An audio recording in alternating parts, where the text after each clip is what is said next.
Yo Shinobi fam, welcome back to Just a Shinobi. Today, we're diving into one of the wildest what-ifs. What if neglected Naruto has sealed legacy? Part 7. Hope you love previous parts. Check out full playlist. If you're new here, smash that subscribe button for more mind-blowing Naruto scenarios. Check out the other videos on the channel, share them with your ninja squad, and don't forget to drop your thoughts in the comments. Your support keeps this shinobi going strong. Chapter 39, Hunting the Last Senju. Midnight hour. It was late into the night as the full moon and stars shined brightly in the night skies.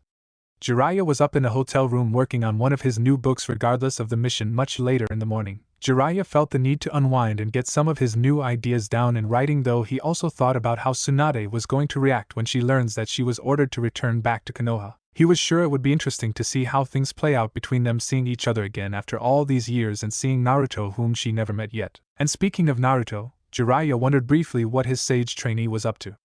Shrugging it off, Jiraiya went back to his writings and decided to put aside his concerns for now. Meanwhile, back at the Hokage monument, Naruto, while hotly making out on top of Hinata on the grass, Naruto whispered in her right ear, "It's not enough.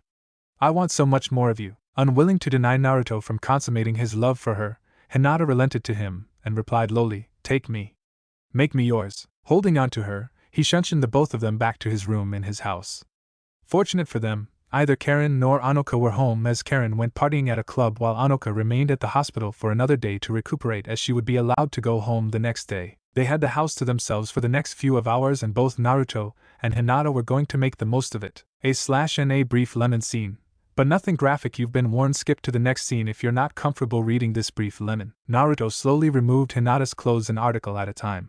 He savored every moment as though he was opening a gift-wrapped present. For every article of clothing he removed, he planted soft kisses and tender suckling massages with his lips on her skin, as if he was sampling the taste of her body while carefully caressing the lips between her legs before moving his face there. It drove Hinata's mind wild and raised her hormonal levels high. Before long she was completely nude in front of him, and deciding not to let Naruto have all the fun, Hinata remembered how she took the initiative and slowly undressed Naruto, a piece of clothing at a time, starting with his vest and shirt. She returned the favor of kissing each part of his body, and when she reached his pants, she removed that and his boxes at the same time, freeing his stiff arousal from its confinements. Her face was crimson despite the darkness of the room as she looked at his man part in all its glory for the first time. She already felt her love canal becoming wetter with her juices as it longed for his dowel to enter and fill her. As Hinata was anticipating what would soon happen, she then heard Naruto's unexpected question, "Do you want to stop? We don't have to go any further than this if you feel you're not ready to take our relationship this far. I don't want you to feel like you're being rushed into this." Hinata saw Naruto's nervousness and concern for her emotional well-being. She was just as nervous, if not more, despite their boldness to come to this point. Regardless, Hinata wanted to decide with certainty what she wanted without second-guessing herself. Making her resolve, she stepped over to Naruto and kissed his lips as she guided her hands to his hands and led him to his bed, where she laid herself down on, guiding Naruto over to her as he positioned himself on top of her. Pulling her lips away from his, she assured, "Don't worry, Naruto-kun. I want this. Make me one with you." Kissing her this time, Naruto rested his arms on the bed as he guided his stiffened rod into her moistened receptive canal.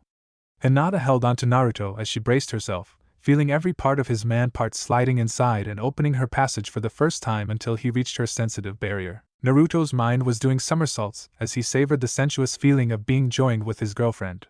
It was one thing to watch, read, write, and have wet dreams about such things. But it was a whole different dimension when you were about to engage in such intimacy. Looking down at her, he leaned down and kissed her intently before completely immersing himself into her, causing her to moan into his mouth, taking in her cries into his throat. He allowed her time to adjust to the feeling of having him in her, knowing that her first time would be excruciating at the start. Soon she moved herself a few times, signaling she was ready to continue. At that moment, Naruto and Hinata forgot about everything else and the world around them as they made love in the blanket of the dark. They took each other for all they were worth. Mind, body, and soul, they gave their virginity to each other, and to no one else. Hinata never in her life felt so alive as she encouraged her lover to claim her, to have her, to love her. Naruto complied while poetically describing her beauty, tenderness, and character, while expressing his desire to always be there with her, for her, his moon's eye spring rabbit, as he repeatedly called her during their lovemaking. Every moan and groan Hinata made from their rhythmic moments only served to arouse him further with passion and lust before changing positions with her, getting her into a submissive position with her hands on the bed and feet on the floor, as she leaned over the bed. Holding Hinata's waist from behind her, Naruto entered her love canal and continued his lovemaking with her in that position, while listening to her ecstatic cries of his name. After a while, both teens reached their climatic peak and gave in to their need for release as they relished the bliss of carnal gratification. Naruto held on to Hinata for another minute until he was completely drained before relieving her of himself and releasing her. He grabbed and threw his blanket open, allowing them to get into his bed before Hinata moved and rested peacefully and happily on top of him with her head on his right shoulder and her arms around him. After he pulled the blanket over them, Hinata whispered breathily, "I love you, Naruto-kun. I want to stay like this forever." She kissed his neck and soon she fell asleep peacefully in the position she was in with Naruto. Lemon scene over the next morning. Hinata woke up and as her eyes adjusted to the morning sunlight entering through the curtained window of the room, she found that she was back in her room in her bed under her blanket. She had on her sleeping attire but felt wetness in her underwear. She blushed hotly when she came to realize that that whole lovemaking with Naruto-kun was a dream. Hinata thought in complete disappointment. It felt so real. I should have known it was too good to be true. Hinata took a moment to remember what really happened. She remembered making out intensely with Naruto on the Hokage monument. After several minutes of dry intimacy, Naruto pulled his lips away from hers, allowing the both of them to catch their breaths. She recalled Naruto suggesting that they return to their respective homes as they had to be ready early in the morning to leave for their first mission together outside Konoha. Hinata called to mind returning to her clan's compound and quickly making her way back into her room since her clothes were a bit dirty. Her hair was disheveled, and she had the smell of Naruto all over her body. She had taken another shower before she went to sleep. So that's what really happened, Hinata mumbled as she looked at her clock and saw that it was 10 minutes to 7 in the morning. That's right, Hinata said, today is my first mission with Naruto-kun outside the village, and it's an S rank. I might as well get myself together, no sense in wasting any more time brooding over a pleasurable dream that never happened. Hinata got up and went about getting herself cleaned up and ready to meet with her boyfriend and the others. All the while, Hanabi was making her way to the bathroom to wash herself also. She reached the door at the same time Hinata did. Hanabi felt awkward looking at her older sister but did her best to hide it. "Wani-sama?" Hanabi asked, trying to mask her uneasiness. "I need to clean myself also," Hinata replied. "I have a very important mission with Naruto-kun I must perform and will be traveling with 2 others. I guess we'll just share bathroom and bathe together," Hanabi figured. Hinata didn't argue as she and Hanabi entered the bathroom together and locked the door behind them. After putting their towels down, both girls undressed themselves and starting washing themselves. As they were cleaning themselves, "Hanabi?" Hinata apologized. "I'm sorry about my behavior yesterday afternoon. I didn't mean to be rude and talk harshly to you that time." "It's okay, Wani-sama," Hanabi assured quietly. "I'm not upset. I was just concerned." Hinata noticed how meek and quiet Hanabi was being and wondered what was on her younger sister's mind. "Hanabi," Hinata asked, "is everything all right? You seem distracted about something." I was just thinking about something," Hanabi answered meekly. "I'll be fine." Hinata didn't look convinced and knew that something was certainly bothering Hanabi. "Would you like to talk about it with me?" Hinata offered. "I'm willing to listen and help in whatever way I can. I promise won't judge or reprimand you if that's what you're worried about." "You don't need to worry about me, Wani-sama," Hanabi replied. "It's nothing important for you to be concerned about." "Thank you, but it's all right." Hinata sighed but decided not to force Hanabi to talk if she didn't want to talk about what was on her mind. "If you say so," Hinata relented as she just continued bathing, though she still wondered what it was that would keep Hanabi troubled.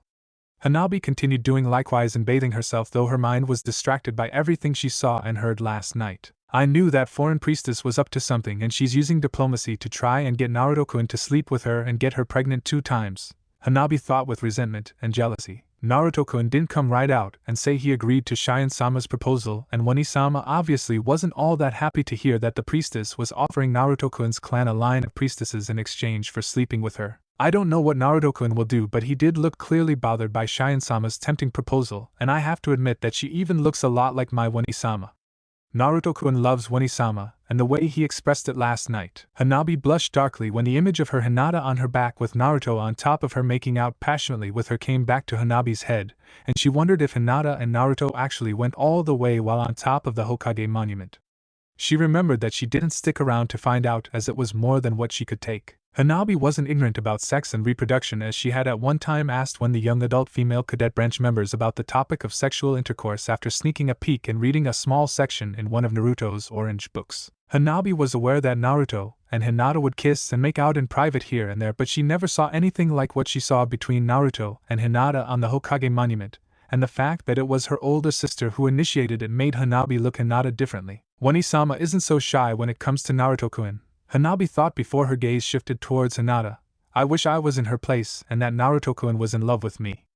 I envy my sister. Hanabi decided to put aside her wishful thoughts and finish getting herself ready for the day. Meanwhile at the Uzumaki residence, up and awake since 6 in the morning, Naruto looked out the window and drifted deep into his own thoughts as he gazed at the morning skies being brightened by the rising sun.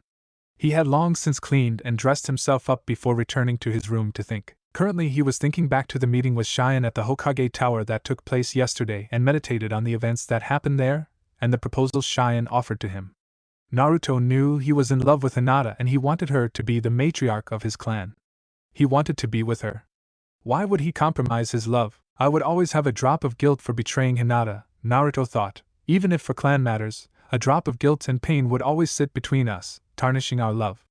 An eternal thorn between us would exist, and I know that I would have been the one that hurt her. Naruto sighed to himself while thinking about his girlfriend and how she said she would accept whatever decision he'd make and still continue to support him and stand with him at his right-hand side. Hinata is a ninja, Naruto deliberated, so of course she said she would accept whatever decision I would make and she would.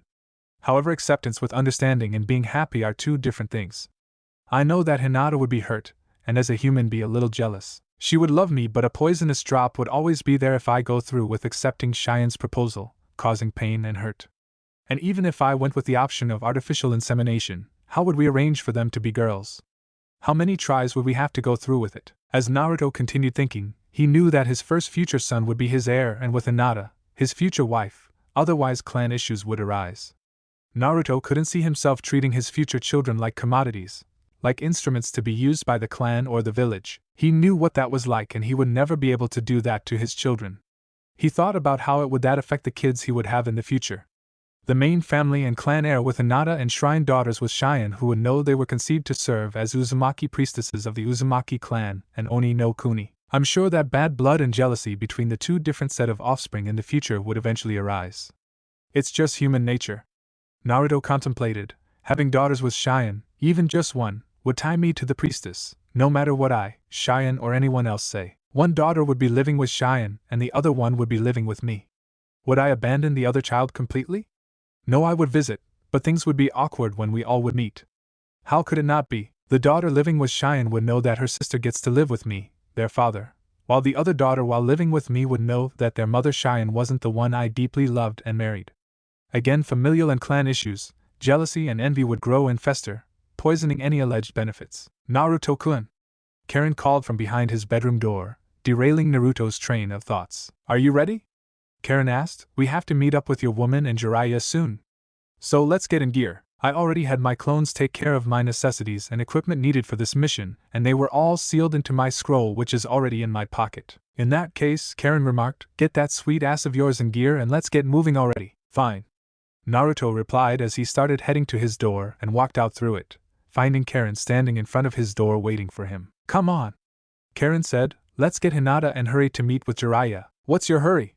Naruto asked. We have over 2 hours before we head out to meet that old pervert. Maybe, Karen replied, but I want to leave and get out from the confinements of this village as soon as possible. The duo Uzumaki went over to the main entrance of their house and placed their sandals on. Fully set with all that they needed, they exited the house and locked the door behind them before making their way to meet up with Hinata.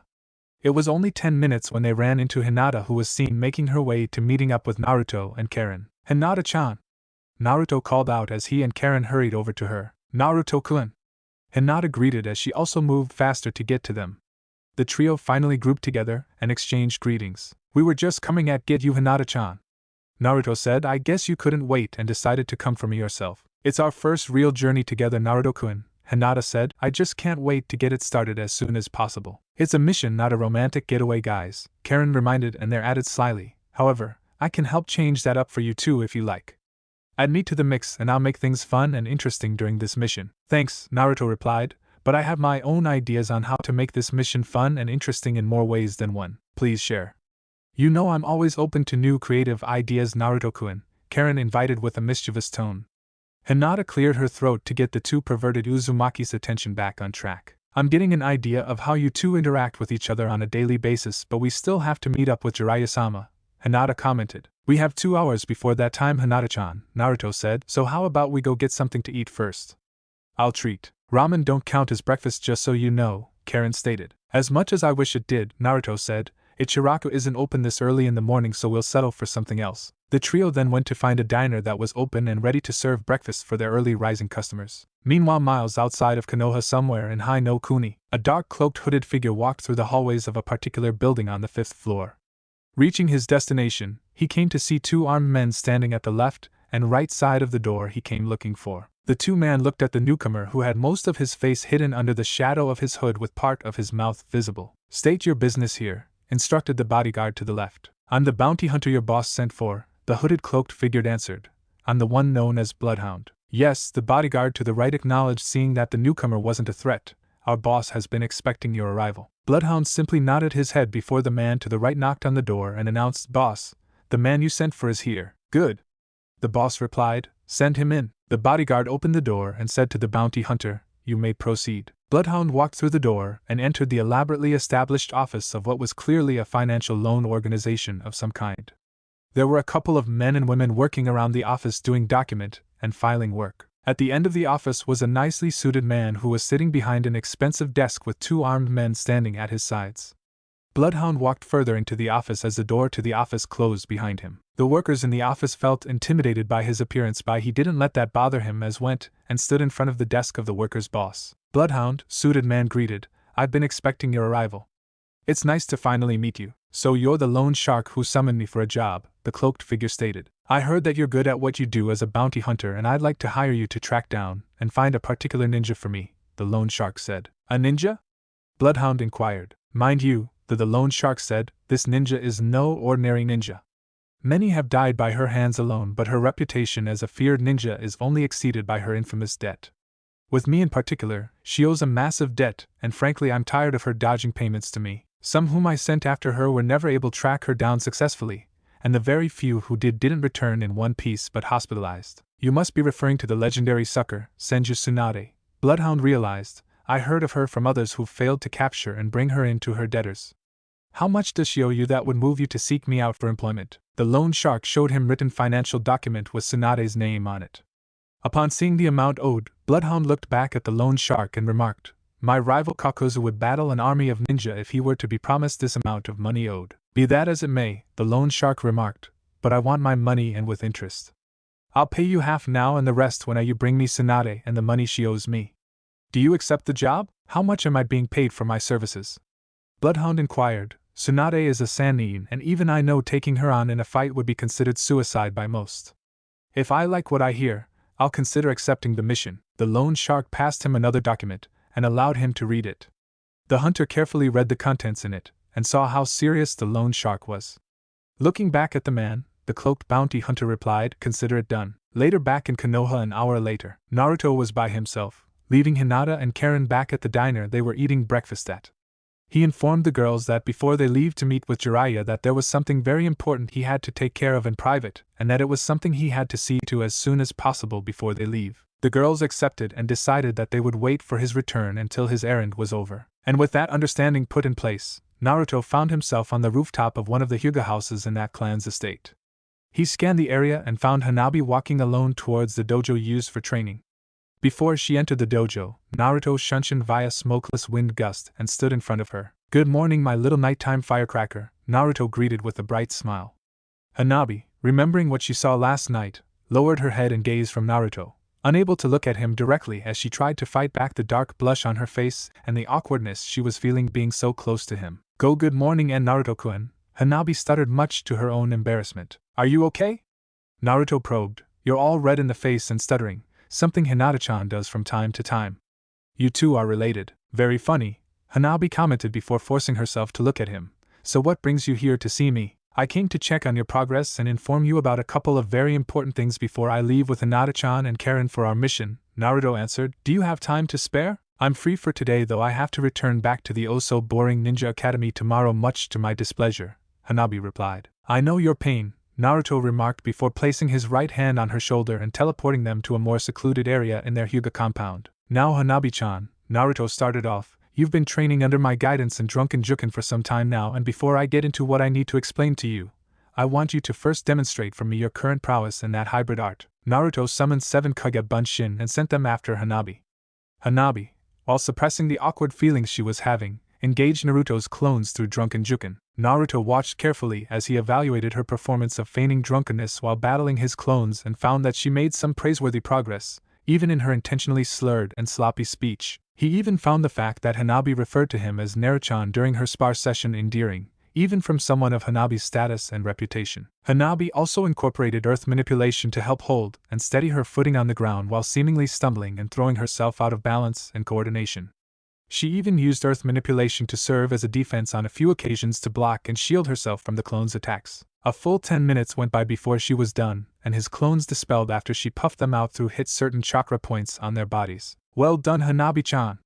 Naruto praised as he applauded her. You've improved tremendously in a time shorter than I calculated. Thank you, Naruto-kun. Hanabi accepted happily while catching her breath. I've been pushing myself hard to surpass your expectations of me. I'm gratified and pleased to hear that, Naruto said, and after seeing how far you've come, I decided that you won't getting the seals you asked for. Hanabi's smile vanished instantly when she heard the last part of Naruto's statement. What?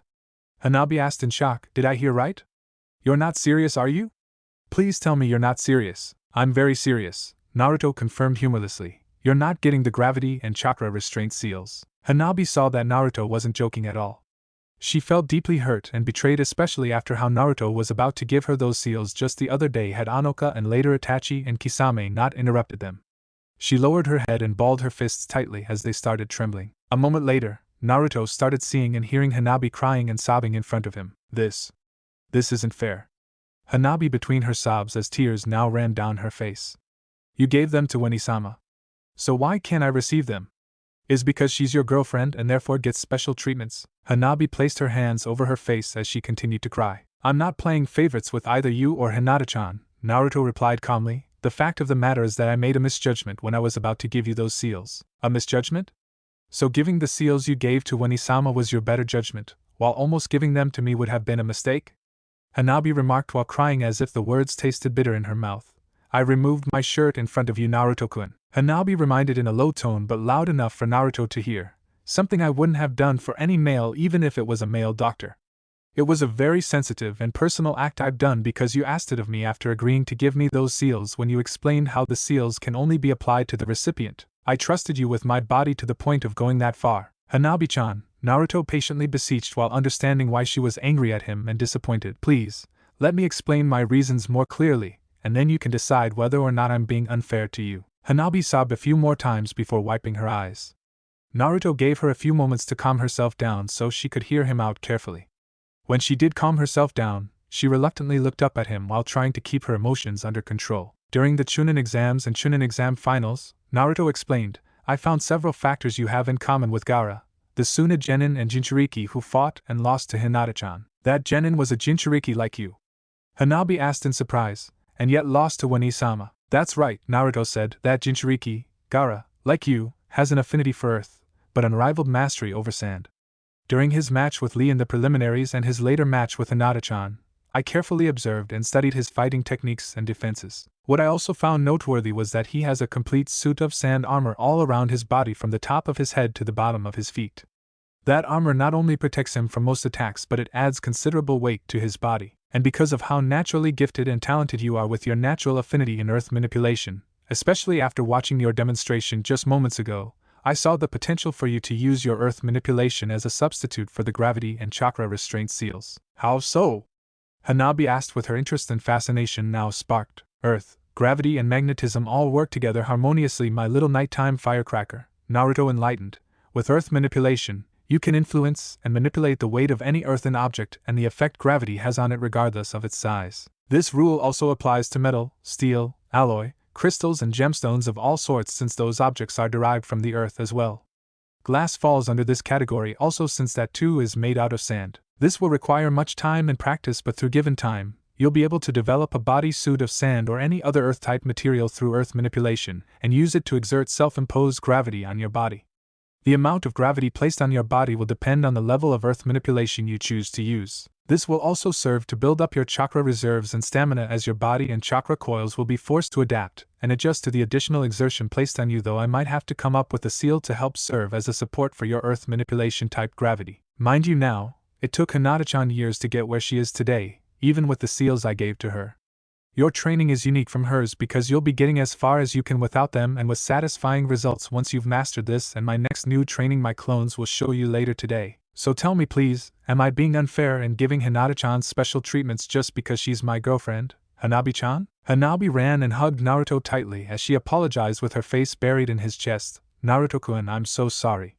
I should have known that you wouldn't change your mind about the methods and strategies of my training without good reasons. I shouldn't have wrongly accused you and questioned your judgment and decision without first hearing the facts. To be honest, Naruto admitted with his arm around her, I must confess that it wasn't fair on my part to have gotten your hopes up about receiving those gravity and chakra restraint seals, and having you remove your shirt to apply the seals, and for that, I'm truly sorry. I forgive you so long you forgive me, Naruto-kun, Hanabi replied before freeing him from her embrace, though a bit reluctantly, as she inhaled the masculine smell of his body since her face was momentarily buried in his chest. You said something earlier about your clones introducing another new form of training to undergo, but aren't you going on that mission with Weni-sama?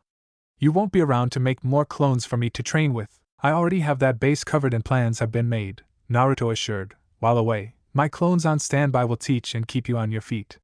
You can only slack off when you're in class with Irika-sensei. Funny, Hanabi remarked, but I give you my word I will master everything you throw at me and train me in, and I won't lose to Weni-sama in anything. Is that right? Naruto questioned. I'll take a page out of your book, Naruto-kun, Hanabi replied and stated with conviction, I never go back on my word. It's my nindo. We'll have to see how the future plays out then, Naruto said. In any case, I have to go and meet back with Hinata-chan and Karen. To tell you the truth, they don't know I'm here. That's not surprising, Hanabi grinned and then flirted. We meet privately like this very often. It's like I'm your dirty little secret. Aren't you naughty? Naruto remarked. In any case, I'll see you when I get back from my mission. Bring me back a gift, Naruto-chan, Hanabi requested with a smile. Whatever, Naruto snorted before he shunshin via smokeless wind gust and left the scene to meet back with Hinata and Karen. He returned and found the girls outside the diner patiently waiting for him. Ready to go now? Hinata asked. Whenever you both are, Naruto answered. Let's go meet up with Jiraiya. Naruto, Hinata and Karen were now making their way to the main gates of Konoha where they were supposed to meet up with Jiraiya.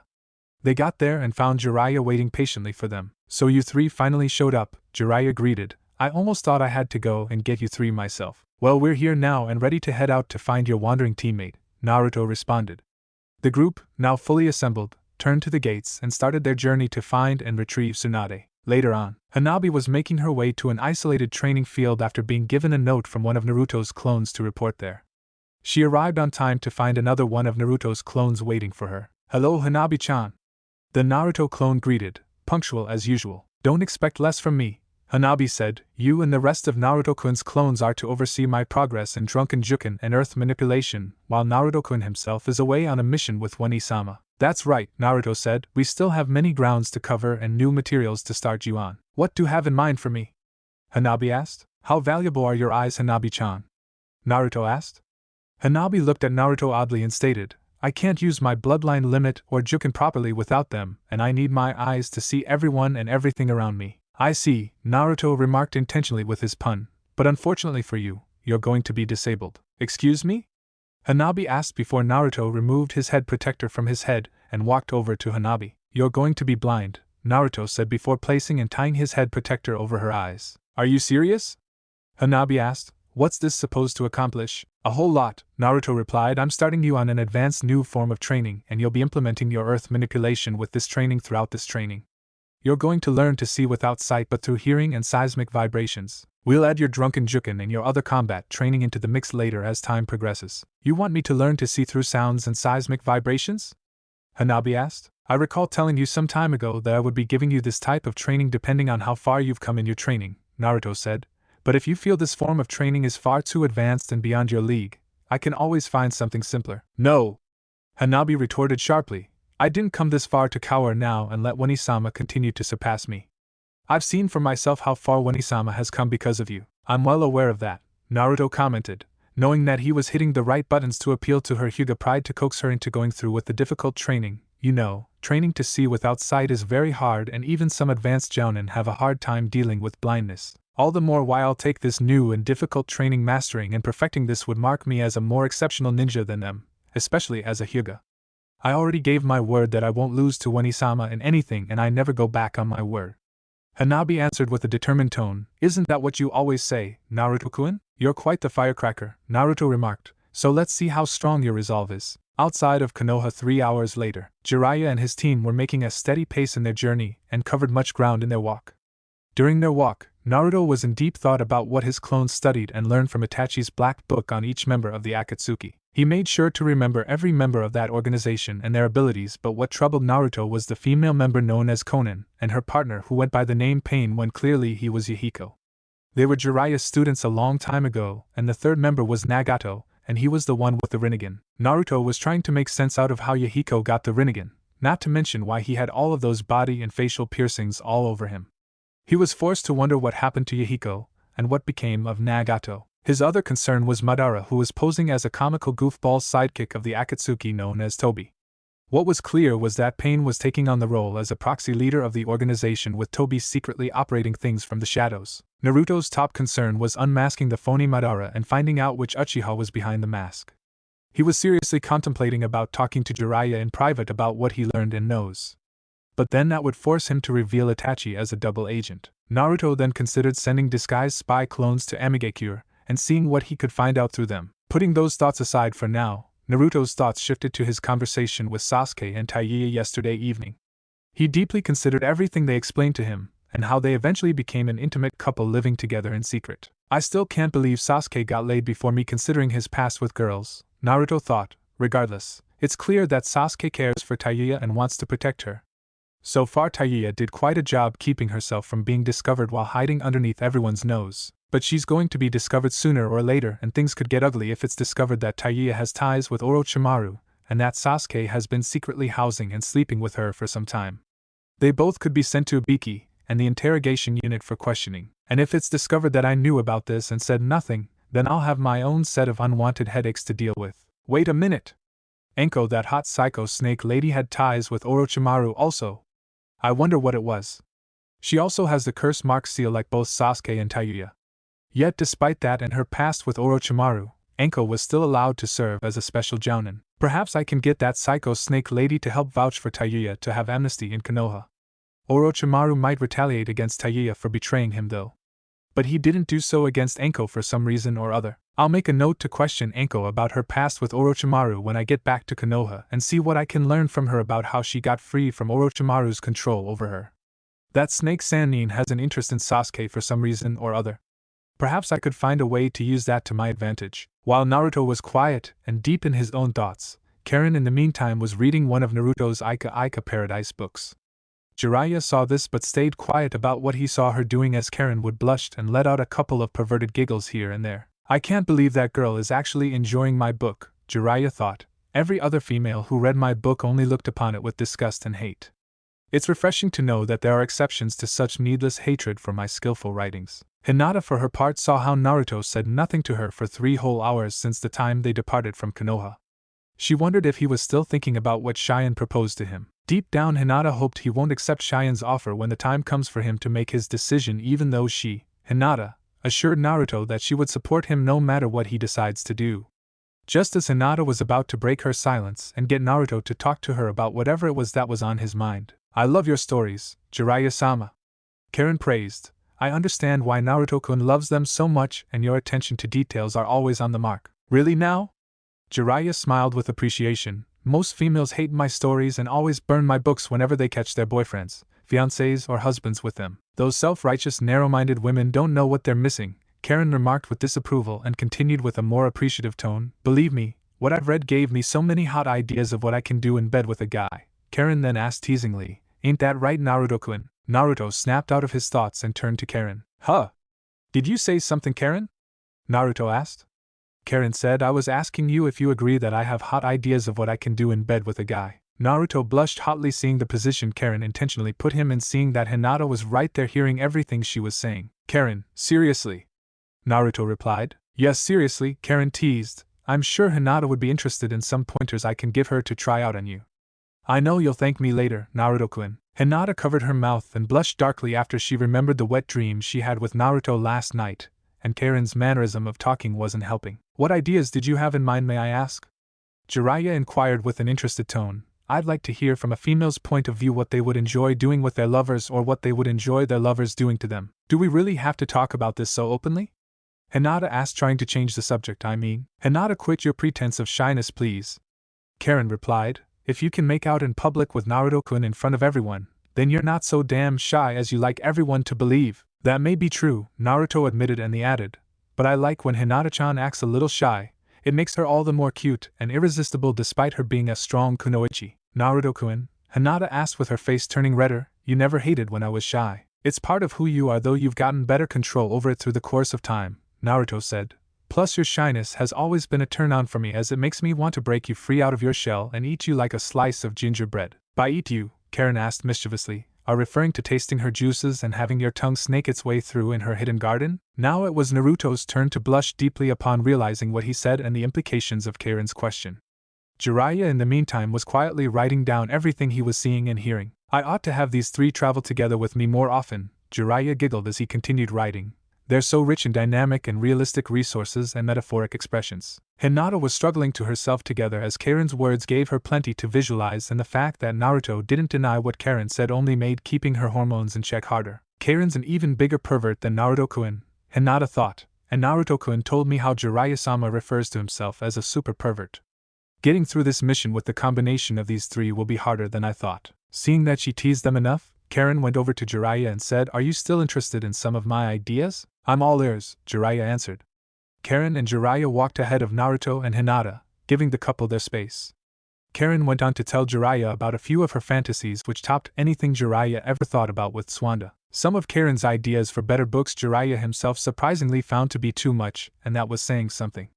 Regardless, Jiraiya wrote her ideas down so he could later decide how to use them as references for his next books. While Karen and Jiraiya were in their own world, Naruto and Hinata were left to their own devices. Naruto-kun?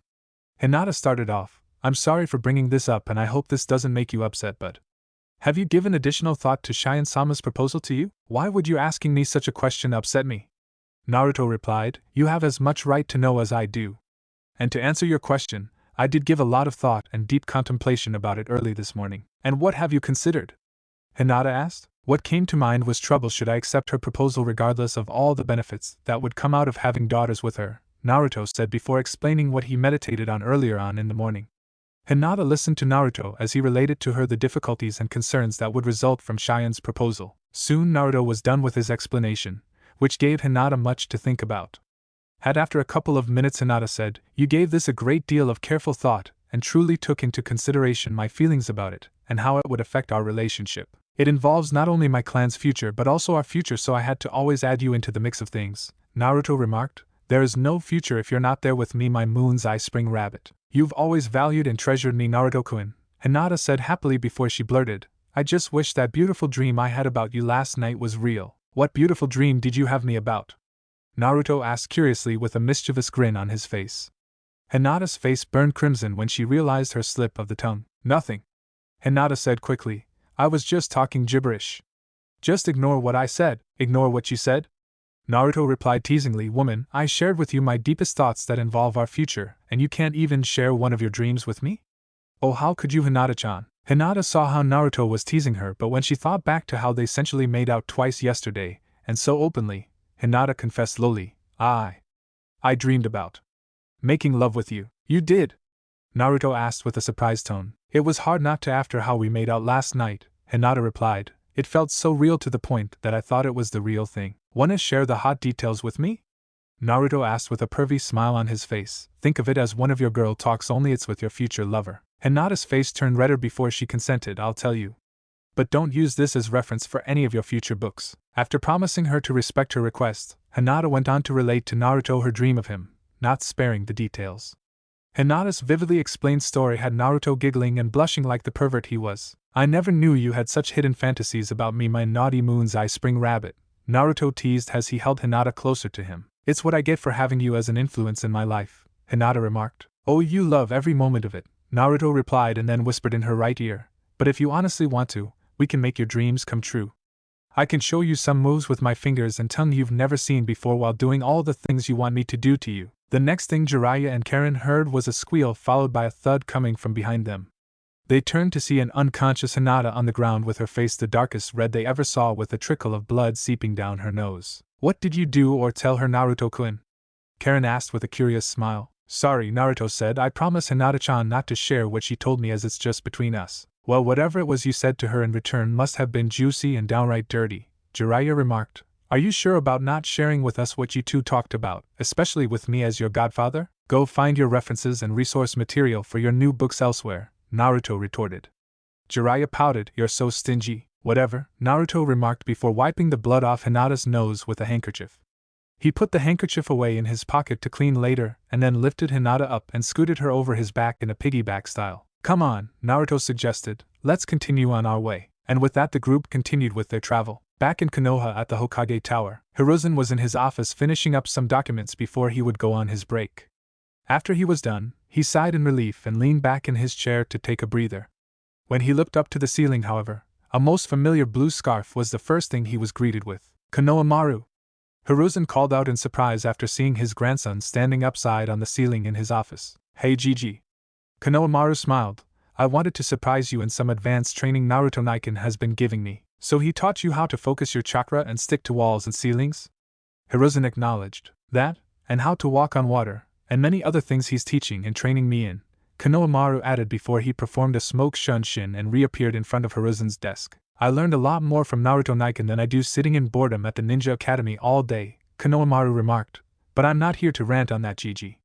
I have a special request I want from you. And what would that be?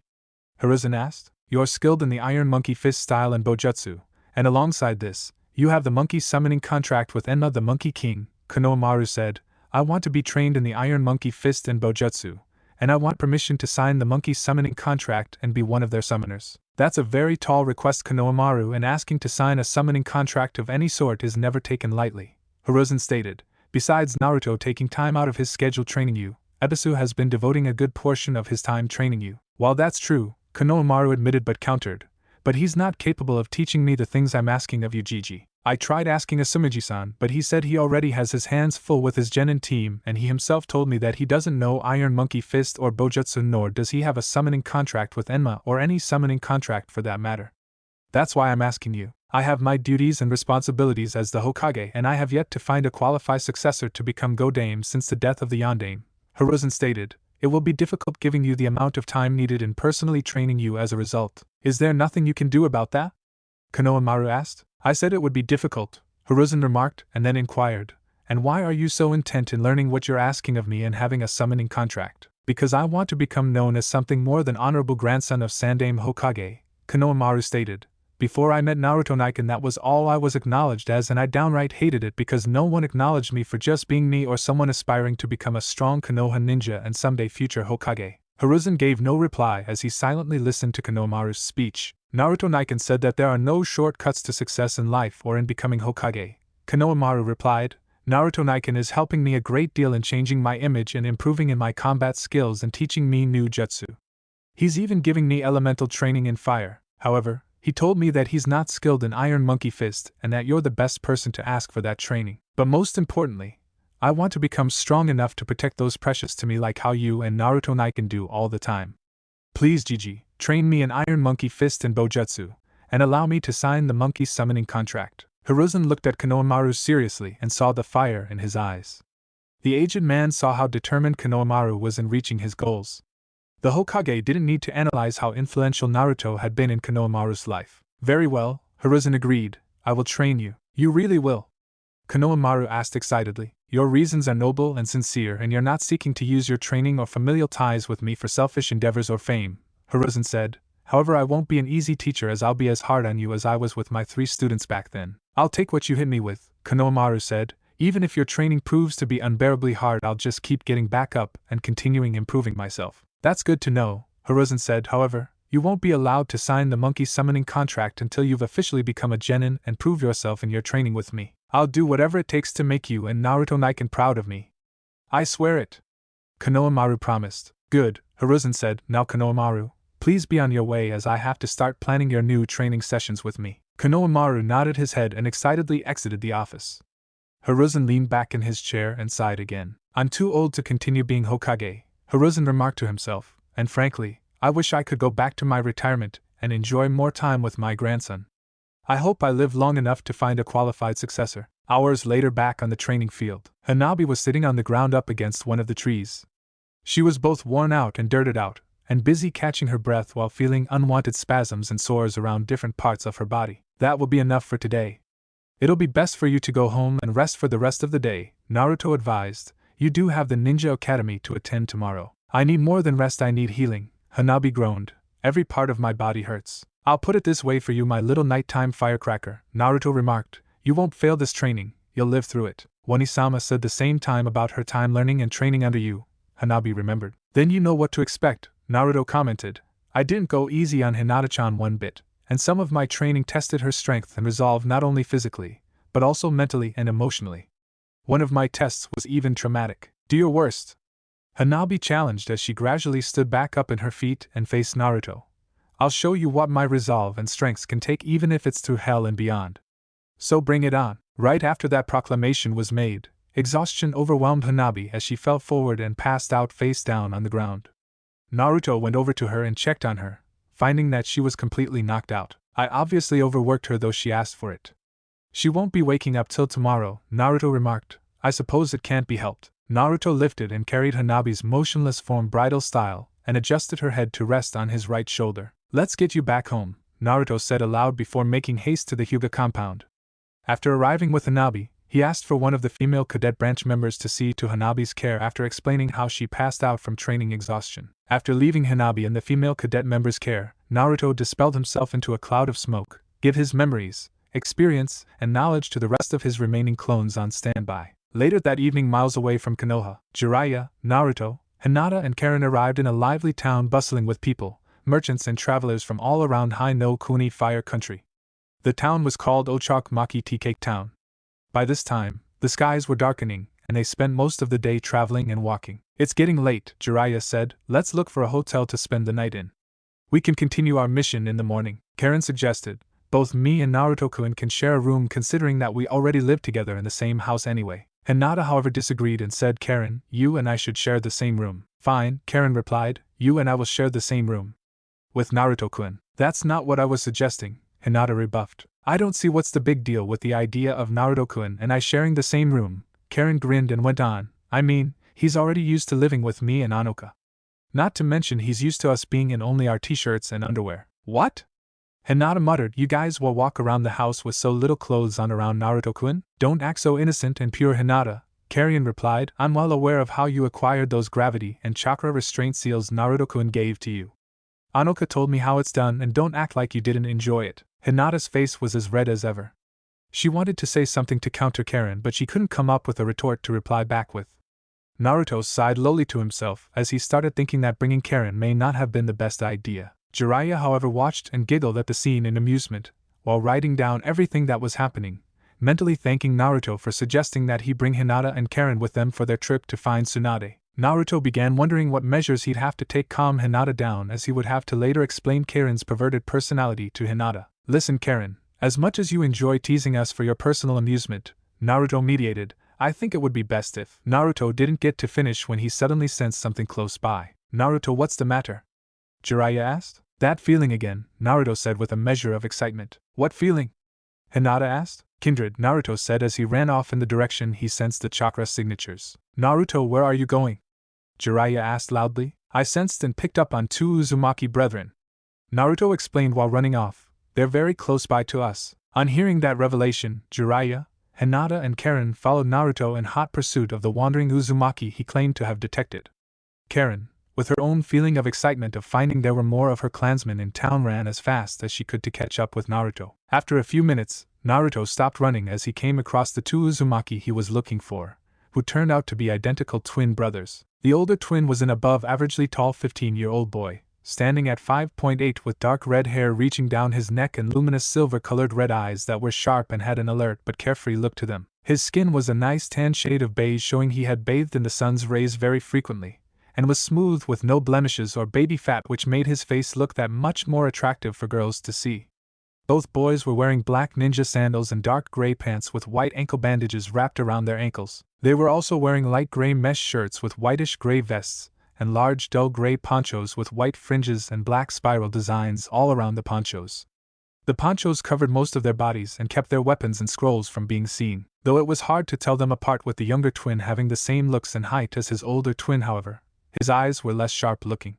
Naruto looked at his wandering brethren with a joyous smile on his face. "I can't believe it," Naruto said. "I never thought I'd see brethren Uzumaki males with my own eyes. Who are you and how do you know we're Uzumaki?" the older twin asked cautiously. Just as Naruto was about to respond, Karen, Hinata, and Jiraiya arrived on the scene and took a good look at the proclaimed Uzumaki clansmen Naruto found. To their surprise, and Hinata's relief, they were for once males, though clearly older than both Naruto and Karen. The twin brothers looked at Karen and saw that she possessed similar Uzumaki features like them. Naruto walked over to the two brothers and greeted, "I'm Uzumaki Naruto from Konohagakure no Sato." "Wait a minute," the younger twin said and asked, "did you just say your name is Uzumaki Naruto? The same Naruto who's proclaimed as the savior of Nami no Kuni and has their bridge named after him?" The older twin probed. "You guys heard of me?" Naruto asked with a surprised tone and expression. "We heard a lot about you from merchants that came from Nami no Kuni and stories about your victorious battle against Orochimaru and his minions." The older twin explained, "We were actually journeying to Konoha to find you after learning that you and two others of our clan are living there." "Wow!" Naruto said excitedly, "That's so amazing. But tell us your names please." The older twin answered, "I'm Uzumaki Kensui meaning flooding, and I'm Uzumaki Erashur meaning storm," the younger twin replied. Naruto reached out and grabbed their hands, and as with Anoka and Karen, a link with the two Uzumaki brothers was created instantly. The three of them felt a sudden strong jolt travel through them before they felt brotherly warmth and reciprocal understanding toward one another, as if they found a lost sibling they were searching for. Karen went and grabbed hold of Naruto and experienced the warm Uzumaki link with them. After another minute, Naruto slowly removed his hand off from theirs as Karen released her hold on Naruto. "What was that we experienced?" Kensui inquired. "It felt so warm and familial.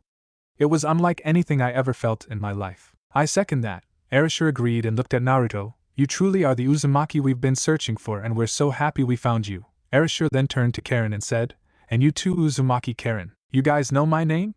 Karen asked quizzically, "But I never got to introduce myself yet." "I don't know how," Kensui reasoned, "but I guess something from you was shared with us when we linked with Naruto. By the way Naruto, who's the other young girl and older man with you?" Taking Hinata's left hand, Naruto said, "This is my girlfriend, Hyuga Hinata, heiress of the Hyuga clan.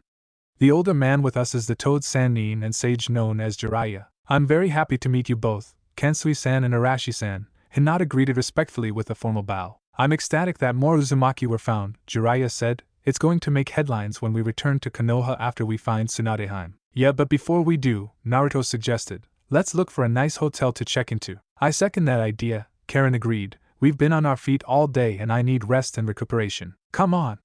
We have so much to share and tell each other," Naruto said enthusiastically. "I'm sure you guys have much you want to relate to us as well since you've been looking for me all this time." "While that's true," Kensui agreed, "my brother and I could use something to eat also. Moving from town to town as freelancers isn't really the greatest incoming job for us. I got you guys covered so it's all good," Naruto assured. "Now let's find a good hotel to rest up and eat at." "I know of a good one in this town," Jiraiya spoke up. "I've traveled through here a number of times, therefore I'm well aware of the area. So follow me." Naruto, still holding Hinata by the hand, walked alongside her with Jiraiya leading them. The rest of the group walked and followed suit, but Karen was abruptly stopped when Erashur suddenly held onto her left hand. She turned to ask him why he stopped her when the next thing he asked was a literal bomb drop. "Uzumaki Karen?" Erashur asked with charming sincerity. "Would you like to bear my children?" All of a sudden silence engulfed the area as the group turned to the young Uzumaki twin with separate reactions. Jiraiya suddenly had his jaw dropped open in disbelief, wondering if he had misheard what was just asked. Naruto was looking at Erashur similarly with his mouth in a large O shape. Hinata had her mouth covered in shock at what she just heard and even had a small blush as she waited to see what Karen would do or say. Kensui on the other hand just shook his head almost in tired displeasure after he gently slapped his forehead. Karen for her part was speechless at how Erashur so boldly said he wants to impregnate her with his offspring. For the first time in her life, Karen was a speechless and flustered mess as her face was blushing a shade of red that almost rivaled Hinata's. Her confidence and perverted thoughts had all disappeared from her mind as she tried to process what Erashur had just asked her. "What did you say?" Karen asked, wanting to make sure she heard right. I asked if you would like to bear my children, as I would be honored to have them with a fellow member of my clan who possesses a healthy body and our clan's beautiful facial features, Erasure said with further elaboration with the same charisma. We. My. Karen mumbled incoherently as words for once failed to form in her mouth. Naruto and Jiraiya were both finding this situation entertaining. Especially Naruto, who knew Karen's personality, and saw the current state she was in being unlike her. Hinata was similarly finding amusement in this, given all the times Karen shamelessly talked perversely about her or Naruto, and now Karen was the one in the spotlight, looking like a mess. Kansui, on the other hand, was the only one who was looking bored and annoyed. I don't think I can. I don't even know you, Karen managed to finally say while she gently removed her left hand from Arashi's gentle hold. Despite her rejection, Arashi's charming smile didn't falter in the least. In fact, it seemed to grow a notch as he stepped closer to her and placed his right hand on her waist to hold her close, as his face was looking directly at hers and was only a few inches away, as she could almost feel his breath. Does that mean you want us to get to know each other first before we start a family? The older Uzumaki asked, with his smile still plastered in his face, earning a deeper blush from Karen. The female Uzumaki prepared to try and answer when her eyes suddenly widened, and then slowly narrowed in what looked like anger. The other members of the group minus Kansui looked on in disbelief. The reason for Karen's sudden change in demeanor, and their disbelief, was because Erasure was groping Karen's rear openly and shamelessly as his hand rubbed her lower cheeks, and would make small squeezes at them. Silent shock and disbelief was what consumed Karen as her distant cousin continued his act. The only person she allowed to touch her like that, though indirectly, was Naruto through his clones, after he promised to give her 5 Kaiga Bunshin as her personal manservants for a day after she busted him peeping on her, Hinata, Temari, and Anoka at the bathhouse a few weeks ago. While I appreciate your physical attention to my bodily makeup and finding me to be a fertile female, Karen replied with a cold smile, there's just one small thing you should be aware of. And this would be? Erasure cluelessly asked. Simultaneously, some distance away, a merchant was busying packing the leftover food into containers and placing his washed dishes into his food cart, closing shop for the evening. Just as he finished and was about to start pushing the foot cart away by the handlebar, an object of some sort wrapped in glowing chains was suddenly collided and crashed into and through the food cart, irreversibly destroying the cart. The nearby people turned to see an injured and barely conscious Erasure lying face down in the middle of a now broken food cart that shattered in half from the bodily impact, with glowing chains still wrapped around him. They traced the chains to their source and found that it was coming from Karen, who now had an angry expression on her face. The bystanders, minus the group with Karen, quickly moved away from her, not wanting to be victimized of her dangerous wrath. Not how I wanted things to turn out between my fellow Uzumaki, Naruto thought with apprehension after he and the others witnessed the reckless stunt Karen pulled in front of everyone that drew unneeded and unwanted attention towards them. Hinata was concerned for Arashi's well-being, and while she disapproved of the perverted stunt he pulled on Karen, she disapproved even more on how Karen handled things so unprofessionally as a ninja, especially against her own brethren whom they just met. This sad scene reminds me of my not-so-fond-of days with Tsunadeheim, Jiraiya thought with a slight sympathetic groan as Karen released her chakra chains from around Erasure and retracted them back into her body. She's definitely our Uzumaki brethren, Kansui mentally remarked after witnessing the trademark chakra chains of their clan.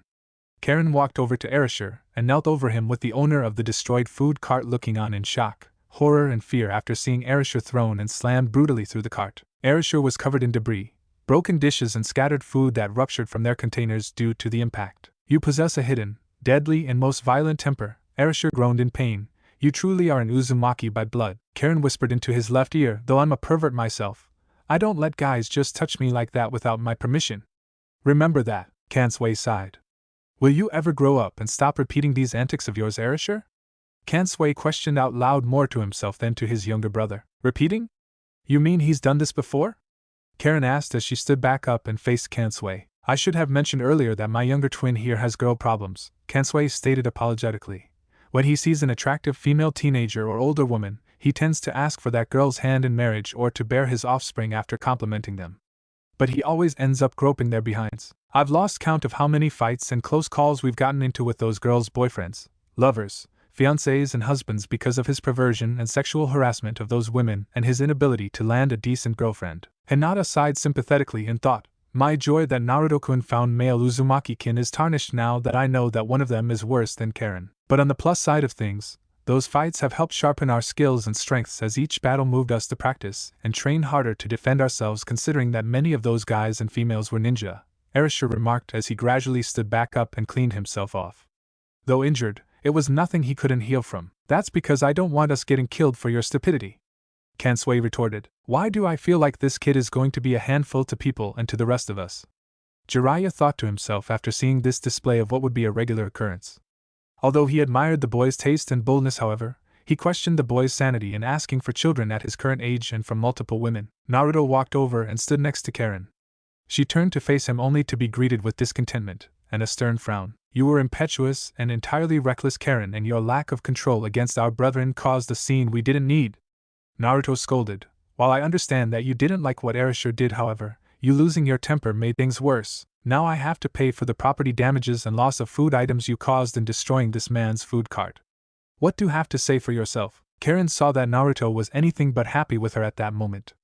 It was the first time Naruto was ever angry at her, and she felt cut to the heart because of that. I'm sorry, Naruto-kun. Karen apologized sincerely before lowering her gaze away from him, unable to look him in the eyes. Don't be so hard on her, Naruto, Erasure pleaded in Karen's behalf. I'm very sure she didn't mean for what happened to happen. You yourself know our heritage, and I know you possess that violent rage also, though you're in better control over it than others. Please don't hold this incident against Karen. If you need someone to blame, then blame me for this since my actions led to all this. Naruto and the others looked back at Erasure with a surprised expression as he was willing to take the fall for both his actions and Karen's violent reaction towards them. It served to calm Naruto down, and to get him to let go of his discontentment seeing how Erasure was looking out for a fellow Uzumaki. Alright then, Naruto calmly agreed. We'll put this ugly incident behind us and mend things between us. Now let's try not to have another violent outburst, please. Naruto then went over to the owner of the lost food cart, and gave him money to pay for all of the damages and to replace all of the items and food lost. He even gave him a little extra just to keep the man satisfied. Thank you, Karen said appreciatively to Erasure, who flashed her a toothly grin and asked, Would you like to bear my children? Karen blushed again and snorted at him before looking away. Kansui sighed and just shook his head. When Naruto was done taking care of business with the food cart owner, he went over to Hinata and his brother Uzumaki and said, Now, let's follow Jiraiya to the hotel without causing further ruckuses for ourselves. The gang did as instructed and followed along with Jiraiya. While on their way, Karen went over to Naruto and said meekly, I had no intentions of making you angry and causing so much trouble for you, Naruto-kun. It's water under the bridge, Karen, Naruto assured. Either I or anyone else is holding anything against you. But you're our clan leader and I must take responsibility for upsetting you earlier, Karen replied. I'll understand if I receive punishment from you personally later tonight with you spanking me. Hinata almost tripped over upon overhearing what Karen said to Naruto. Thankfully Naruto was there to catch and prevent her from falling as they continued walking. There will be no need for that, Karen. All is forgiven, Naruto quickly replied, seeing that Karen's demeanor returned back to normal. Seeing that Naruto wasn't upset anymore, Karen looked to find Erasure quietly walking alongside his older twin. Erasure looked back at her and flashed her a flirty smile. Would you like to bear my children? Remembering his words to her, Karen blushed before she huffed and looked away from the older male, not bothering to give Erasure a second look. Stupid idiot, Karen thought with the blush still on her face, he has a lot of nerve. Naruto was quietly watching how both Karen and Erasure were acting but decided not to say anything on the matter, at least for now. 3 hours later, Naruto and the gang, after having something to eat and drink, were in one of the hotels that Jiraiya suggested, which turned out to be a rather decent hotel. The twins shared a room with 2 beds, while Hinata and Karen shared another room, leaving Jiraiya and Naruto to share the 3rd room together. Naruto wanted to talk with the twins with Karen alongside and listen to their story about their past. But after the earlier incident between Karen and Erasure, he decided to let the tension die down first before they all got together to get to know each other. While Karen was lying on her bed facing the ceiling, Hinata was seen making her way to the door to exit the room. Running to make out with Naruto-kun? Karen asked knowingly, causing the Hyuga heiress to stop in her tracks with her hand holding onto the doorknob as she turned halfway to face Karen. It's no secret that Naruto-kun and I are a couple and we love each other, Hinata replied. Smiling, Karen turned and laid on her stomach to look at Hinata and said, Have fun and tell me how romantically passionate it was in the morning. Good night, Karen, Hinata said politely before she exited the room, leaving Karen behind. Hinata made her way out of the hotel and headed to her next destination. Meanwhile, many miles away, Uchiha, a streak of Good Luck Town, was a town filled with casinos, high-class hotels, fancy and classy restaurants, theaters, establishments featuring showgirls and callgirls for men looking for an erotic time, party joints and more. Many would travel to Uchiha for either business or pleasure, but mostly pleasure and entertainment. And at one of those well-established casinos, A young attractive-looking black-haired woman in her late 20s was standing behind her blonde-haired teacher and mentor. The young woman was carrying a small pig in her arms as her teacher was going at it again and again at the slot machine. "Tsunade-sama, you've racked up enough debt, and last time we barely escaped the debt collectors," the young woman reminded. "Quit worrying so much, Shizen." Tsunade replied, "Let me have one last shot at this machine, then we can head for the bar table." Shizen groaned in dismay as Tsunade played the slot machine again. Soon 3 golden sevens appeared together, causing the machine to go wild before it started giving Tsunade all of her winnings in lump sums. Shizen was shocked and excited by the amount of money coming out of the machine. "You won, Tsunade-sama!"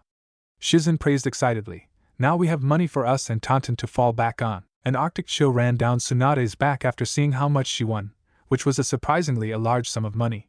For her, it was a bad omen. "Shizen," Tsunade instructed somberly, "we'll collect our winnings and leave this town tonight." "What?" Shizen exclaimed in disbelief. "But why?" "I just have a bad feeling," Tsunade said. "Just do as I say so we can quickly pack our things and head out during the night." Shizen saw the troubled look on Tsunade's face and knew that something placed Tsunade on high alert. Shizen knew from her time with Tsunade to not take Tsunade's current demeanor lightly. The younger woman didn't argue with her teacher and did as instructed. After collecting all of the money they won, Tsunade and Shizen wasted no time in hurriedly returning to their hotel room with Taunton and gathering all of their belongings together. When they were done, they quickly left the hotel and ultimately left town under the shadow of the night. Meanwhile, on the streets, everyone else was going about their own business and doing their own thing. In the midst of them, a hooded cloaked figure walked among them and made his way around. Eventually he came to a casino and went over to one of the workers there. "Excuse me?" Bloodhound asked as he produced a picture from his pocket and showed it to the worker. "Have you seen this woman?" The worker looked at the picture and answered, "The legendary sucker?" "Yes, she was here and then took off like a bat out of hell after winning so much money, which surprised everyone. I don't know where she went after that. That's all the information I need." "Thank you," Bloodhound stated before turning and exiting the casino, leaving the worker momentarily confused before returning back to work. "She skipped town," Bloodhound acknowledged. "She's wise for not staying in one place for too long." Bloodhound looked up at the night skies and decided, "I covered much ground today and my search proved fruitful. I'll continue my hunt for Tsunade tomorrow after I get some needed rest." As Bloodhound started looking for a hotel to stay at for the night, he remarked with a grin, "Tsunade will need her monstrous strength when I find her. I won't be an easy fighter." Back in Ochakmaki, Hinata eventually arrived at her destination, which turned out to be a luxurious onsen Naruto told her to meet him at, which was located in a different part of town. It wasn't long until Hinata arrived and found Naruto waiting there for her. "Sorry I'm late," Hinata apologized. "Did I keep you waiting long?" "No," Naruto assured. "So are you ready to go in?" "I already went ahead and took care of all the arrangements." "Arrangements?" Hinata asked quizzically. "It turns out that this is a unisex onsen," Naruto said. "I didn't think one actually exists, but it does in this town." "How did you find this kind of onsen?" Hinata probed. "Jiraiya told me about it," Naruto revealed. "He told me that it's one of his most favorite onsen for obvious reasons but very expensive to use. Mostly it's the rich and noble class and business people with deep pockets that stop by and use this facility. But I managed to pay and arrange that we not only use this onsen but have a private sector to ourselves, just the two of us." "Just the two of us?" Hinata asked while remembering her wet dream from last night. Naruto saw the hesitant look in her face as he slowly approached her. Placing his right hand under her chin, he gently raised it up and looked into her eyes as he moved his face closer to hers. With his lips so close to hers, Naruto said charismatically, "I won't do anything you don't feel comfortable doing with me. I don't want you to feel pressured in any way. If my idea is displeasing and alarming to you, I can go back and cancel the arrangements I made. Regardless of how I feel, it's your choice and I'll respect and honor it." My moon's eye spring rabbit. Hinata's mind was racing as her heart was beating hard and fast. She reminded herself that they swam together before, and they even made out sensually more than once. She even reminded herself that both herself and Naruto seen each other shirtless before, though never full-blown naked. Regardless, Hinata couldn't find the motivation to go along with her boyfriend's plans.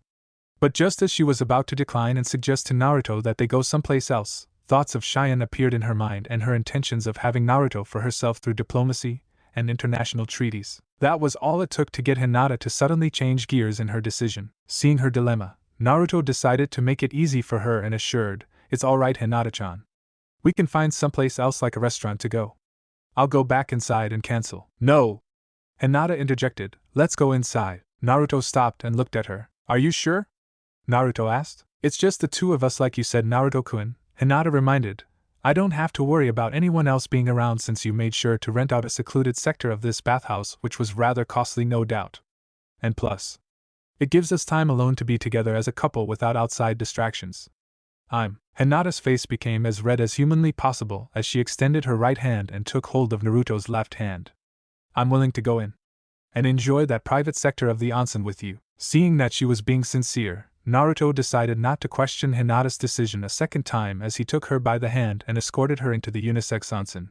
The caretaker gave Naruto the key and okay to proceed to the private sector of the onsen with Hinata after confirming that everything was ready and set for them to use. As Naruto was leading her to where they were going, she felt her heart racing and beating hard all the more. Before long, they arrived at their destination, which looked like a small one-story house.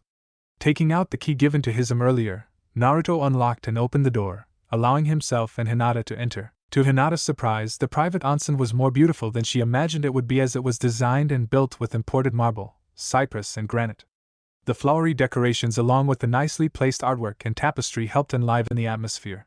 The indoor tub was made out of acrylic glass, transparent thermoplastic material. There were also towels and robes ready for them to use, along with a few treats and drinks at the side. It was definitely a first-class private onsen. It even had the fresh smell of cinnamon, Hinata's favorite scent. This place is amazing, Hinata marveled. How could you afford the rental of this place? Good connections, Naruto remarked and explained. The owner and Jiraiya are good friends and he gave me one hell of a discount after I proved that I'm Jiraiya's godson. Naruto grinned as he closed and locked the door behind them. Hinata and Naruto removed their sandals and left them by the door and moved closer to the large body of water that had some steam coming out of it. Are you ready to enjoy our time here before we have to head back?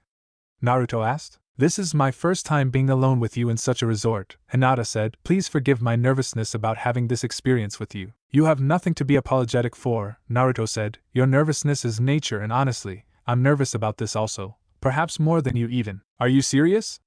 Hinata asked. I always dreamed about doing this with you, but never thought it would one day happen, Naruto said. But now that we're actually here, I'm hoping that I don't do anything stupid that would ruin your view of me. Naruto-kun, Hinata reassured, the very fact that you went through much planning to give us this romantic time together here despite the serious mission we're on caused me to love and appreciate you even more. I want us to make the best use of our time alone.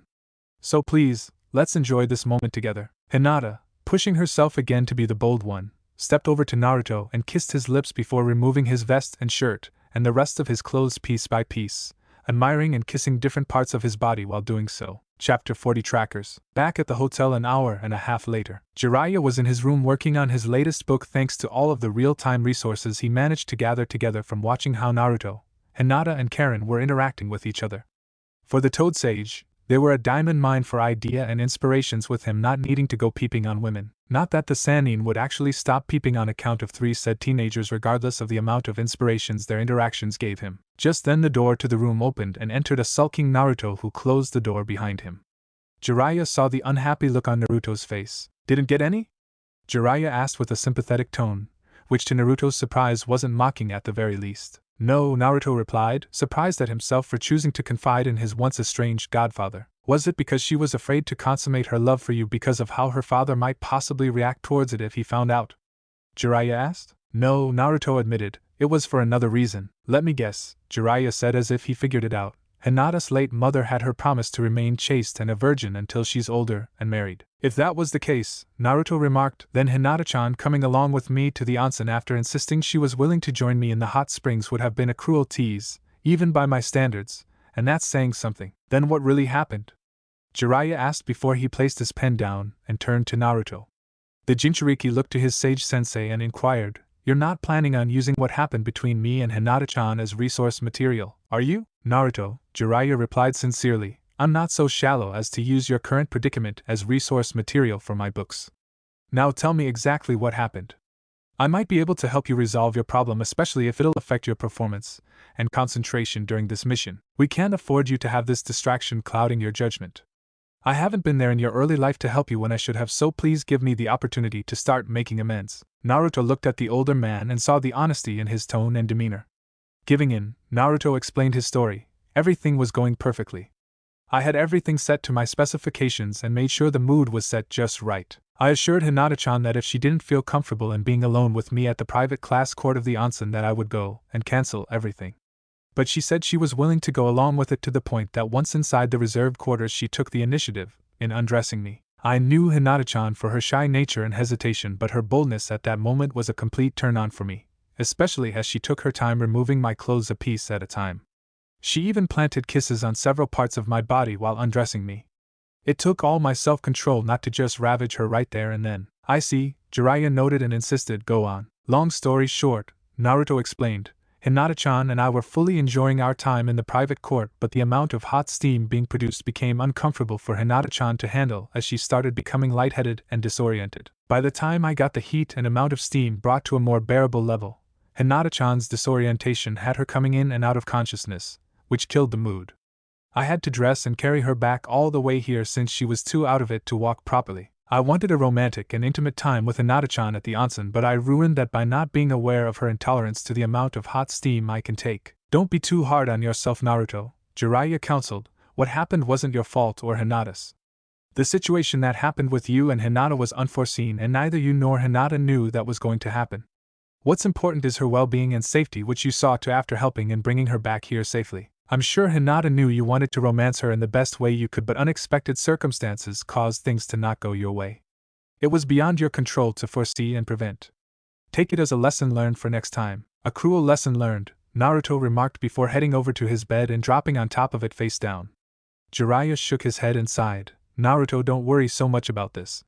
This is just a temporary setback. You'll have more chances to deflower Hinata in the future. Jiraiya didn't get a reply back from Naruto as the younger male just lied there motionlessly. Making his way over to him, Jiraiya went to if Naruto was still awake. This was confirmed when Naruto shot up off the bed. I need a distraction from this, Naruto stated before going over to the door and putting his sandals back on. Opening the door, Naruto stepped out and left the room, leaving Jiraiya alone again. At least the rest of the night will remain peaceful, Jiraiya commented as he went back to his side of the room and continued his writings. Meanwhile, in another room, Karen was shaking her head in disappointment, while watching Hinata sip some warm herbal tea while sitting on her bed. How did everything turn out this bad? Karen asked. Things didn't go as planned, as I had a bad reaction to the amount of heat generated from the steam in the onsen, Hinata said apologetically. Naruto-kun worked so hard to give me a romantic time and I ended up ruining everything. Hinata lowered her head and sobbed lowly as a few tears streamed down her face. Not wanting to see Hinata spending the entire night crying through her regrets or sorrows, Karen went over and sat next to her on the bed. It's not your fault, Hinata, Karen assured consolingly, and it wasn't like you intended to ruin your hot date with him on purpose. No pun intended. Listen. Karen paused briefly to gather her thoughts and continued.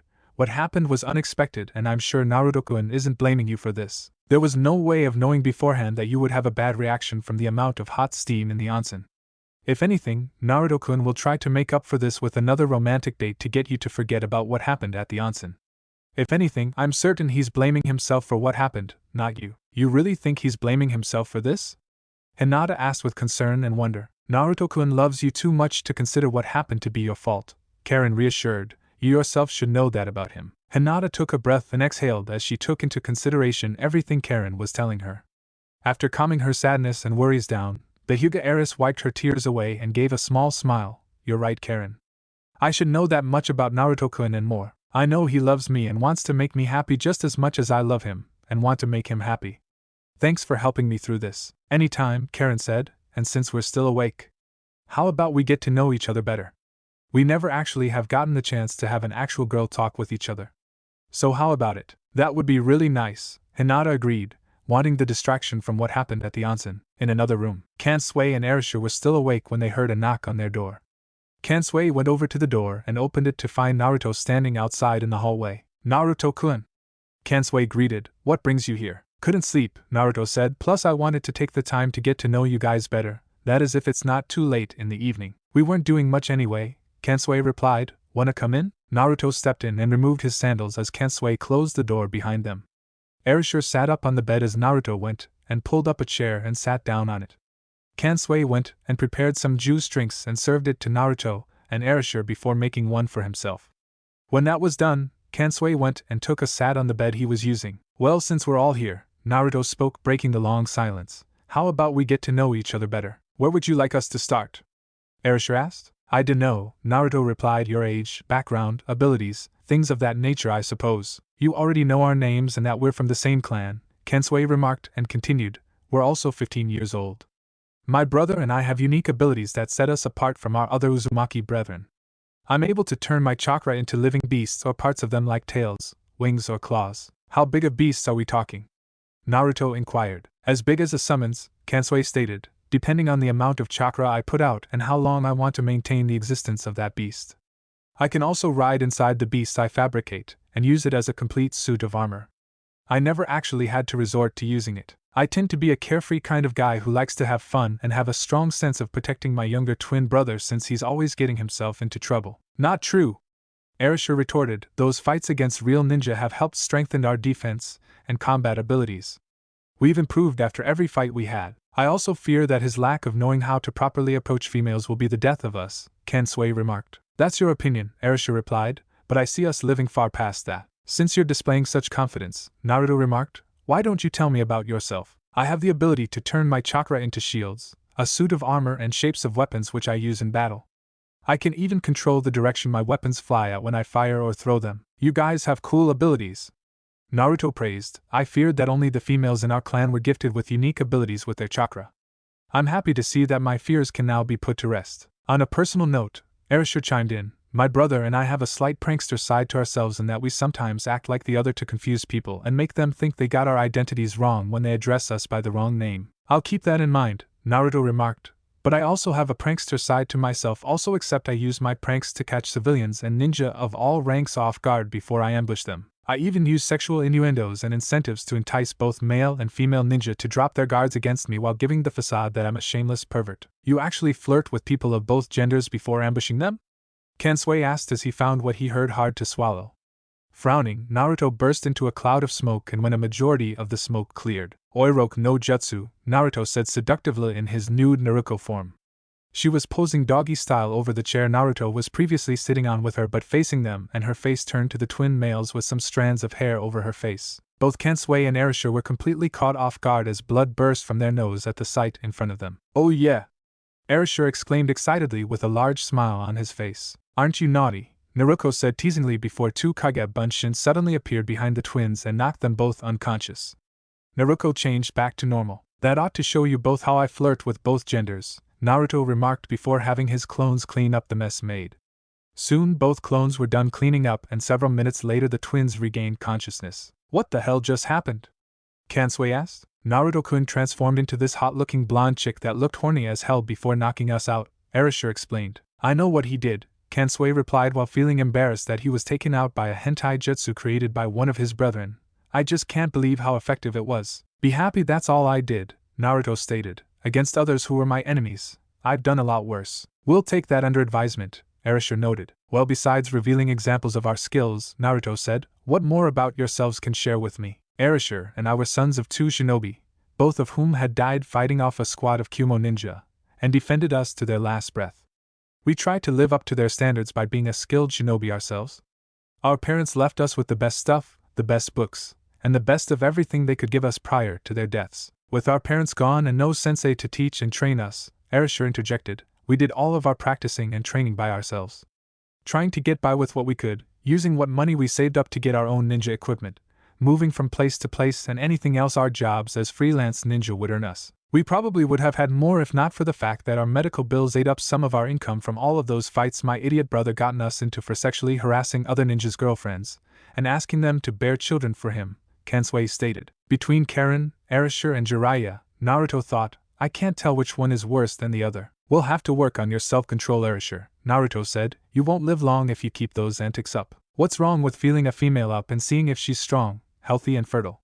Erasure asked while feigning innocence. I see women as fresh fruits, and like all fruits at a marketplace, I examine and determine whether or not they're ripe for consumption and purchase. Quite a colorful way of seeing things while being a hands-on type of Uzumaki, Naruto remarked. I'm more of a visual analysis type of Uzumaki. So in other words, Kensui figured, you're just another pervert who checks out women's bathhouses like my brother. You Uzumaki children truly know how to move a man like me to tears, Jiraiya said as he seemingly popped out of nowhere with anime tears coming down his face. Naruto, Kensui and Erasure turned to see the Sannin standing behind them. Jiraiya? Naruto asked in surprise, when did you show up, and how long were you there? Kansui added. Not important, Jiraiya replied. Since you guys were doing some male bonding, I thought that as Naruto's godfather that I can join you three in some man-to-man bonding merriment. Whatever, Naruto said while wondering how and when Jiraiya snuck in without alerting them. I can see why Jiraiya is one of the best infiltrators and spy masters. Naruto-kun, Kansui asked, we'd like to hear about your life in Konoha and your experiences as a ninja. It's a long story and the most of the beginning parts of my life weren't happy ones, Naruto answered. If you asked me, Arisha remarked, most of us Uzumaki in this era don't have happy beginnings that last long. We'll change that cursed pattern in time, Naruto remarked. The next morning back in Konoha, Hanabi was lying in her bed before the sunlight from the window shined over her face. She stirred before sitting up and rubbing her eyes. She yawned and opened her eyes to find that she was back in her room. When did I return to my room? Hanabi wondered aloud since the last thing she remembered was being in the training field with one of Naruto's clones. Yesterday after you passed out from heavy exhaustion, a masculine voice said, causing Hanabi to look up to see a Naruto clone barefooted on his back up against the ceiling of her room. You're quite determined in proving your merit, my little nighttime firecracker. Naru-chan? Hanabi asked, why are you here so early? Hanabi then grinned and added, normally you wait until the late hours towards midnight to sneak in and meet me in my bedroom. Funny, Naruto replied. Anyway, I came to check up on you after my fellow clone had to carry you back all the way here. Naruto explained, you pushed yourself harder than you could take and lost consciousness. The last thing we need is for you to have a complete system burnout. Well, I'm fine now, Hanabi said as she threw her blanket off and got up off her bed.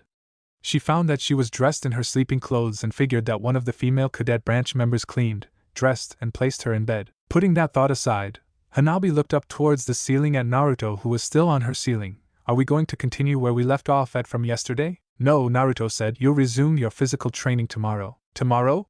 Hanabi asked with disappointment. But won't I fall behind as a result? Hanabi-chan, Naruto said, even machines need time to rest and take breaks. Otherwise they'll wear out and break down faster. Even I took days off to rest from physical training.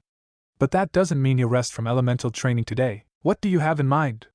Hanabi asked. Today we'll begin your new and advanced training with your earth manipulation. We'll start your training in using your earth affinity to generate your own self-imposed gravity, with the use of a few seals to help maintain and stabilize the manipulation. We're doing that today? Hanabi asked with excitement and anticipation. Don't get me wrong, this won't be an easy feat to pull off and it'll require a great amount of chakra concentration and earth manipulation. Doing this will put strain on your chakra coils, but it'll also help strengthen and increase your chakra reserves as a result. This will produce results like the ones Hinata-chan achieved through the seals I gave her. So are you up to this training, or do you wish to wait till tomorrow, and let Wanisama continue to surpass and stay ahead of me? Hanabi replied, no. I want to start today. I gave my word that I won't lose to Wanisama in anything. And I never go back on my word. That's my Nindo. I'll be waiting for you outside the gate. So hurry up and get ready, Naruto said before he shunshined out of Hanabi's room. How does he be sneaking past all of the cadet branch guards? Hanabi asked herself in wonder and fascination before getting herself ready to train with Naruto. After spending a decent amount of time cleaning her and getting herself ready, Hanabi ate her breakfast quickly and hurried out to meet up with Naruto. She found him stand by the main entrance of the compound, as he said he would be. Are you ready? Naruto asked. As ever, Naru-chan, Hanabi said with anticipation before being led away by Naruto. Meanwhile, at another training area, in an open field, Konohamaru was dressed in training attire and standing in attention. Standing in front of him was his grandfather Hiruzen, who was wearing his ninja training attire of his own. Konohamaru, Hiruzen started off. Today I'll be beginning your new training in Iron Monkey Fist. Iron Monkey Fist is a very unique style of taijutsu. It is unlike any other art form because its foundation is low to the ground, its movements are unpredictable, and it has one major factor that separates it from all the other styles: it is extremely deceptive. While in combat using this taijutsu, our goal is to deceive the opponent. We must alter our thought process that will enable us to both strike the opponent, but quickly get away. Our goal is to deliver an extremely devastating blow, and to severely injure the enemy, and yet quickly get away. Iron Monkey Fist uses elbows, knees and more and strikes at vital points to the body. Iron Monkey Fist surprises their enemy by bringing them quickly down to the ground through powerful grabs, and striking with lightning speed and above all, causing a lot of damage. In many cases, a monkey will set up an enemy by forcing them to chase him, then in a split second, turn around and strike them. Neat, Konohamaru remarked. Iron Monkey Fist includes running on all fours, Hiruzen continued, that is, on the hands and feet. Various difficult acrobatic movements such as flipping sideways in the air, front flips, back handsprings, handstands, walking on the hands, forward lunges or dives, backward lunges, spinning on the butt, spinning on the back, and many kicks and strikes. Most of the attacks are aimed at the knees, groin area, throat or eyes of the opponent, and hand strikes are normally either open-handed slaps or clawing with a semi-closed fist called the monkey claw. A wide variety of facial monkey expressions are also practiced, like happiness, anger, fear, fright, confusion, and bewilderment, just to name a few. Most movements inclusive of running are executed from either a squatting or semi-squatting position, and are normally accompanied by very swift and jerky head movements as the user nervously looks around. Another area that sets Iron Monkey Fist apart from many other taijutsu is that the user must cultivate the mind of the monkey. The mind of the monkey? Konohamaru asked with a perplexed expression. That's right, Hiruzen stated. The user must create a mindset that in a sense allows him to become the monkey. Iron Monkey Fist has 5 primary characteristics. These are the drunken monkey, the stone monkey, the lost monkey, the wooden monkey, and the standing monkey. Each one of these forms of Iron Monkey Fist are very unique, and in most cases, they need to fit a person's personality, and sometimes physique. What does each of those forms do? Konohamaru asked. I'll explain that now, Hiruzen said. Drunken monkey uses a lot of throat, eye, and groin strikes as well as tumbling and falling techniques. It incorporates a lot of false steps to give the appearance it is defenseless, and uses a lot of off-balance strikes. The user wobbles, takes very faltering steps, and sometimes falls to the ground and lies prone while waiting for the opponent to approach, at which time a devastating attack is launched at the knees or groin areas of the opponent. With Drunken Monkey, you use more internal energy than any other form. It's one of the more difficult of the monkey styles to master, and also extremely effective against a standard, attack-oriented enemy. Countering this style involves shifting your body around often to ensure that the Drunken Monkey user impacts more solid, tougher areas of your body. Stone Monkey is a physical style. The user trains up his body to exchange blows with the opponent. Stone Monkey uses a kind of iron body method. It will leave an area exposed on its body for an opponent to attack, so it can attack a more vital spot on the body. It's vital not to attack reflexively at open spots, and try to hammer away at their weak spots until they give in. Lost Monkey makes a lot of facades. Users of Lost Monkey give the appearance of being lost and confused to deceive the enemy into underestimating his abilities, and he retaliates when it's least expected. The hands and footwork change and flow from each other at will. All monkeys are sociable animals, and so they live in family groups. They're also very territorial by nature, and so when they wander into the territory of another family group, there's normally a fight, possibly resulting in death to the trespassers. This technique incorporates the fear, nervousness, and mischief of a monkey who has wandered into a neighboring territory, in that it attempts to pick and eat as many fruits and insects as quickly as is possible while nervously looking around before scurrying back to its own home range. Standing monkey, also known as tall monkey, is a relatively conventional monkey that likes to keep an upright position and avoid tumbling around. This style is more suited for tall people. Tall monkey likes to climb body limbs to make attacks at pressure points. It's a long-range style. Wooden monkey impersonates a serious, angry monkey that attacks and defends with ferocity. The attitude of this monkey is more serious, and its movements are noticeably less light than the other monkeys. Wood monkey likes to grapple and bring its opponent to the ground. This is a lot to take in all at once, GG, Konohamaru remarked. Well, I'm not actually expecting you to grasp everything all in one day, Konohamaru, Hiruzen made clear. I know all this is a lot to take in, but I'm confident that you'll come to understand my words with much practice that'll come with this training. But keep this important reminder in mind: in Iron Monkey Fist, you can easily damage your knees by learning it incorrectly. You can also damage your back, and you can endure a lot of dizziness if you are doing it incorrectly. This is a very advanced taijutsu, and it's not for the beginners and should be treated as such. Movements are hard, but if you try hard enough, you can master them. Do you understand? Konohamaru nodded and head. Yes, GG. As part of this training, Hiruzen continued, you'll need to develop stronger fingers. For that reason, Hiruzen pulled out a scroll from his carrying case behind him and opened it, revealing seals writing in it with a kanji for equipment written in the center of the seals. Focusing chakra into it, Hiruzen released from the scroll several exercising and training equipment from it that rested on the ground in front of him. You'll be training with weights tied around her fingers, arms, and shoulders, Hiruzen finished. Konohamaru took a good look at the training gear his grandfather brought with him. Gigi wasn't joking when he said my training won't be an easy one, Konohamaru thought to himself. We'll start off with the light weights. I'll tie them to your fingers, arms, shoulders, waist, and legs, and as time progresses I'll gradually advance you to the heavier weights, Hiruzen said before preparing his grandson for his training session. Elsewhere, Hanabi was standing as still as she could without giggling, which was easier said than done due to the ticklish sensations her body was feeling. Currently Naruto was kneeling in front of her making intricate brush strokes in the pattern of a spiral with other sealed drawings around it with his ink brush over her exposed abdominal region as she held her shirt up high enough for him to do the job. When he was done, he set the ink brush down and performed a set of hand seals before placing his right hand on her abdominal. Hanabi couldn't help but blush at feeling Naruto's hands on her stomach, even if it was a clone. Fuinjutsu Doton Inryoku Fujin Sealing Technique Earth-Style Gravity Seal, Naruto said before focusing chakra into the seal over her abdominal. Hanabi a little discomfort as the seals took effect on her body and chakra coils. Before long the task was done and Naruto stood back up on his feet. There, Naruto declared that seals should do the trick in helping you to focus your earth affinity around your body to generate your own self-imposed gravity field. Now let me show the hand signs to use with this seal as you begin focusing your earth affinity into your new seal. Naruto-chan? Hanabi asked, don't you also have a seal over your stomach that leaks chakra? I do, Naruto stated. I remember telling you that, so what about it? That makes for something I have in common with you that Oni-sama doesn't have with you, Hanabi remarked with a grin as she teasingly exposed her stomach to show her new seal on it. Aren't you naughty? Naruto snorted. Only when I'm with you, Naruto-chan, Hanabi replied, and that's because you're even naughtier than me. This coming from a Hyuga girl who stole and read one of my Ika Ika Paradise books when you thought I didn't notice, Naruto shot back, causing Hanabi to stutter and blush when she realized she was busted. Fine, you got me, Hanabi muttered. Anyway, Naruto said, let's get serious now. We'll start your training with your new seal. Now let me show the hand signs to use when you want to lower or increase the level of earth manipulation that'll be utilized with the seal. I advise that you start low and gradually increase the level of earth manipulation over a period of time. Naruto demonstrated the required hand signs and instructed her to perform them as demonstrated. Hanabi did so and then focused her earth manipulation into her new seal. The seal on her stomach started taking effect when she began feeling a form of heaviness exerted against every inch of her body. It's harder to move now, Hanabi groaned after feeling the slight increase in force being pushed against her. Start getting used to it and more, Naruto said, because this is what Hinata-chan was put through with her gravity and chakra restraint seals.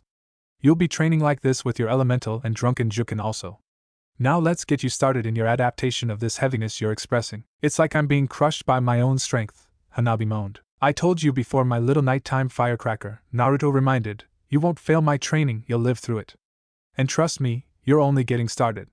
So tell me, are you going to allow the beginning stages of this difficult new training make you lose to Hinata-chan? What would the real Naruto-chan think? That was all it took, questioning her conviction to catch up to Hinata as best as possible and proving herself to Naruto. Naruto saw the fire ignite in her eyes, the same fire that burned in Hinata's eyes whenever he pushed her hard enough to force her to push back. Soon, Hanabi began focusing hard to start adapting to her increased heaviness before taking her first couple of steps. Elsewhere in Hai no Kuni, the bounty hunter, known by his employer and many others as Bloodhound, got up and cleaned himself up before preparing for his departure to resume his search for the slug Sannin. He knew he had to be on his way soon before Tsunade got too far from him. Leaving the motel room, Bloodhound departed from the motel and started his journey into the direction Tsunade and Shizen journeyed off into. After a while, Bloodhound stopped walking and paused when he realized that the Sannin's tracks spread into multiple directions all of the sudden. Clever, Bloodhound acknowledged, she's trying to throw me off. From this standpoint, her track and scent is divided and sent into multiple directions. Any one of them could be a possible way she went, or a decoy path to throw me off course while she creates a larger distance between us. Well, let's see if I can adapt to this situation. Bloodhound clasped his hands together to form a hand sign and said, Kage Bunshin no Jutsu. Bloodhound summoned 20 shadow clones and instructed, each of you will follow a trail and see where it leads. If you're led to the real Tsunade, summon me to that location and I'll handle the rest from there. The clones nodded their heads, and each left into a direction of one of the 21 trails, and the original Bloodhound went into the 21st trail. In another part of Hai no Kuni, Naruto and company have been traveling since daybreak in their search for the wandering Sannin, Tsunade. During their trek, Naruto and Hinata, while walking a short distance behind the group, privately talked about what happened at the onsen and apologized to each other about the incident. Hinata told Naruto that she wanted to be the one to treat him to a lovely romantic evening this time when the opportunity arises, since he was always the one romancing and treating her out. When hearing this, Naruto teasing asked Hinata if she would make it a night they would never forget. Replying to that, Hinata whispered in his ear how she wants to make out passionately again in the same manner they did on top of the Hokage monument the other night. That was more than enough to get Naruto to look forward to whatever Hinata would plan for them, and he expressed this by groping her rear briefly, causing Hinata to squeal and blush crimson while making sure no one was watching them. While Hinata and Naruto were enjoying each other's sensual touch and company, Erasure, every now and then, would shoot Karen a flirtatious smile, with his smiles only to be met with Karen's frowns and huffs. Kansui could only sigh while watching the interactions between his Uzumaki brethren. However, Naruto made it very clear that he wouldn't tolerate any violent outbursts from any of them, like what happened with regards to the food cart Karen destroyed the other day. Earlier, Jiraiya was tipped off by one of his informants that Tsunade was seen taking off out of Uchiha, a streak of good luck town by night, to another town. From what Jiraiya was told, something placed Tsunade on high alert, which influenced her actions to suddenly skip town after winning a big game at one of the casinos. The Toad Sage could only wonder what it was that spooked Tsunade to the point that she would leave town in a rapid hurry that same night. Putting that thought aside, Jiraiya thought about how he was about going to persuade Tsunade into returning to Konoha. He was under direct orders from Hiruzen to bring her back by any means necessary, even if it meant arresting and forcing her to return. He sighed as he considered his options that didn't require the use of force. Jiraiya knew that if Tsunade were to learn that Hiruzen is ordering her return to Konoha, whether she likes it or not, things could turn ugly fast and she'd possibly retaliate violently against them, Jiraiya and his team, that is. Regardless, Jiraiya had his orders, and regardless of his feelings for the Slug Princess, his loyalty to Konoha and the Hokage came first. "What are you thinking about?" Naruto asked the Toad Sage after he and Hinata caught up with the rest of the group after having their private moment together. "I'm wondering how we're going to convince Tsunade peacefully return to Konoha with us," Jiraiya revealed. "Do you think she'll come back with us willingly?" Hinata inquired. "That would be like snatching a hornet nest from its resting place and telling the colony inside it to return with us without retaliation," Naruto remarked. "Things can't possibly turn out that bad, right?" Hinata asked. "You don't know Tsunade as well as you or anyone else thinks," Jiraiya stated. "Tsunade blames Konoha for a great deal of losses she suffered through during the chaotic periods of war Konoha and the other shinobi nations were involved in. Many of these losses she had seen with her own eyes." "Jiraiya," Naruto stated, "each of us in this group suffered familial losses in one form or another, be it through wars, being hunted down by enemy foreign shinobi forces, or self-sacrifice to protect us. The only difference is that we learned to deal and cope with our losses while honoring the memories of our lost loved ones who died protecting us. We didn't shame their sacrifices by running away." "Where does this put me?" Jiraiya asked. "I said us and we, didn't I?" "That includes you in the equation," Naruto clarified. "In any case, let's continue with our search and worry about how to get Tsunade to come back with us after we finally find her." In an effort to keep the group's spirit up, Hinata said optimistically, "I'm sure we'll find her soon enough." 3 days later. "God damn it!" Karen swore angrily. "Someone needs to nail Tsunade's goddamn feet to the floor." Frustration was what everyone was feeling now.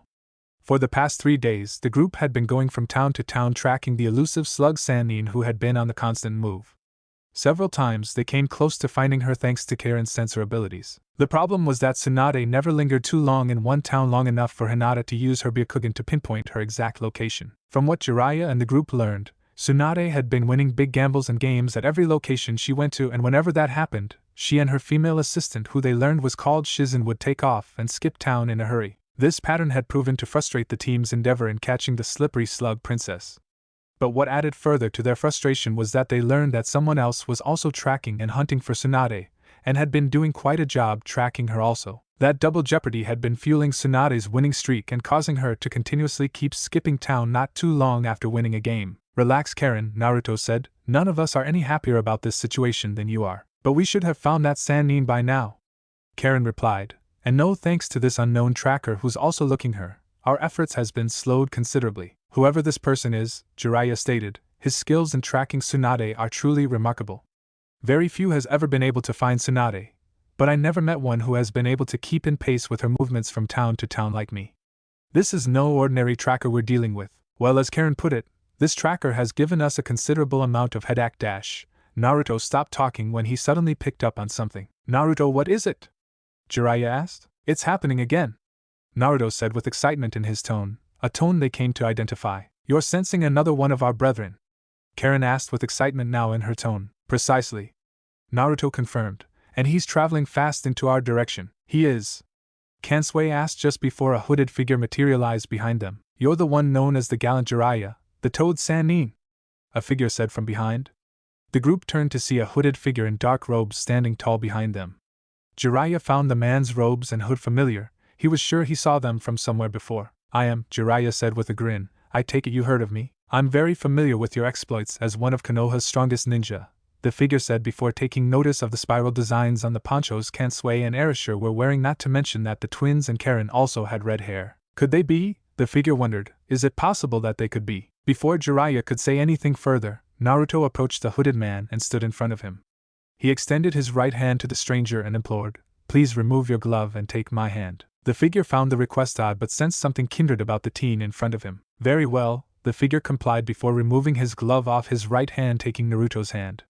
When he did so, Karen and the twins approached Naruto and stood behind him as he embraced the man's hand with his own. Karen, Kansui and Erasure took hold of Naruto's shoulders just as the link between Naruto and the Uzumaki in front of them was formed, allowing them to be part of the soul link. A rush of emotions and sensations circulated between the 5 Uzumaki and the soul link created between them. The man in front of them couldn't believe what he was experiencing. It felt as though he found his nephews and niece, whereas for Naruto and the other 3, they felt they found an uncle figure. When Naruto removed his hand from the man's hand, the figure removed his hood to reveal his face and minted green eyes and fiery red hair that was partly spiked. Naruto and Karen immediately recognized the man. "My brethren and my clan's rightful heir," the man said happily. "I've finally found you all after all these years of searching. You're Uzumaki Seijiro." Naruto exclaimed excitedly. "You're the one who saved Harun no Kuni from Kazuhana Doto." "You heard me?" Seijiro asked in surprise. "Kokiheim told me much about you after I saved her from being killed during an invasion in Konoha days ago." Naruto explained. "Since then, I've been hoping to find you, but instead you found us." Jiraiya and Hinata approached the Uzumaki group and stood among them. Naruto pulled Hinata forward and introduced her. "This is my girlfriend Hyuga Hinata. She's been at my side faithfully and loyally for a long time." "Naruto-kun," Hinata said with a deep blush and smile after hearing his sincere compliment. Seijiro looked at the young girl and smiled as he said, "You're from the Hyuga clan, the heiress I presume." "Yes," Hinata confirmed as she bowed respectfully to him. "It's an honor to meet you, Uzumaki Seijiro-san." "It's an honor to meet you as well," Seijiro said before looking at Karen, Kansui and Erasure. "Kansui, Erasure and Karen," Seijiro greeted. "I'm happy that we found each other." "You're now the oldest Uzumaki of our group," Naruto said. "I can see that considering that I'm 41, Seijiro replied. "Yeah, well, you and Hano." Naruto stopped when his mind replayed what Seijiro revealed. "You're 41. But Kokiheim said you were 28. "That's what she thought," Seijiro corrected. "The fact is I just don't look my age thanks to some strong Uzumaki genes and our longevity." "I'll say," Karen commented optimistically, "it makes me look forward to looking young despite aging. Naruto-kun will continue to see the beauty that I'll continue to possess even then." But before that time, Erasure interjected charismatically, "Would you honor me in having my children who would possess your beauty?" "Shut up!" Karen yelled angrily with a blush on her face. "Quit asking if you can impregnate me." Seijiro looked at Kansui and asked, "Are they always like this?" "No," Kansui replied. "Sadly they're much, much worse than this." "I'll keep that in mind," Seijiro said. "Don't worry, I'll keep them in check," Naruto assured and continued.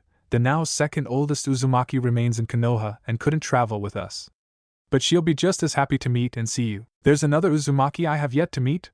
Seijiro asked in surprise and in anticipation. "Her name is Uzumaki Anoka," Naruto revealed. "You'll meet her in time when we return to Konoha." "I'm looking forward to that," Seijiro said. "You're the bounty hunter known as Bloodhound," Jiraiya stated, changing the subject and causing Seijiro to turn to his direction. "You're credited with bringing in 74 D-ranked criminals, 87 C-ranked criminals, 42 B-ranked criminals and 57 A-ranked criminals, totaling your catches at 260, a good majority being groups of bandits, or mid to high-ranking missing nin.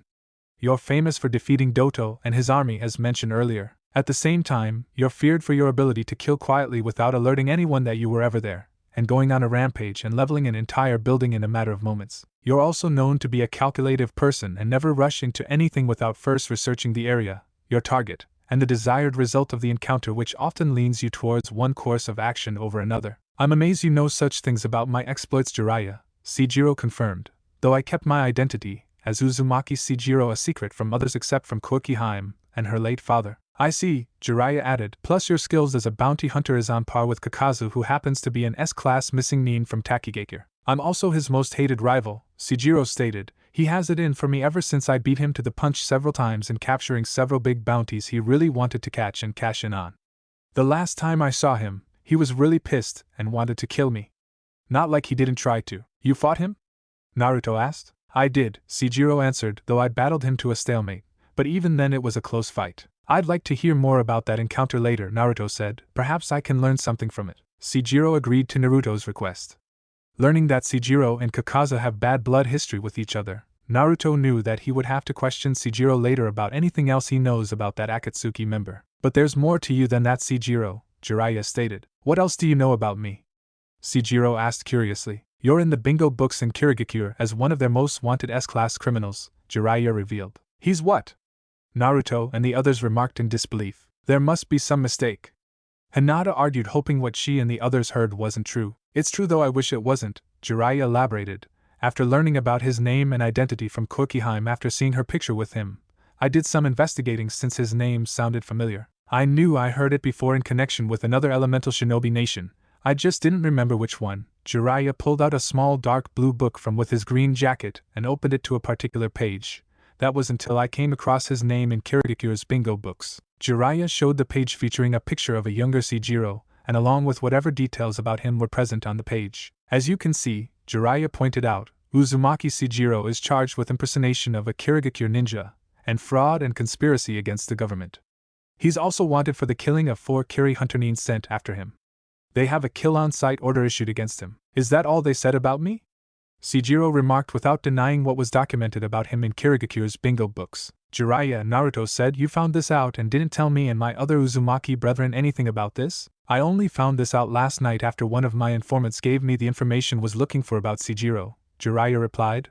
Plus I didn't expect that we'd find Seijiro so soon after meeting Kokiheim a couple of days ago. I was planning on telling you first, though I wasn't sure how you'd react to finding out that one of your Uzumaki-kin is a wanted criminal. Naruto turned to Seijiro and asked with a somber tone, what did you mean by is that all they said about me? What exactly did you do in Kirigakure that made you a wanted S-class criminal? Seijiro looked at Naruto and the rest of the group and answered, what I meant by that statement is that there's more to what I did than what was reported. One night years ago, I killed the Sandaime Mizukage along with his advisors and a number of their Jounin ninja while making it look like it was Kumogakure's doing. That was a revelation neither Naruto, Jiraiya nor the others were expecting to hear. You what?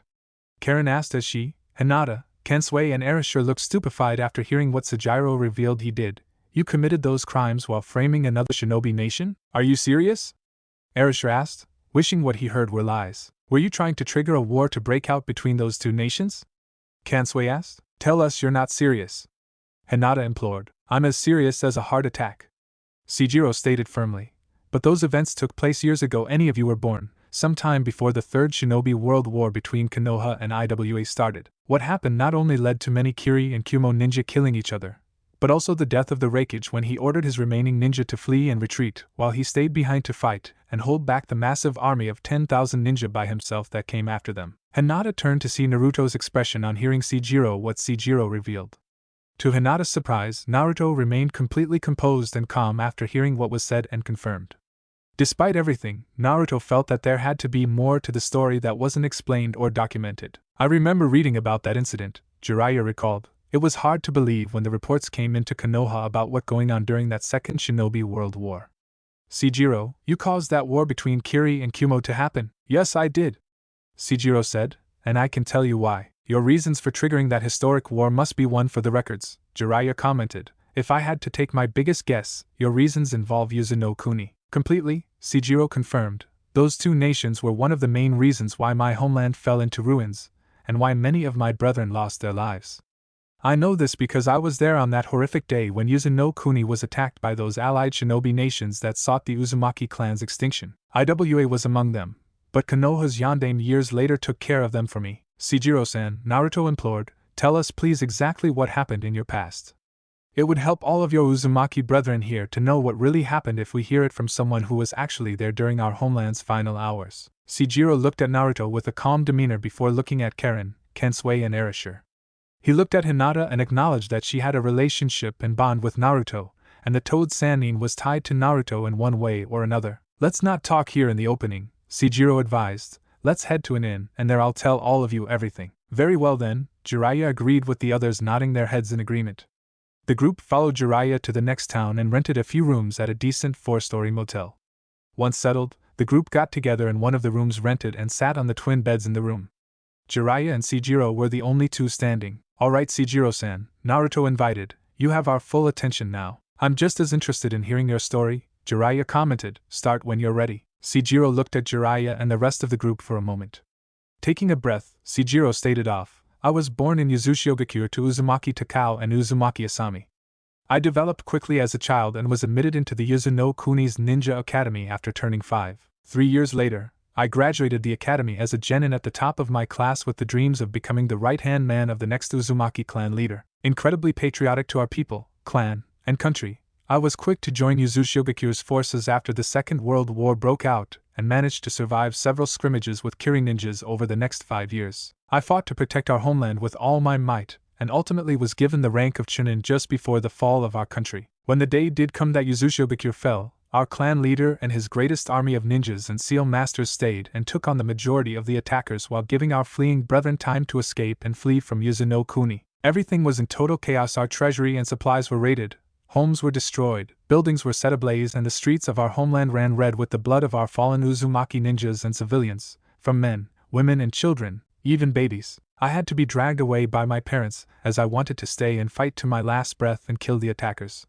To this day, the sight of our village burning to the ground is forever embedded in my memories, and for a time I did have a little resentment towards my parents for not letting me fight. But such feelings had to be quickly forgotten as my parents and I became fugitives. Homeless and being hunted like animals, my parents and I ran into the mouth of the beast and fled to Kirigakure under disguised names and hinged appearances to avoid detection.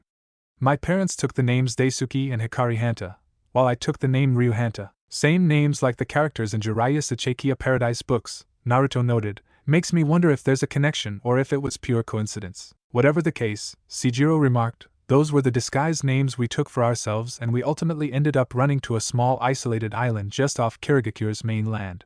We tried to live under the radar and stay hidden from Kirin ninjas, but as more stories came to us about the hunts of our clansmen, we grew restless. Finally, unable to just sit there and hide, we went to join Kirigakure's forces so we could keep an eye out for our clansmen and help them escape.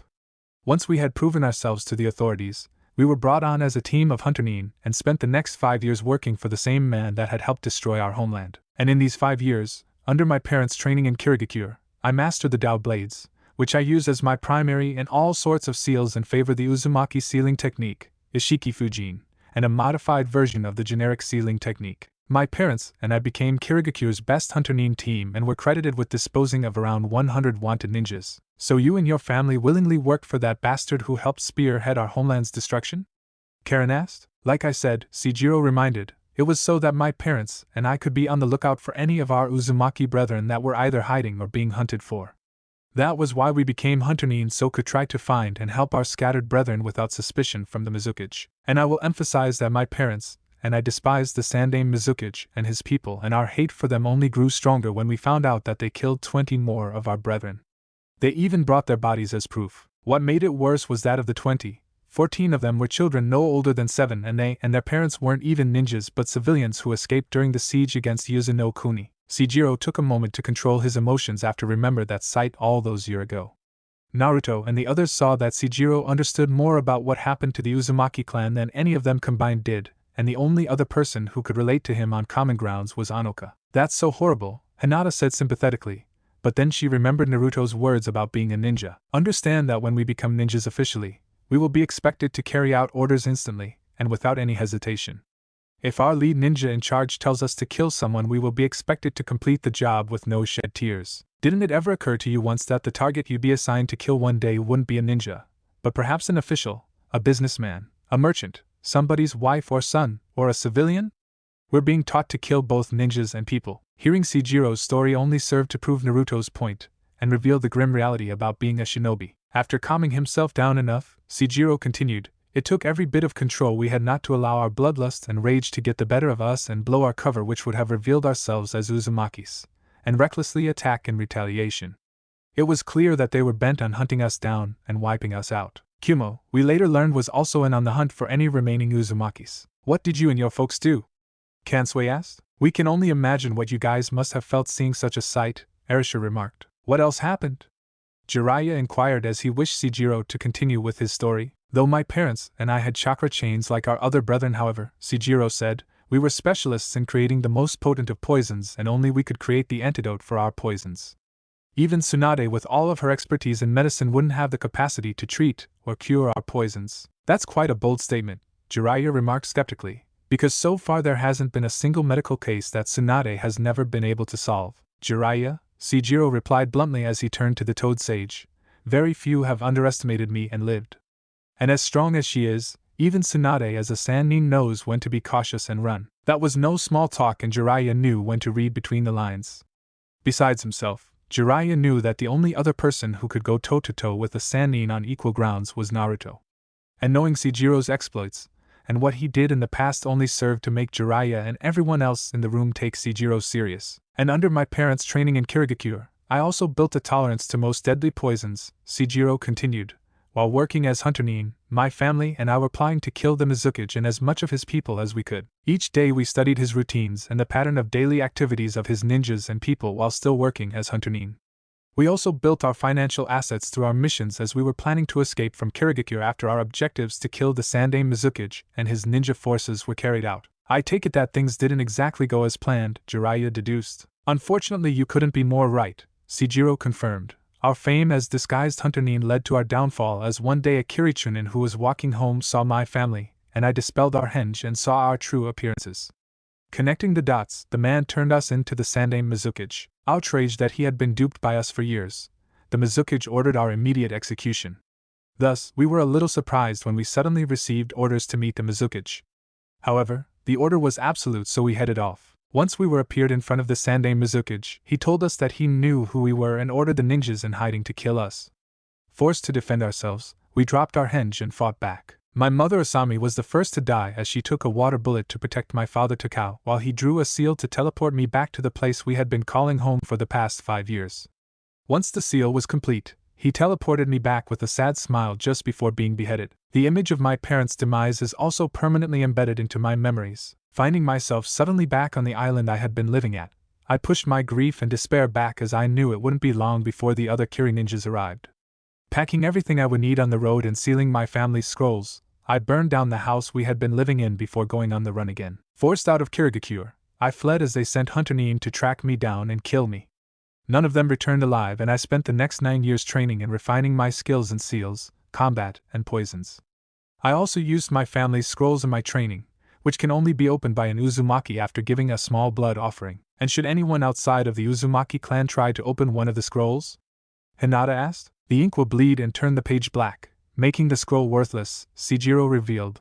Once opened by an Uzumaki, however, anyone can read the contents until the seal is activated again. I see, Hinata concurred. Later, Seijiro continued, I started traveling all over the known shinobi world and made a living as a bounty hunter.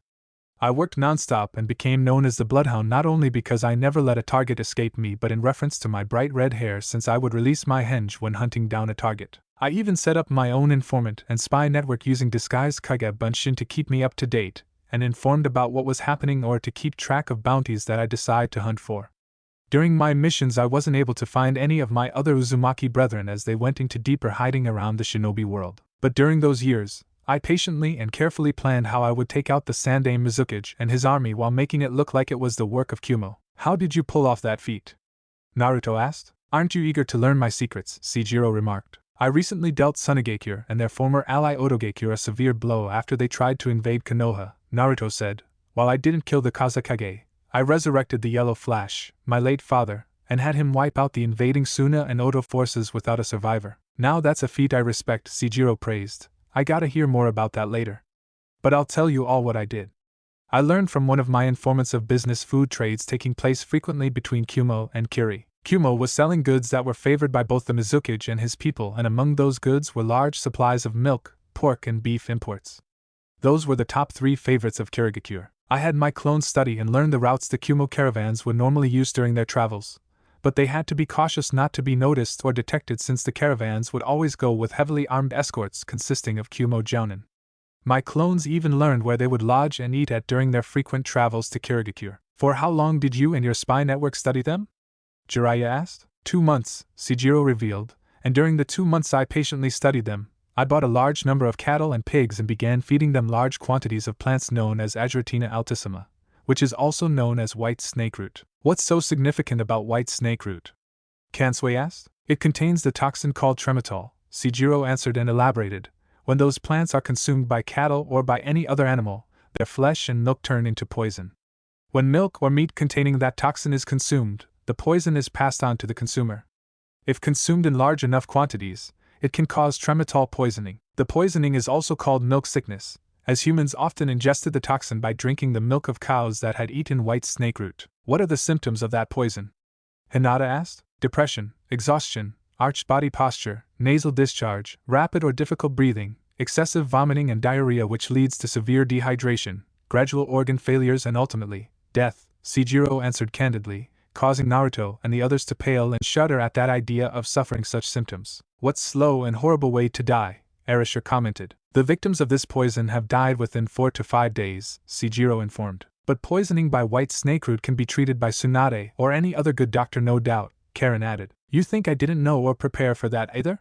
Seijiro asked and stated, I'm a poison specialist, need I remind you?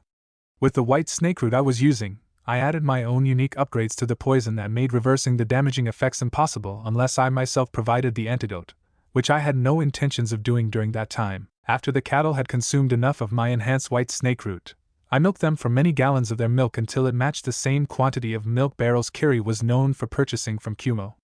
After which I slaughtered all of my cattle and pigs and prepared them as fresh cuts to be used by the Kumo caravan. How were you able to infiltrate the caravan despite their armed escorts? Kansui implored. By knowing their favorite restaurants they like to stop in and eat at during their travels to Kiri, Seijiro stated. I disguised myself as one of the chefs and prepared their meals with my tasteless and odorless knockout elixir, which was designed to have a delayed effect. It wasn't until 3 hours into their resumed traveling that my elixir took effect and they were all knocked out, buying me enough time to make the switch between their fresh cargo and my poisoned cargo. I was careful to make sure they looked completely identical so as to not arouse suspicion. Unaware of the switch, they continued on their way after believing they simply had some needed rest. I stayed in the background and followed them in the shadows to make sure nothing went wrong. Thankfully, it didn't, as the routine trade between Kiri and Kumo was carried out. However, after the trade was carried out and the caravan and their escort departed on their way, I had an army of my clones ambush and prevent them from leaving. Why so?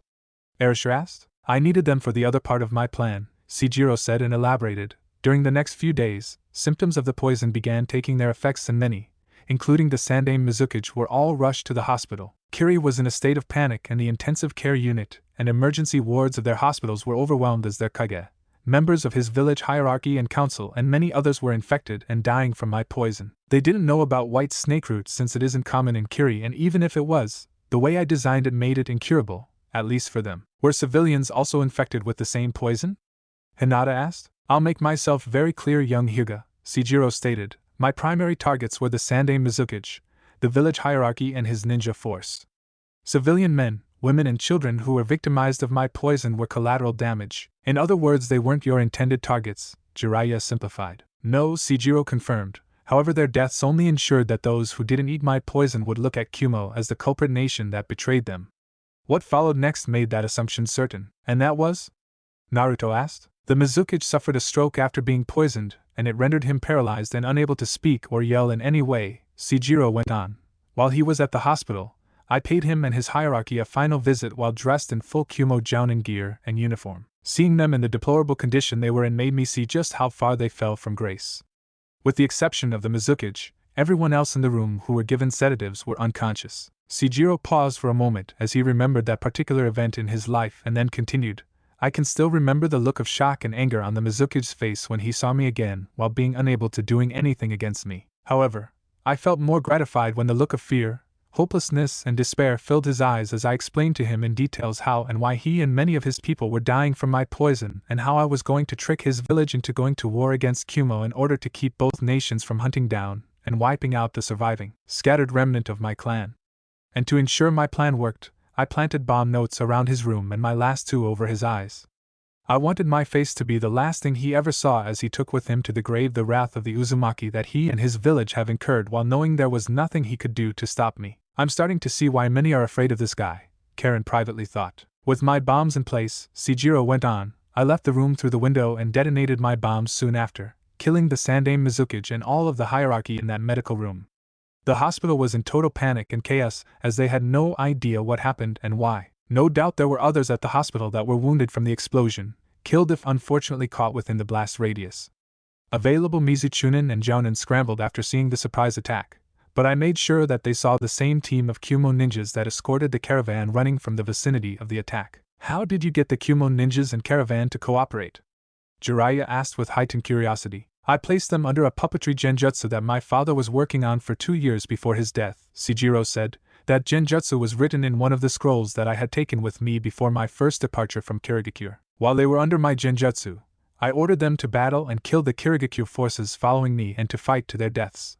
The caravan was easily taken out before a considerable number of Kiri ninjas were killed by the Kumo ninjas before they themselves were killed. Kiri returned the severed heads of those Kumo ninjas and the caravan merchants back to Kumogakure as their declaration of war. When Kumogakure and the Reikage saw that Kirigakure had declared war on them and why, they were left baffled and shocked, not understanding why their ninjas and caravan would commit such treasonous crimes and frame them for their acts. Kumogakure tried to explain that they were innocent and had nothing to do with what happened, but with the large death tolls of their civilians and ninjas, along with the brutal deaths of their Sandaime Mizukage and hierarchy, they didn't believe Kumo's explanation as they carried out their declaration of war against them with their allies helping them. The two shinobi nations that destroyed my homeland and sought the genocide of our people warred with each other with many casualties from both sides. Kumo forces were overwhelmed by Kiri forces and their allies, forcing the Reikage to order his surviving platoon to retreat back to Kumogakure, as he stayed behind by himself as the last line of defense against a combined battalion of 10,000 ninjas.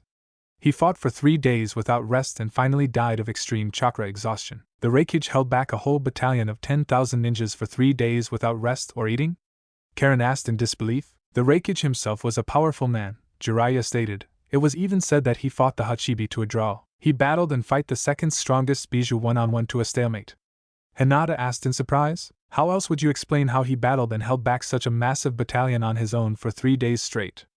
Arisha remarked. Regardless, it was a feat that cost him his life in the end, Seijiro said. Since that war, Kumo and Kiri haven't been on very peaceful terms with each other. As for Iwagakure, Konoha's yellow flash took care of them for me, so I didn't go after them. You're truly an Uzumaki we wouldn't want as an enemy, Naruto remarked. An enemy of the Uzumaki is my enemy, Seijiro stated. I've seen and lost too much in my life, and with you the clan heir, Karen, Kazui, Erishur and Anoka being the first Uzumakis I've found in a very long time, I feel a strong sense of happiness knowing that I found precious people worth more than any amount of money. That was quite an interesting story, Seijiro, Jiraiya said, and it helped me to understand why what took place between Kiri and Kumo happened. I can imagine myself doing the very same thing if I were in your position. Likewise, Naruto agreed, and Kumo isn't in any position to demand that Seijiro turn himself over after the atrocities they've committed against my clan and Yuzuno Kuni. And Kiri is currently dealing with a civil war, so they already have their own share of problems to worry about. Seijiro. I would like to know something, Seijiro, Jiraiya said. And that would be? Seijiro asked. Why are you hunting Tsunadeheim? Jiraiya inquired seriously.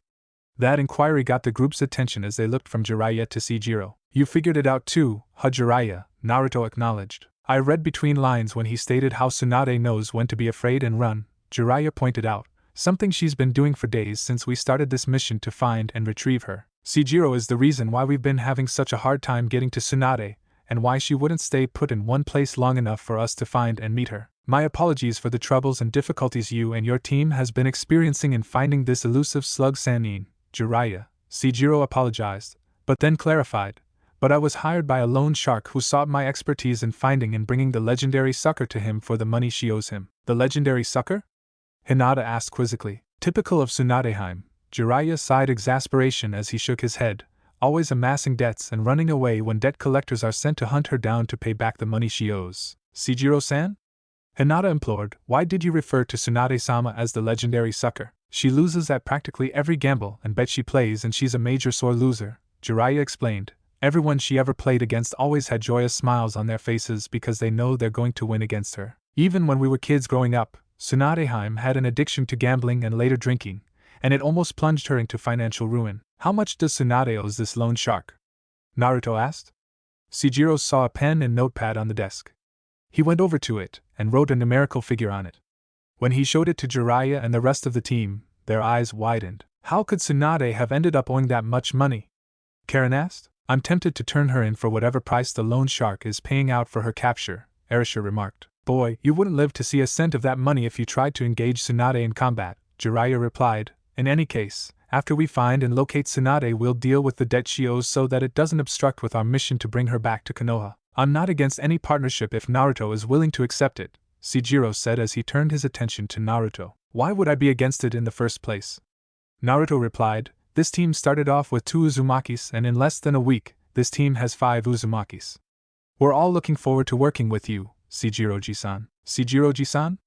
Shijiro repeated as he experimented with the feeling of that honorific. I like the sound of that. Pfft. Jiraiya muttered, I'm training and teaching the boy and he doesn't address me with any form of respect or acknowledgement of my greatness. Alright then, Godfather, Naruto said, from now on, I'll address you as Eroji-san. Jiraiya frowned and replied, youths today show little to no respect to their elders.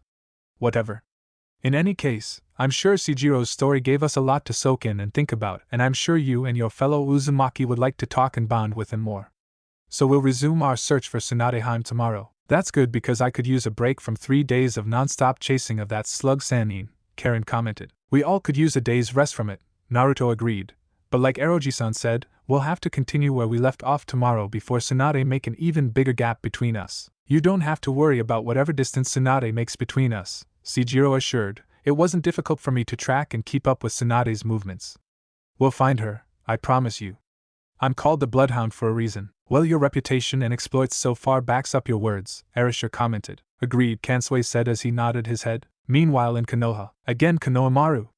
Hiruzen ordered as he and Enma the Monkey King stood in front of his grandson who was on his hands and knees on the grass-covered ground in the forest. Currently, Konohamaru was dressed in his training clothes, gear and equipment practicing the beginning stages of Iron Monkey Fist. He was seeing firsthand how difficult and draining his grandfather's fighting style was as he also had weights tied around his fingers and toes. Jizan, Konohamaru said, I can already climb trees using chakra and I can also water walk. Why do I have to climb trees without the use of my chakra? Konohamaru, Enma explained, we monkeys are naturally known for our strengths in our fingers and feet. Such physical traits give us the ability to easily climb and swing across trees and other obstacles, and our agility also adds to our speed and fluidity when fighting or avoiding dangers. Now if you learn to physically strengthen your body and increase your speed without the use of chakra, you'll prove to be a formidable close melee fighter, as not being able to use ninjutsu because of drained chakra won't limit you. Well said, Enma. Hiruzen agreed before he turned to his grandson. I understand that the beginning stages of this training is difficult for someone of your age to take. But these are the requirements you must master before we start the more advanced and difficult levels of Iron Monkey Fist. Yes, Jizan, Konohamaru said. But how long will these beginning stages of this training take to finish? That all depends on you and your determination to prove your seriousness about mastering this fighting style, Hiruzen answered, especially if you want to take the mantle of becoming Hokage one day, something Naruto appears to be ahead of you on. Being compared to Naruto's spark of fire in Konohamaru, especially when hearing from his own grandfather that he, Konohamaru, was completely behind Naruto in the race to become Hokage. No! Konohamaru said, I didn't come this far to back out now. I will become Hokage and prove my merits to you, Enma-sama and Naruto Naiken. Konohamaru, despite his soreness, gradually stood back up on his feet and gave Hiruzen and Enma a determined look filled with confidence. I don't care what hell either of you put me through, Konohamaru said. Naruto Naiken always told me that there are no shortcuts in becoming strong and that finding someone or something precious to protect with your life always makes you stronger and harder to beat. I have precious people and friends I want to protect. That's why I won't quit or back down, no matter how hard either of you make things for me. So do your worst. You really take after Naruto in terms of having a role model, Konohamaru, Hiruzen commented, but that very same spirit was what got him where he is today. Take a 30-minute break and we'll continue with your training. I'm sure you. Konohamaru fell to the ground flat on his face from exhaustion. Hiruzen walked over to his grandson and found that he passed out. The boy put up a strong front despite knowing that he was at his physical limit, Enma noted. A useful skill when you can't look weak during a critical life or death situation, Hiruzen replied, but this is the path Konohamaru chose for himself. You said you planned to train him in the same way you trained the Sannin, Enma recalled. How do you plan on dealing with all of your paperwork in your office while you're spending much of your time training the boy? The same way Naruto multitasks with his work, Hiruzen said. I'm just saddened that I didn't think of using Kage Bunshin from the start. It would have saved me a lot of headaches over the years. You mean to say that you placed one of your clones at your desk to handle all of your work at the office? Enma realized, you clever old monkey you. I'm never too old to learn, Hiruzen remarked as he knelt down and carefully picked up his grandson. Carrying him, Hiruzen turned to Enma and said, let's get him cleaned up and prepare a meal for him to eat.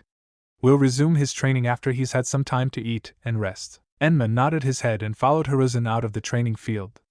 As the Monkey King looked over at the sleeping form of Konohamaru, many thoughts about the boy raced through his mind. If Konohamaru truly carries the same spirit as Naruto, Enma contemplated, he'll no doubt become Hiruzen's best successor of the monkey summoning contract and if possible, surpass Hiruzen himself. Elsewhere in Konoha, everyone in town were going about their business and daily routine activities.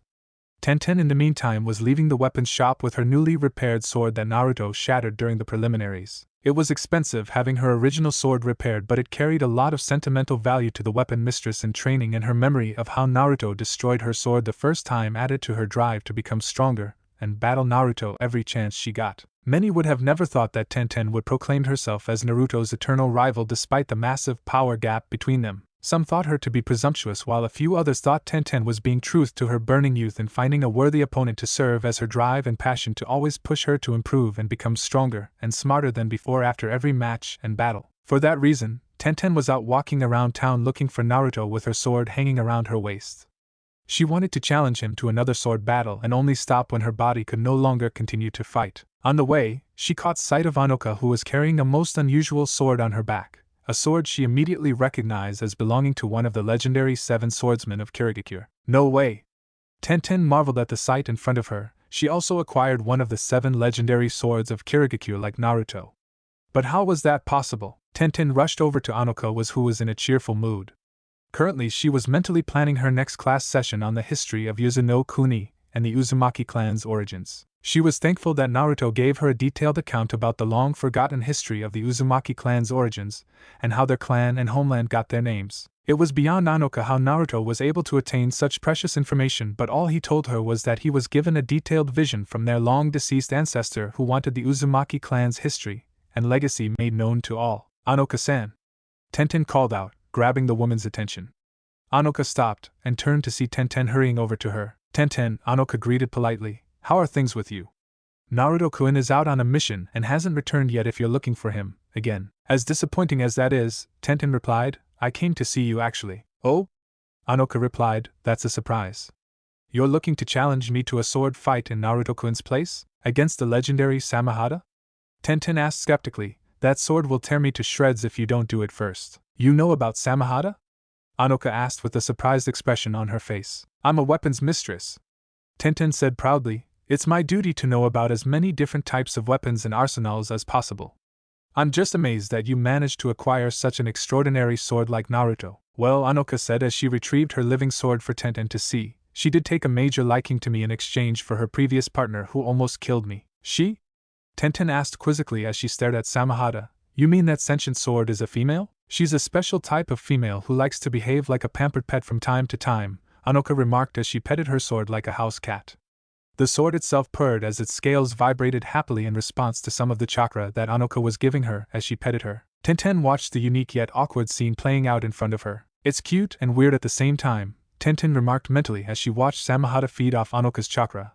I see your point in how you pamper that sword like a house pet. She's docile when she's around people she likes and doesn't pose as a threat to me and my family and friends, Hanaha said. In fact, this sword saved my life from its previous owner before one of Naruto-kun's clone found and rescued me. He was that fierce, huh? Tenten acknowledged. Is it alright if I listen to how you got the Samahada? Sure! Anoka agreed as she returned Samahada on her back and started walking together with Tenten. I'll tell you about it with a bowl or 2 ramen at the place Naruto-kun loves to eat at. But I will tell you that it was an interesting twist how Samahada switched sides and joined me instead. I'm sure Samahada's last owner was really pissed when his sword turned on him, Tenten remarked. I can only wonder how that guy you fought against is doing with the loss of his sword now. Meanwhile, in another part of Hai no Kuni, Itachi and Kisame were standing over the blood-covered Rokusho Aoi, who was barely conscious and heavily beaten to a brutal pulp by the former member of the 7 swordsmen of Kirigakure. Kisame was now holding the sword that once belonged to Konoha's Nidaime, the Raijin no Ken sword of the Thunder God. Well, Kisame said, it's not the Samahada, but... Kisame stepped aside and took a few good swings and thrusts with his newly acquired sword. I'm sure I can get used to having the Raijin no Ken as a suitable substitute, Kisame said. You have your new sword as promised, Kisame, Itachi said before looking down at Aoi. Now dispose of this garbage and do it efficiently. Kisame grinned sinisterly before he raised through a set of hand signs and said, Mizu Bunshin no Jutsu. Kisame blasted some water from his mouth, and a water clone formed from it. He then performed another set of hand signs and said, Suetun Suiro no Jutsu water release water prison technique. Kisame disgorged water out of his mouth and encased Aoi into a large water sphere, trapping him inside of it. The clone went and placed his right hand inside the water sphere to keep Aoi trapped. Aoi couldn't escape despite his best efforts to. His hysteric movement was causing more of his blood to seep out of his wounds and mix with the water surrounding him. Aoi won't be able to hold his breath for long, Itachi said, stating the obvious. I have no intentions of drowning him, Kisame said sinisterly. I was simply getting his heart pumping and warming him up for an even bigger treat I'll give to him now. Itachi said nothing further as he watched Kisame bite his right thumb to draw blood and then race through a set of hand signs before placing his right hand onto the large water bubble and say Ninpo Kokos no Jutsu. Kisame summoned 2 Mako sharks into the water dome with the terrified Aoi frantically trying to get out after seeing the 2 predators. The hysteric movements and blood flow seeping out of the already doomed ninja was enough to send the 2 sharks into a deadly hunger frenzy as they immediately charged and grisly attacked Aoi, tearing and eating every part of him. Kisame watched the gruesome display with a twisted smile of amusement, while Itachi simply had a look of indifference. After the sharks were done tearing and devouring Aoi, the Mizu Bunshin of Kisame burst into water and caused the now bloody water bubble to burst apart also, causing the 2 sharks to fall out onto the ground. The sharks started shaking up and down, and sideways as they were without water to breathe. They then burst into clouds of smoke, and went back to their home water realm after their summoned purpose was carried out. And that takes care of one unneeded weakened trash, Kisame remarked and then asked, should we try to go after the Kyuubi Jinchuriki again? There's no real hurry to pursue Uzumaki Naruto at this time, Itachi said. We can always set a future date to go after him. In the meantime, we can carry out other affairs for the organization. Whatever, Kisame replied, so long we get to have some good kills along the way. Let's be on our way now, Itachi suggested. We got what we came for and there's nothing more to be gained from remaining here. The 2 Akatsuki members left the vicinity and journeyed to their next destination in another part of Hai no Kuni. Back in Konoha at the Hyuga Manor, Hayashi was presently sitting by himself in his private study sipping warm tea and reviewing one of his clan's scrolls. Soon his private time to himself was interrupted by a knock on the door. Yes? Hayashi asked as he looked at the door. Father? Hanabi asked, are you busy now? No, Hayashi answered. Is there something you need? May I have a moment to speak privately with you? Hanabi requested humbly. Yes, Hayashi granted. Please come in, Hanabi. Hanabi slid the door open and walked in. She closed the door soon after and walked over to her father and sat down on one of the sitting mats on the floor. Hayashi looked at his daughter, who clearly had a nervous look on her face. You're clearly troubled about a matter that you wish to discuss with me, Hayashi deduced. Tell me what's on your mind, please. Hanabi lowered her head a little as a clear blush appeared on her cheeks. Taking a breath, Hanabi said, Father? Is it possible for a man to love and be with 2 women at the same time? Hayashi blinked a few times, being totally caught off guard by his daughter's inquiry. He expected a lot of possible things to be asked by her, but that question wasn't one of them. Keeping himself together, Hayashi asked, what brought this up? Does this have to do with Naruto? Hanabi felt her heart pumping faster and harder as her face turned redder. Still, she meekly nodded her head in open honesty to her father. Hayashi sighed, knowing that this was a delicate topic to discuss with his daughter, who was maturing faster than many girls her age. Hanabi continued, I know Naruto-kun is in a relationship with Wani-sama. And I'm aware how much Wani-sama loves Naruto-kun and vice versa. Yet despite knowing this Hayashi saw that Hanabi was struggling to get what she wanted to say out of her mouth. Therefore, you wish you were the one Naruto loved and was in a relationship with, Hayashi finished for Hanabi. Unable to look her father in the face, Hanabi nodded her head and replied, Yes, father. I tried keeping my feelings for Naruto-kun in check and under control, even going as far as promising Wani-sama that I wouldn't try to rival and fight her for him. But you're finding it difficult to hold true to your word, Hayashi construed. Hanabi tried to hold her tears back, but they silently ran down her face in spite of her best efforts. In the past, I used to look down on Naruto-kun as a lowly talentless orphan was known as a troublemaker and village outcast, Hanabi openly confessed, and I never knew or understood why you allowed Naruto-kun to be around Wani-sama or to associate with our clan despite knowing about his reputation. But it was that very reason that moved me to wonder what it was about Naruto-kun that led you to allow him to associate with our clan and have ties with Wani-sama. Wani-sama frequently refused to answer my questions about Naruto-kun and told me to ask him my questions myself. In doing so, I went beyond the Byakugan's power and having sight beyond sight. You went beyond the Byakugan's power and having sight beyond sight? Hayashi asked skeptically, Are you being metaphorical now? In other words, Hanabi clarified as she wiped away the tears still running down her face, I went beyond what I saw on the surface about Naruto-kun. I got to see the true Naruto-kun, the side of him that Wani-sama sees and loves.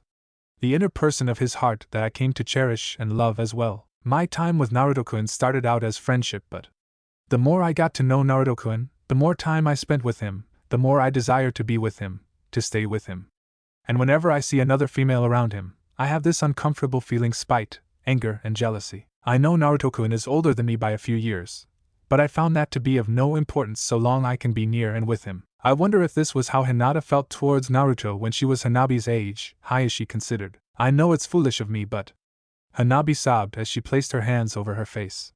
Sometimes I wish I was born first and met Naruto-kun before Wani-sama, or that Naruto-kun was a boy my age.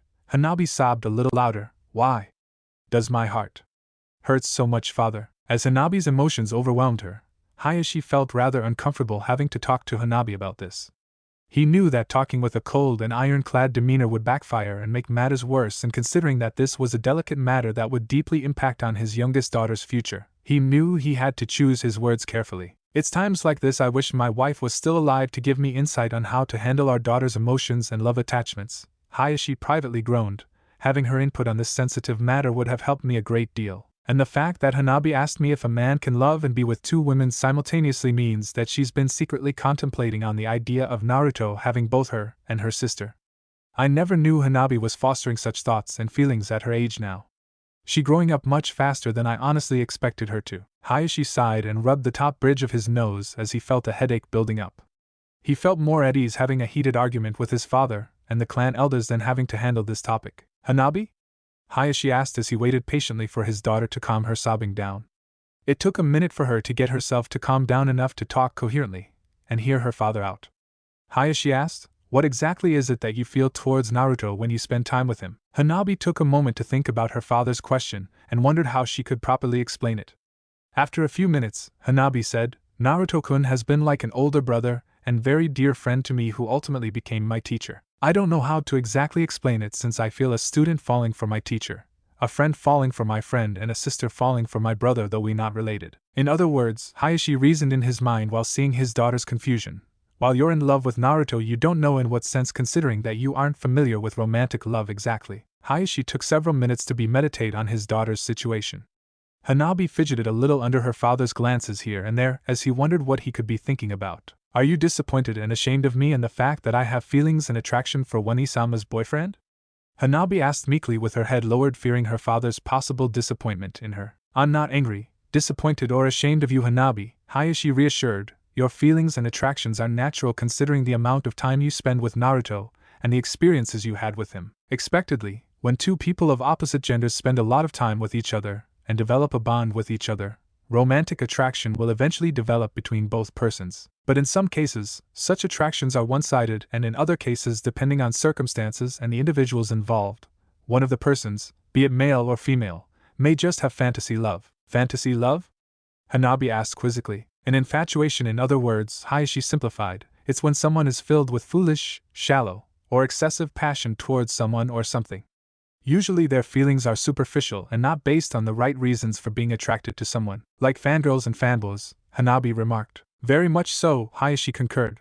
"But that's not what I'm sensing from you based on everything I've heard and seen from you for some time now, otherwise you'd have easily gotten over Naruto and moved on from him already. The fact that you're going through this and experiencing these new emotions and sensations that you're trying to understand and control means that you're growing up and maturing.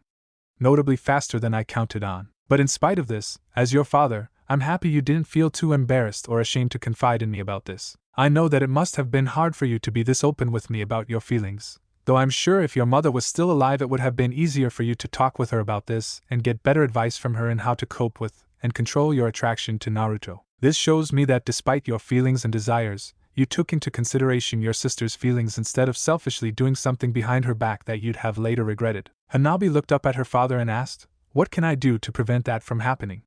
It's not like I can ask Wani-sama if she'd be willing to share Naruto-kun with me when I'm older." With a blush on her face, Hanabi lowered her head and confessed, "Though I really want to." Hayashi cleared his throat on hearing that, as it brought back Hanabi's earlier question that revealed that she had been secretly contemplating on the idea of Naruto having both her and Hinata. "At least you're honest," Hayashi replied despite his awkwardness, "though I don't know what the future has in store. But for now, let's discuss how we can help keep your affections for Naruto under control." "Yes," Hanabi respectfully complied, but then asked, "Father, you're not going to discuss what I told you with the clan elders, are you? What you choose to confide in me about as your father is none of their business or concern, since it doesn't affect the future of our clan in any way," Hayashi stated. "If Hinata was in your position, my stand on the matter wouldn't change. You have no need to worry about our private discussion becoming public knowledge to the rest of the clan. Thank you, father, Hanabi said appreciatively. Later that day with the Tsunade retrieval team. Acha, okay. That's just weird, Arisha remarked. Naruto and Hinata sneezing at the same time multiple times? Kansui noted. How the hell is that even possible? Arisha asked. Someone must have thinking hard about them both at the same time, Karen teased. I wonder who it was. Don't buy into that ridiculous superstitious nonsense. Naruto chided. It was just an unexpected coincidence. Unexpected or not, it's still weird, Arisha commented. Stop making an issue over trivial matters please, Sejiro requested. It's not something our clan leader needs to be concerned with. Thank you, Naruto said before he saw Hinata make her way towards the door. Where are you going? Naruto asked. I have something I need to take care of, Hinata said. I'll be out for a bit. Would you like for me to accompany you? Naruto offered. Actually, Hinata said, I'd rather do this alone. It's something important that I have to do. Please understand, Naruto-kun. Alright, Hinata-chan, Naruto consented. You're strong enough to take care of yourself and can handle any challenge. Thank you, Hinata replied before she gave him a short kiss and left the room quickly. After Hinata left the motel, Naruto sighed to himself as Karen approached him and said, I'm sure you want to know what she's up to. Too bad I don't know either, so you could bribe me into letting you know. And speaking of letting me know, Naruto remarked as he turned to face Karen, I'd like your input on something, in private. Naruto gestured for Karen to follow him out of the motel room. She complied and left the room with Naruto. What do you suppose he wanted to talk with Karen about? Arisha asked. My guess is as good as yours, Kansui said. It must be something important if it's a private matter we can't sit in on. Meanwhile, Naruto and Karen went to the next room Jiraiya rented out for them and locked the door behind them. So what did you want to talk with me about? Karen asked. I've been meaning to get this from a female's point of view and I know I can get good resource material from you, Naruto stated. What do you wish to know? Karen inquired. How would you describe horniness for a woman? Naruto asked straightforwardly. Karen smiled and giggled perversely before she licked her lips. That's one of the best questions I thought you never asked me, Naruto-kun, Karen remarked. And since this is you asking me, Karen burst into a cloud of smoke and after the smoke cleared away, Karen stood in the exact form and appearance of Hinata. I think you'll find this appearance more to your taste as I answer your question, Naruto-kun, Hinata commented in the perfect imitation of Hinata's voice and demeanor. I hope I don't come to regret this considering that this is Karen's nature, Naruto thought. To begin with, Hinata started off, horniness for a woman is 1,000 times more intense than that of a man's. How so? Naruto asked as he took out his pen and notepad and got ready to write. A man feels an urge to give, Hinata explained. A woman, however, feels a great need to receive, like a thirst needing to be quenched. You see, thirsty is the term we use to describe our arousal because that's how we understand being horny, and truth be told, we're the thirsty ones. A man's horniness is not a thirst. It's a feeling of richness. He feels compelled to give himself to a woman, like a rich person who wants to give to charity. Go on, Naruto encouraged gleefully as he wrote down everything he was being told. Imitating Hinata's shy and meek nature, Hinata continued, we women get thirsty and horniness to us is this burning need to be satisfied and urge to be fed and calm our hunger. But worse because when we get hungry, we feel it in our whole body. Imagine a hunger that's concentrated in your waist area or that focuses only in one small little opening in your body. For us, we feel like our bodies are starving to be rubbed, to be touched, to be embraced, to be filled, like an inner itch, like a cramp in reverse, this desperate need for the velvet force of penetration and having him inside of us. The desire for a man's embrace is not only physical but also mental and emotional as we yearn for that connection with him, the desire to be one with him in heart, mind, body and soul. When the urge leaves our love canal, electrical current shoots through our heads as these electrical current rewires our mind to its original state. When we feel a man's warm and protective arms wrapped around us as he holds us close to his bare body, his flesh, while feeling and listening to the sound of his heartbeat, it puts our souls at ease knowing how much he loves, desires and cherishes us. His loving and reassuring words of love and affections is our source of security that he's ours and assures us that we would have many more nights of hot passion and carnal gratification. Damn, I wish Hinata-chan was here now and not running personal errands, Naruto thought as he wrote down the last of what Hinata explained. I wonder what she went to do that she couldn't tell me about.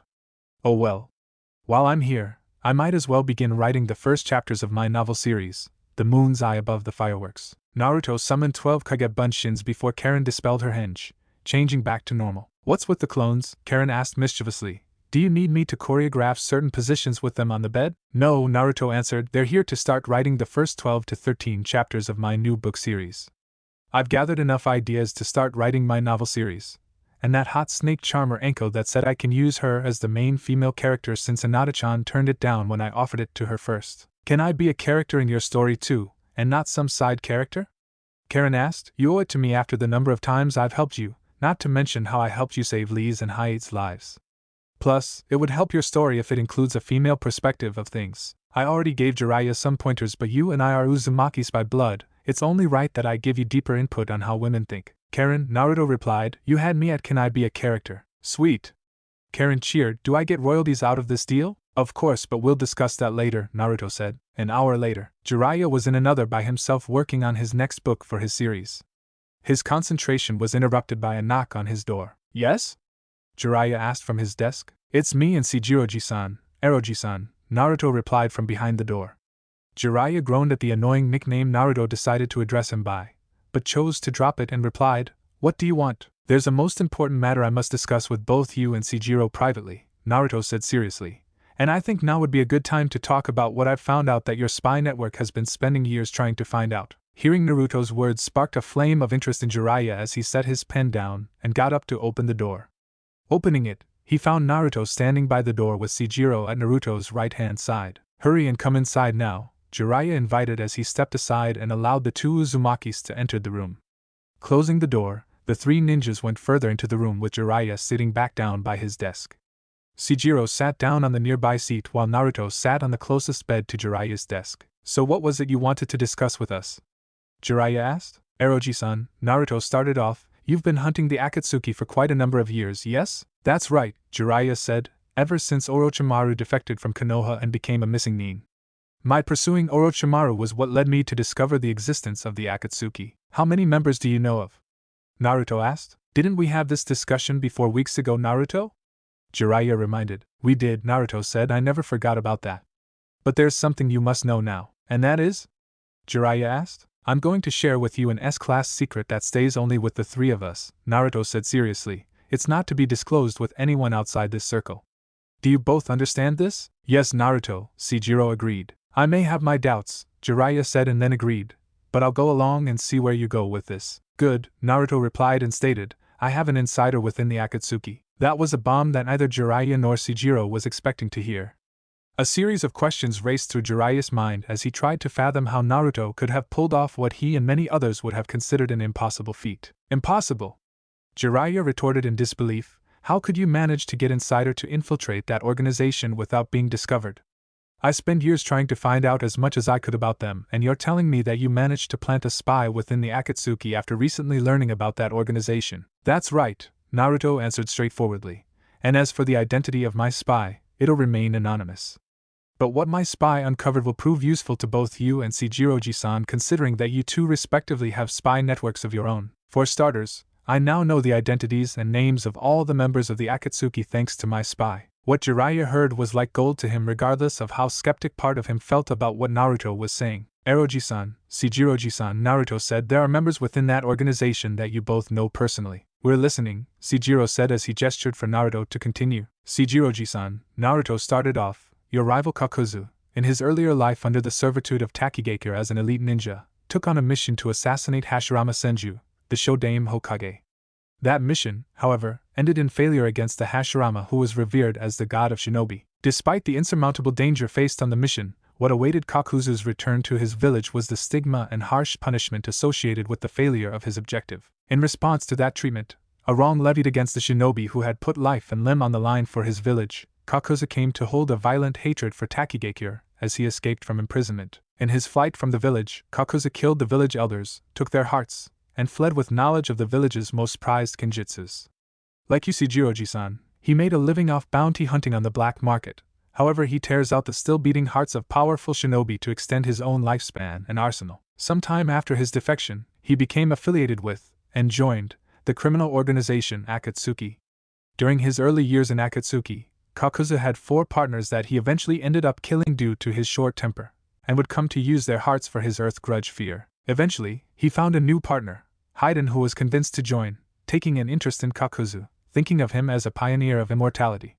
This made Haiden a perfect partner for Kakuzu as he cannot be killed because of his own similar immortality despite their mutual dislike of each other. That's quite a lot to swallow, Shijiro remarked. That's putting it lightly, Jiraiya commented as he took in everything he just learned from Naruto, which was much more than he counted on. What else can you tell us, Naruto? Do you remember Nagato, Yahiko, and Konan Eroji-san?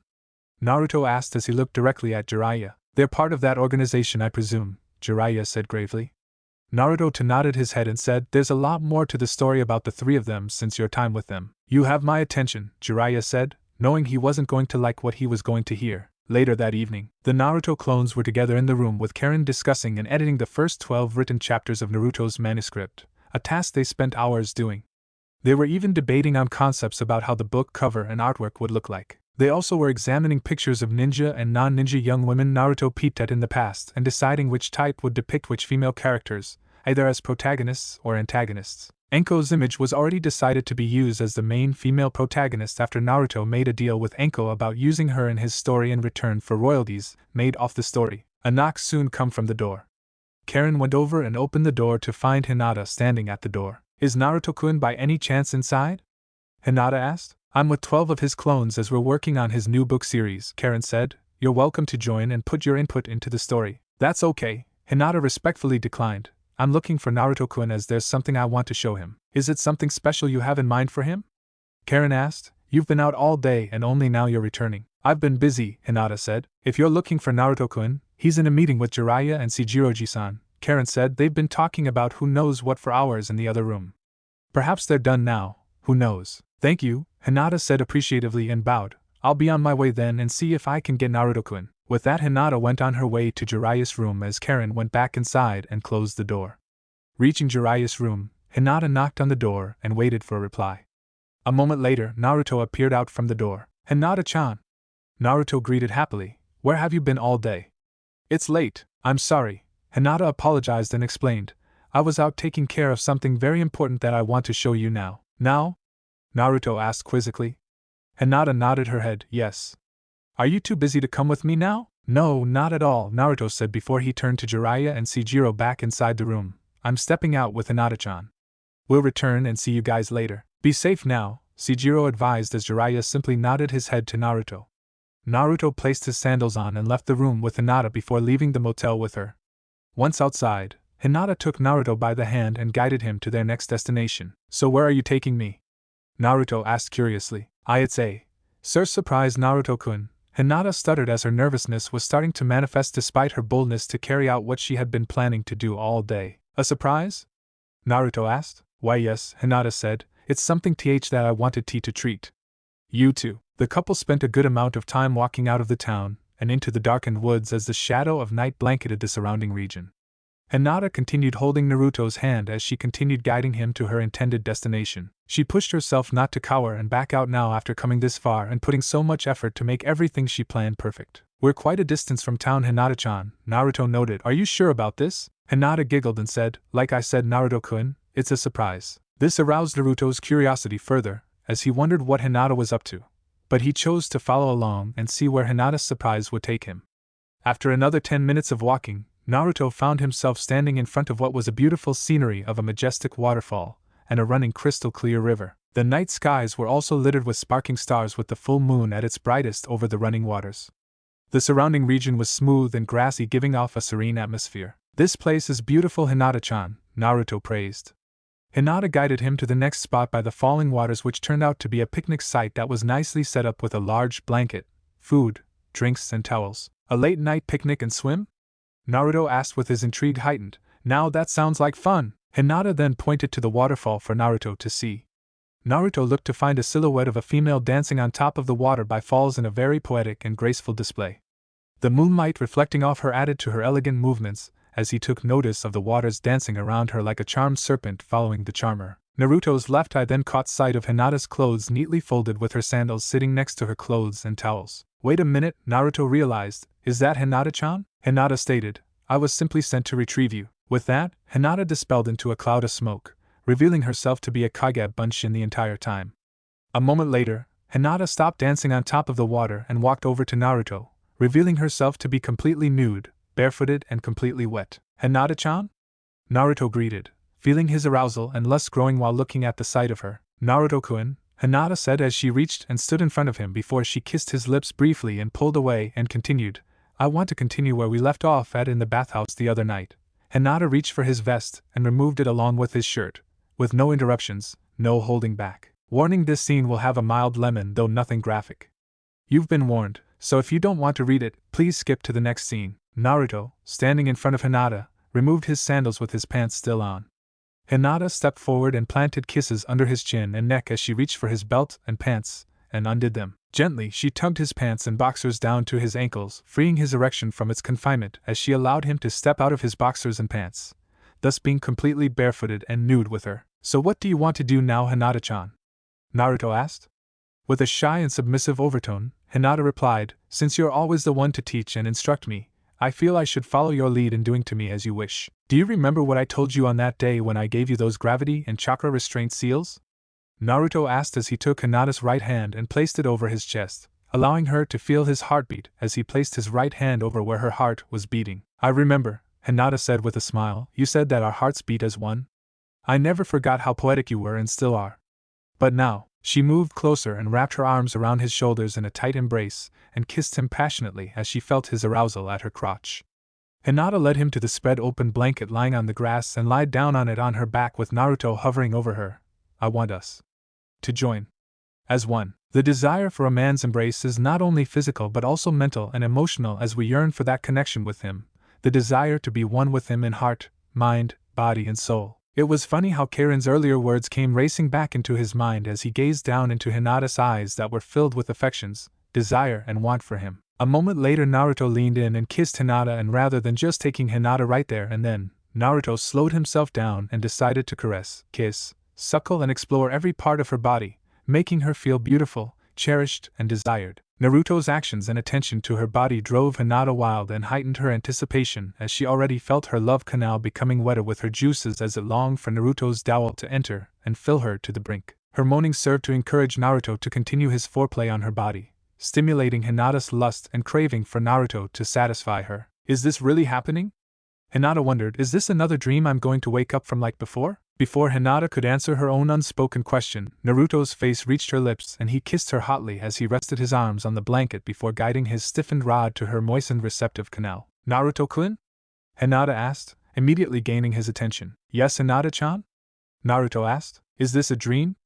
Hinata asked. Is this all one big dream to wake up from? Even if it is, Naruto replied, it would be worth every minute so long I get to spend and have this moment with you. Naruto-kun, Hinata said happily before she kissed his lips and held onto Naruto as she braced herself, feeling every part of his stiffened man part sliding inside and opening her wet passage for the first time. For Naruto, there were no words that he could use to describe the mental and carnal sensations he was experiencing as he descended into Hinata until he reached her sensitive barrier. Naruto stopped and gave Hinata a look that was more of an unasked question that she was able to understand. It's okay, Naruto-kun, Hinata assured, I'm sure about this. Make me yours. With that reassurance, Naruto in one thrust fully submerged into Hinata, causing her to moan loudly from having Naruto completely in her for the first time, giving their virginity to each other for good. Naruto's mind was doing somersaults as he savored the sensuous feeling of being joined with his girlfriend, while feeling her wet and nude body underneath his nude body. Sure, he had wet dreams of Hinata and read many stories from Uchiha Paradise about such erotic scenes, and he also watched a few movies with those graphic moments. But it was a whole different dimension when actually engaging in such physical intimacy. Naruto allowed Hinata time to adjust to the feeling of having him in her, knowing that her first time would be excruciating at the start. Soon though, she moved up and down a few times signaling she was ready to continue. At that moment, Naruto and Hinata forgot about everything else and the world around them as they made love in the blanket of the night. They took each other for all they were worth with no restraints, no holding back as Hinata verbally encouraged her lover to claim her, to have her, to love her. Naruto complied while telling Hinata how beautiful she was and expressing his desire to always be there with her, for her. He repeatedly called her his moon's eye spring rabbit during their lovemaking. Every moan, every groan Hinata made from their rhythmic movements only made Naruto more aroused with passion and lust. For Hinata, being brought up in a traditional household, she knew very well how her father and clan wanted her to be married off ceremonially. She knew how they wanted her to stay chaste and remain a virgin until she was wedded off to a worthy suitor. But at that moment, she didn't care about traditions, customs, or what her father and clan wanted. All thoughts of them were forgotten. All that mattered to her was having Naruto and staking her claim on him, desiring his love, time, energy, and attention. She wanted him to be hers and to make him happy by what means necessary, even if it meant giving her body to him as he gave his to her. After a while, both teens reached their climatic peak and surrendered to their need for orgasmic release, relishing in the bliss of carnal gratification. Naruto's eyes rolled to the back of his head as Hinata's canal contracted and tightly squeezed down on his shaft. Hinata moaned loudly as she felt Naruto release inside her, as he held onto her for another minute until he was completely drained. While holding her, he kissed her neck and the bottom of her chin a few times and said huskily, "I love you, Hyuga Hinata. You're mine now, my beautiful moon rabbit." "Yes, Naruto-kun," Hinata said lowly, "I love you too. I belong to you now. And you belong to me." Naruto rolled and allowed Hinata to rest on top of him while they were still intimately connected. They took the time to regain their strengths while Hinata felt and listened to the sound of Naruto's heartbeat. A cool breeze blew by, but the warmth of Naruto's body was enough for Hinata. End of mild lemon scene. "Hinata-chan," Naruto said. "Yes, Naruto-kun?" Hinata inquired. "We did this without the use of..." Naruto left the sentence off as Hinata understood his unfinished statement. "Don't worry, Naruto-kun," Hinata assured, "I won't get pregnant for now.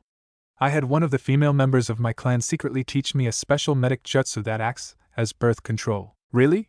Naruto asked with interest. "When was this?" "The morning before I left my clan's compound to meet up with you and Karen for this mission," Hinata revealed. "The way we made out at the Hokage Tower and on top of the Hokage Monument the night before this mission, I knew it would be a matter of time until we could no longer control our urges, so I took the needed precautions." "I'm happy you did," Naruto said in relief. "I must confess that I was negligent and stupid in not learning to do so myself.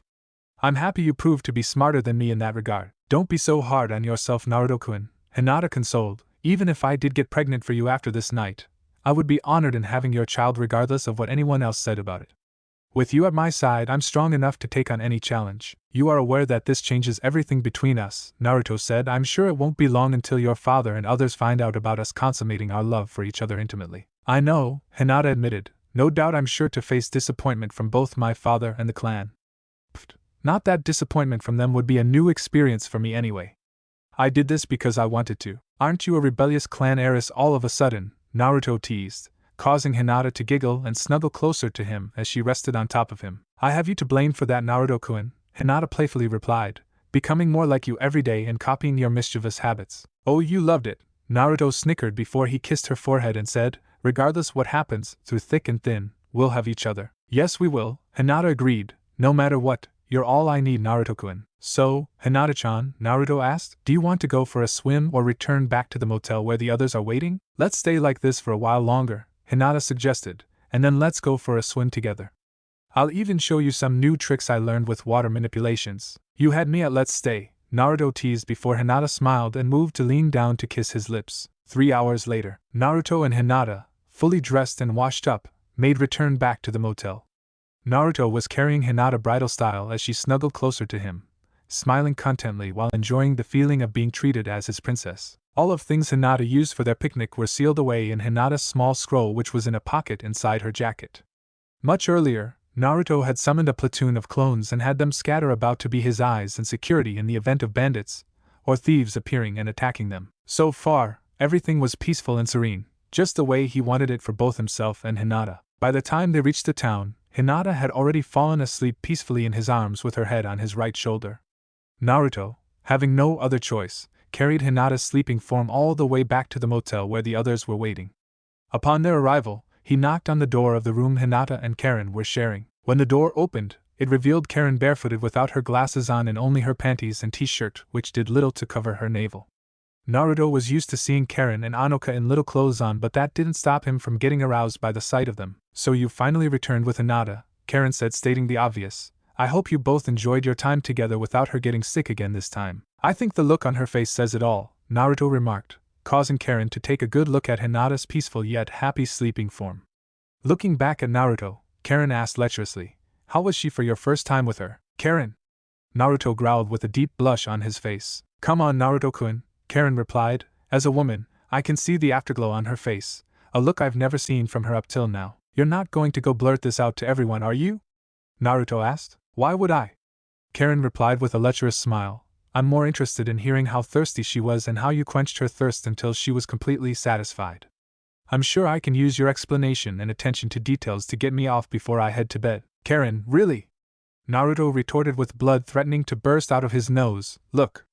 Let me place Hinata in bed and be on my way, unless you want me to fetch Uzumaki Erasure and have him quench your thirst to be satisfied. You wouldn't do something that mean, would you? Karen asked before Naruto burst into a cloud of smoke and took on the form and appearance of Erasure. Karen, Erasure said with sultry, allow me the pleasure of screwing you hard in my bed and conceiving my children with you. You can ride me as much as you want for as long as you want. That isn't funny. Karen retorted with a shudder. Fine. You win. Though Erasure and Kansui are actually fast asleep in another room down the hall, Erasure burst into a cloud of smoke and changed back to normal. Karen stepped aside and allowed Naruto inside as he removed his sandals before heading to place Hinata in bed. Karen closed and locked the door behind her as Naruto placed Hinata on the bed and removed her sandals and jacket. After setting her sandals down by the door and Hinata's jacket on a nearby chair, he went over to Hinata and covered her with a blanket. By the way, Karen said as she went over and retrieved a thick-bound book resting on the nightstand by her bed, your clones and I got a lot done with the first volume of your new story, all 12 chapters. They even managed to incorporate me into the story as you promised. Naruto went over to Karen and took the manuscript of his new novel series from her. Great work, Karen. Naruto thanked and asked, where are my clones now? I sensed that they didn't dispel themselves yet. They're in another room working on the next set of 12 chapters with the input I suggested and gave to them, Karen revealed, the manuscript for your second volume. Wow! Naruto marveled, they're not playing around. I wonder when they'll be done with the manuscript for the second volume. In a couple of hours at the rate they're going, Karen said. Many will love your new series, I'm sure, especially with the artwork they're incorporating into many parts of the story. That was my suggestion. Cool! Naruto praised. I'll wait till my clones dispel themselves so I can get a full and complete understanding of everything they accomplished in my absence. Why wait when I can tell you all about it myself? Karen offered as she took the first manuscript from him and began discussing with him everything both his clones and her accomplished. Meanwhile, Seijiro was sitting on the floor alone on the roof of the motel building with an open scroll in front of him. While Jiraiya and the others were doing their own things, he was busy tracking Tsunade's movements through his spy network and making sure her trail didn't start growing cold as she had hoped. Seijiro wanted to make sure that he and the rest of the team tracked down and found Tsunade by the next night, as he grew tired of her constantly skipping town whenever he and the others got very close to finding her. You won't escape us this time, Tsunade, Seijiro said lowly to himself with a grin on his face. I'll see to that personally. The following morning, Hinata was lying in bed with the morning sun gradually shining over her closed eyes. She stirred a little before she yawned and stretched. But as she did, she found that she was being held down by something, a pair of arms. She looked behind her to find Naruto, sleeping soundly next to her in the same bed while holding her close to him. Her face blushed dark red until her mind rewound and recalled everything that happened last night. She smiled contently as she remembered her lovemaking with Naruto. Slept well, my moon's eye spring rabbit? Naruto asked as he opened his eyes to look at Hinata. Waking up with you being the first thing I see in the morning is the best way to wake up, Hinata replied with a bright smile on her face. How did you enjoy last night? Naruto asked. Hinata snuggled closer to him and replied, heavenly. The best night of my life. I have no regrets. I didn't know such pleasures for the human body exist. Oh, I'm sure I can show and teach you more pleasures with my tongue if you like, Naruto remarked with a grin. You're such a pervert, Naruto-kun, Hinata giggled. Oh yeah? Naruto replied as he grabbed and kissed Hinata hotly as he rolled and rested himself on top of her before holding her in his arms again. Hinata embraced and kissed him just as passionately as she felt his full weight on top of her. Naruto reluctantly removed his lips and tongue from Hinata's mouth and moved his lips over to her left ear and whispered, I could just take you right here and now if it weren't for the others being in the motel with us. Aren't they waiting for us as we speak? Hinata asked. A knock came from the room door. Hey Naruto-kun, came Karen's voice from the other side. I hope both you and Hinata are quite done resting up. Jiraiya, Seijiroji-san and the others are getting ready to continue our journey, so we're going to have to leave soon. Does that just about answers your question, Hinata-chan? Naruto replied before he pecked Hinata on the lips and got up off her and stood up from the bed. Give us 30 minutes, Karen, Naruto replied through the door. Whatever, Karen said, we'll be waiting. Karen left the door and went about her business, leaving Naruto and Hinata to themselves. Come on, let's get ready to leave, Naruto advised. We can have some grown-up fun time later. Hinata blushed while knowing what he had in mind when he said grown-up fun time. Later that evening, the group had been traveling all day for miles going with the leads Jiraiya and Seijiro obtained until they finally managed to lock in on Tsunade's exact location with Hinata and Karen working together. Currently the group was standing outside of a casino parlor, where Hinata and Karen confirmed Tsunade's location inside. I see a high-level genjutsu over a blonde-haired woman who's starting to get nervous and is looking to make a rapid exit through the doors past the poker tables, said Hinata said with her Byakugan activated. That's Senju Tsunade without a doubt, Jiraiya confirmed. Finally, Karen stated with a breath of relief, we found that damn woman. I advise that we don't all go in towards Tsunade all at once, Jiraiya instructed. Naruto and I will go in first while the rest of you make your appearance as subtle as possible but close enough to be on standby. Sejiro, should she try to make a quick exit, intercept and make sure she can't run anywhere, otherwise she'll take off faster than Mato guy without weights. There's a bit more to this, Jiraiya-sama, Hinata informed. Evidently, Tsunade-sama has someone with her, a young woman who's following her close by. An assistant or an apprentice of sorts, no doubt, Kansui figured. Or a possible wildcard, Erashur suggested. Whatever the case, Naruto said after a long silence, we'll deal with both Tsunade and whoever this woman is that's tagging along with her. You guys all know what to do, so let's execute the plan. Inside the casino, Senju Tsunade had very good hand and presently the exit looked pretty friendly right now because her winning streak for the past couple of days was a warning sign that something was going to happen. Regardless, Tsunade was determined to get one more good game in, and she had every intention of skipping out on paying her debts yet again considering the large amount of money she won over the span of nearly a week. Tsunade was preparing to end the game and leave the casino with Shizen sensing what her teacher was about to do. Here we go again, thought Shizen with the pig in her hand, letting out a sigh while wondered what she did in her past life to make her be the pet of the legendary sucker. When she looked and saw two figures approaching them, one she immediately recognized and the other she never saw before. Tsunade, however, was too focused on the game she was winning to take notice of the newcomers slowly approaching them. We have a winner! The table clerk said, Senju Tsunade. Tsunade took this as her sign to cash in all her winnings and skip town again right after. Just as Tsunade finished collect all of her winnings and was about to leave with Shizen and Tonton. It's been a long time, Tsunadeheim, Jiraiya greeted as he and Naruto approached the table Tsunade and Shizen were at. Tsunade's eyes widened on hearing and seeing Jiraiya standing right in front of her. Jiraiya! Tsunade shouted, What? Why are you here? That's a very good question, Tsunade, Naruto remarked, considering that we've been looking for you for the past couple of days and would like to have friendly chat with you peacefully away from this spot and at another table. Tsunade looked at Naruto and asked, And who are you, boy? Don't call me boy. Naruto retorted, I'm Uzumaki Naruto, son of Konoha's late yandame. So you're Kushina's son, Tsunade replied. You knew my parents, Naruto said coolly, not surprising to say the least in light of everything that happened in my life. But we're not here to talk about me. We came to find you, Tsunade, so how about we go talk at another spot with some shots of sake? Now you're talking my language, Tsunade said lively, though you're too young to drink. Screw that, Naruto replied, old enough to kill. Old enough to drink is what I say. Naruto then turned to the younger of the two women. By the way, who are you? I'm Shizen, Shizen introduced. I'm Tsunade-sama's apprentice and assistant. It's a pleasure to meet a woman as beautiful and exemplary as you, Shizen, Naruto replied respectfully with a smile on his face. Tsunade had a raised eyebrow after hearing how Naruto addressed Shizen. Shizen herself was a little flustered by how Naruto complimented her. Thank you, I suppose, Shizen thanked. There's no need to feel embarrassed, Naruto grinned. Any man with good sense and eyes in his head knows beauty with an edge when he sees it. I can talk from personal experience, Jiraiya remarked. With bruises and deep scars to show for no doubt, Eroji-san, Naruto mocked. Shut up, brat, Jiraiya retorted.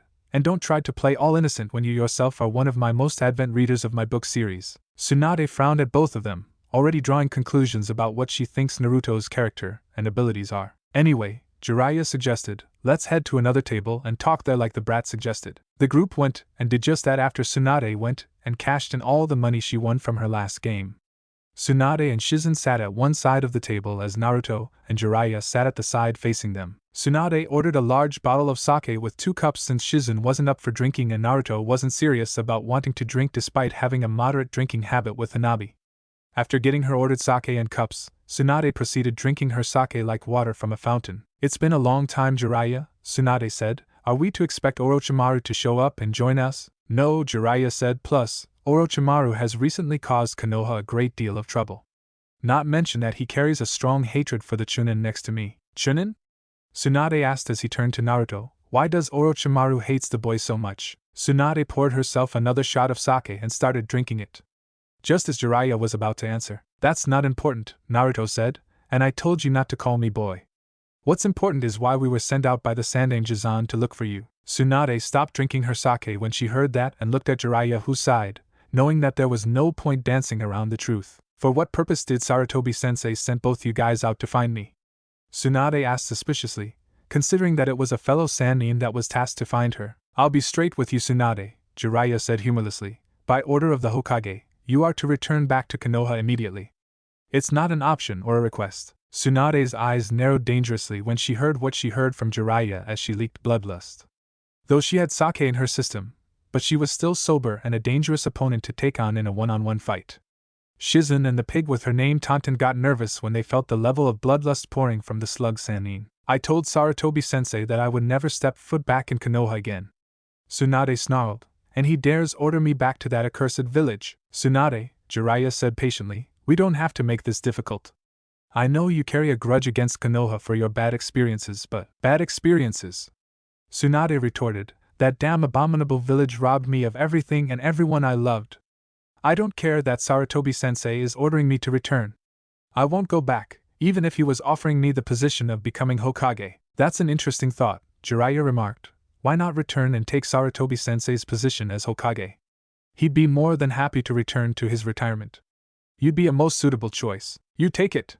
Tsunade replied with disinterest. Funny you should say that, considering that Sarutobi-sensei did choose me for the position of Godame, and asked me to become the new Hokage, Jiraiya revealed, but I told him that I'm too free-spirited to remain in one place and that I'm needed for my spy network. Such modesty, Eroji-san, Naruto remarked, but I can honestly see you as Godame much more so than this broken woman in front of us, and that's saying something. Broken woman? Tsunade repeated as she leaked more bloodlust, enough to cause Shizen and others to move and back away from her with a frightened Tonton in Shizen's arms. You're howled again. Tsunade remarked and warned, you're still wet behind your ears, so don't presume to know me. I know enough about you, Tsunade, Naruto replied undeterred. I know instance that after you gave Nawaki that necklace around your neck after he became a genin, he was killed in his first mission. Orochimaru himself remarked how you wouldn't be able to identify your brother's body and how there weren't any medics on the battlefield. Nawaki's tragic demise was the reason why you tried to persuade Sandaime Jizan and the hierarchy to establish a system to train ninjas to be medics on the battlefield in order to reduce the likelihood of future casualties. Dan supported you after Sandaime Jizan explained that they have neither the time nor resources to start such a training medic system while Konoha was at war with Kumo and Amigekure. But later your lover Dan was mortally wounded and bled to death in your arms after you tried to save him. The common fact about both Nawaki and Dan was that they both died with dreams of becoming Hokage one day while wearing the very necklace you wear around your neck, the one that was once worn by your grandfather, Senju Hashirama, Konoha's late Shodaime Hokage. You blamed Konoha for their deaths and ran away ever since, drowning yourself in gambling and drinking while having debt collectors after you. If you were to sell that very necklace, you could wipe out all of your acquired debts and still have enough money to buy a whole mountain. Now tell me, do you still find me presumptuous, Tsunade? Tsunade had a shocked and speechless look on her face, as did Shizen. How does Naruto knows what he knows? Shizen wondered as her mind raced through many possibilities. Tsunade turned to Jiraiya and the Toad Sage said in his defense, I told Naruto nothing. And that's the truth. Sarutobi-sensei told him nothing neither. Both Orochimaru and myself were just as shaken and disturbed by how Naruto knows what he knows. But I swear on my life I told Naruto nothing about your past regarding Nawaki and Dan. Tsunade knew Jiraiya wasn't lying to her, but it didn't change the fact that what she heard from Naruto's mouth left her shaken. Tsunade returned her gaze back on Naruto. How did you come to find out about Nawaki and Dan? Tsunade with a look that said she wanted answers. My sources are my own, Tsunade, Naruto remarked. You don't need to know. What you need to know, however, is that Sandaime Jizan wants you to return to Konoha, and we'd like for you and Shizen to return with us peacefully. So please make this easy for us and comply. While I'm startled that you know sensitive things about my past, Naruto, Tsunade replied, it doesn't change my decision not to return to Konoha, and I don't take orders from a low-ranked chunin like yourself. I'm not only a chunin, Tsunade, Naruto said, I'm also the official Uzumaki clan leader and member of Konoha's shinobi council. Naruto is not making this up, Tsunadeheim, Jiraiya confirmed. Everything he said is true. How can he be a clan leader if he's the only surviving Uzumaki? Tsunade asked. We beg to differ, Tsunade, Sejiro rebuffed as he, Karen, Kansui, Erashur and Hinata stepped forward and surrounded the table. As you can see, we're surviving Uzumakis who were found by our rightful clan heir turned clan leader. Tsunade took a careful look at each of them and saw the trademark red hair the Uzumakis were known for. Upon seeing Hinata, however, Tsunade said, You're a Hyuga. You're not of the Uzumaki clan. While it's true that I'm the Hyuga clan heiress, Hinata replied respectfully, What's also true is that I'm considered the future matriarch of the Uzumaki clan, seeing that I'm in a serious relationship with Naruto-kun. And like Naruto-kun, I'm also a Chunin. Tsunade, Naruto said, you have Uzumaki blood running through in your veins as your grandmother was Uzumaki Mido, which means you fall under my clan's jurisdiction regardless of your Senju heritage. Therefore, as clan leader with the Hokage's backing, I'm requesting that you return with us to Konoha. Tsunade snarled lowly, seeing how Naruto was using her blood ties to his clan against her, and since it was proven that he's the official leader of his clan, he was within his rights to call for her return. I will have you know, Tsunadeheim, that you're at a major disadvantage, Jiraiya enlightened, because not only has Sarutobi-sensei dispatched us to find and retrieve you, but the oldest Uzumaki of this group has been hunting you for some time now, as he's been employed by a loan shark to find you so you can pay back the large amount of money you owe. In fact, Uzumaki Shijiro's expertise in tracking and finding you heavily rivals my own, which was why it was so hard for my team and I to find you, as you constantly kept running from town to town for reasons we didn't understand back then. What? Tsunade shouted as she turned to face Shijiro. So he's the one that was the cause of all my winnings and why I was sensing bad vibes every time. I'm known by many as the Bloodhound, Shijiro revealed. I'm sure you've heard of me. Yes, Tsunade confirmed, your exploits have reached even my ears. But it's still not enough to intimidate or persuade me. My answer to you, Naruto and Jiraiya, is still no, and that's final. I'm not under the authority of the Hokage, as I've been employed by another man to have you pay back the money you owe him, whether you want to or not, Shijiro said calmly, though with a serious undertone. I will complete my mission by whatever means necessary, even if it means fighting you. Tsunade, Naruto warned, though we truly rather not have to, but we're under direct orders by Sandaime Jizan himself to use force as a last resort if we have to. Sandaime Jizan made it very clear that he wants you brought back to Konoha by any means necessary, even if it means arresting you. You two Uzumakis have balls to think you both can challenge me. Tsunade retorted. Don't test us, Tsunade, Naruto warned coldly. We've faced worse than you. We've done worse than you. There are reasons why Orochimaru and others like him are wary of Shijiroji-san and I, as you should be. Tsunadeheim, Jiraiya interjected as the mediator. We don't want this turning ugly, and a clan of Uzumaki ninjas with infamous violent tempers literally surrounding you will cause all of us indescribable grief. We rather negotiate and persuade you peacefully to return willingly to the village your grandfather built as his surviving legacy. The village my grandfather built? Tsunade remarked cynically. That village no longer exists. What's there now is worthless refuse and a useless shell of its former glory. Naruto burst into a cloud of smoke, and when it cleared, the new appearance Naruto took put Jiraiya into a mental state of panic, as he knew this wasn't going to end well. One-chan, Naruto said in the perfect voice imitation and appearance of Nawaki, only it sounded saddened and hurt, as if he was crying. Uzumaki Mido Bacon and Senju Hashirama Jizan would be saddened and heartbroken if they were alive to see that you chose to abandon and forsake your homeland and people that you once swore to protect. I'm very saddened and hurt to see that you've changed from the One-chan I always loved to someone who holds no love for the homeland I wanted to become Hokage to, so I could live up to Jizan's memories. How could you abandon and forget about me and my dreams? Naruto hinged into Dan, and perfectly mimicking Dan's voice and character, Naruto said with a saddened and heartbroken overtone, Tsunade, what happened to you? Why have you changed from the woman I once loved to a woman who carries scorn and hate for the homeland I gave my life for? I once dreamed of becoming Hokage to Konoha while having you at my side.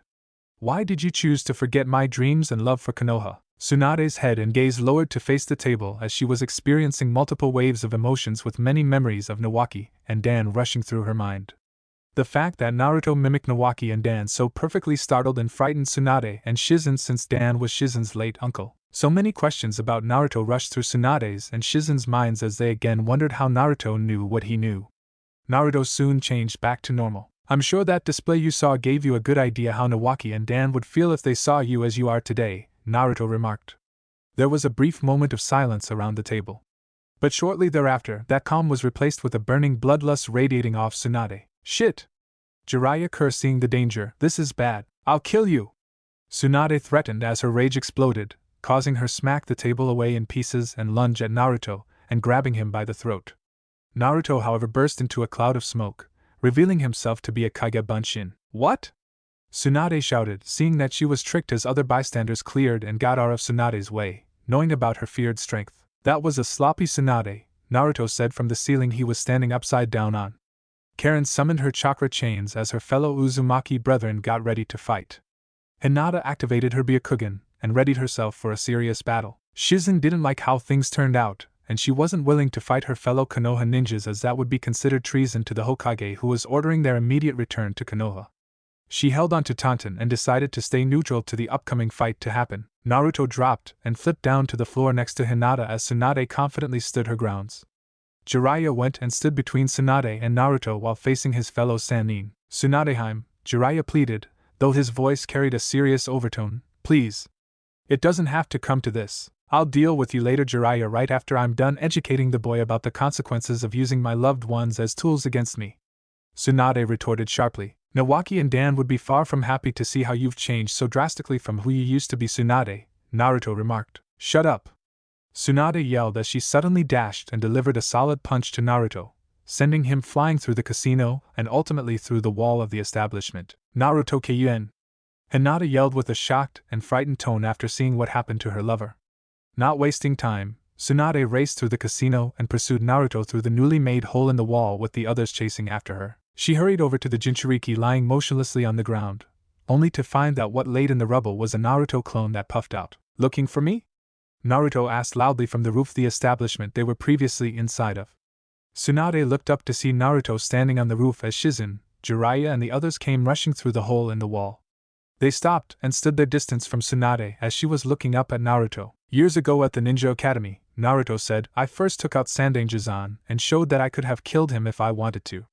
A little more than a month ago, I fought against Orochimaru in a one-on-one death match, and twice I almost killed him in that fight, forcing him to retreat. A few days after that fight, I fiercely battled Jiraiya to a stalemate. Is that supposed to intimidate me?"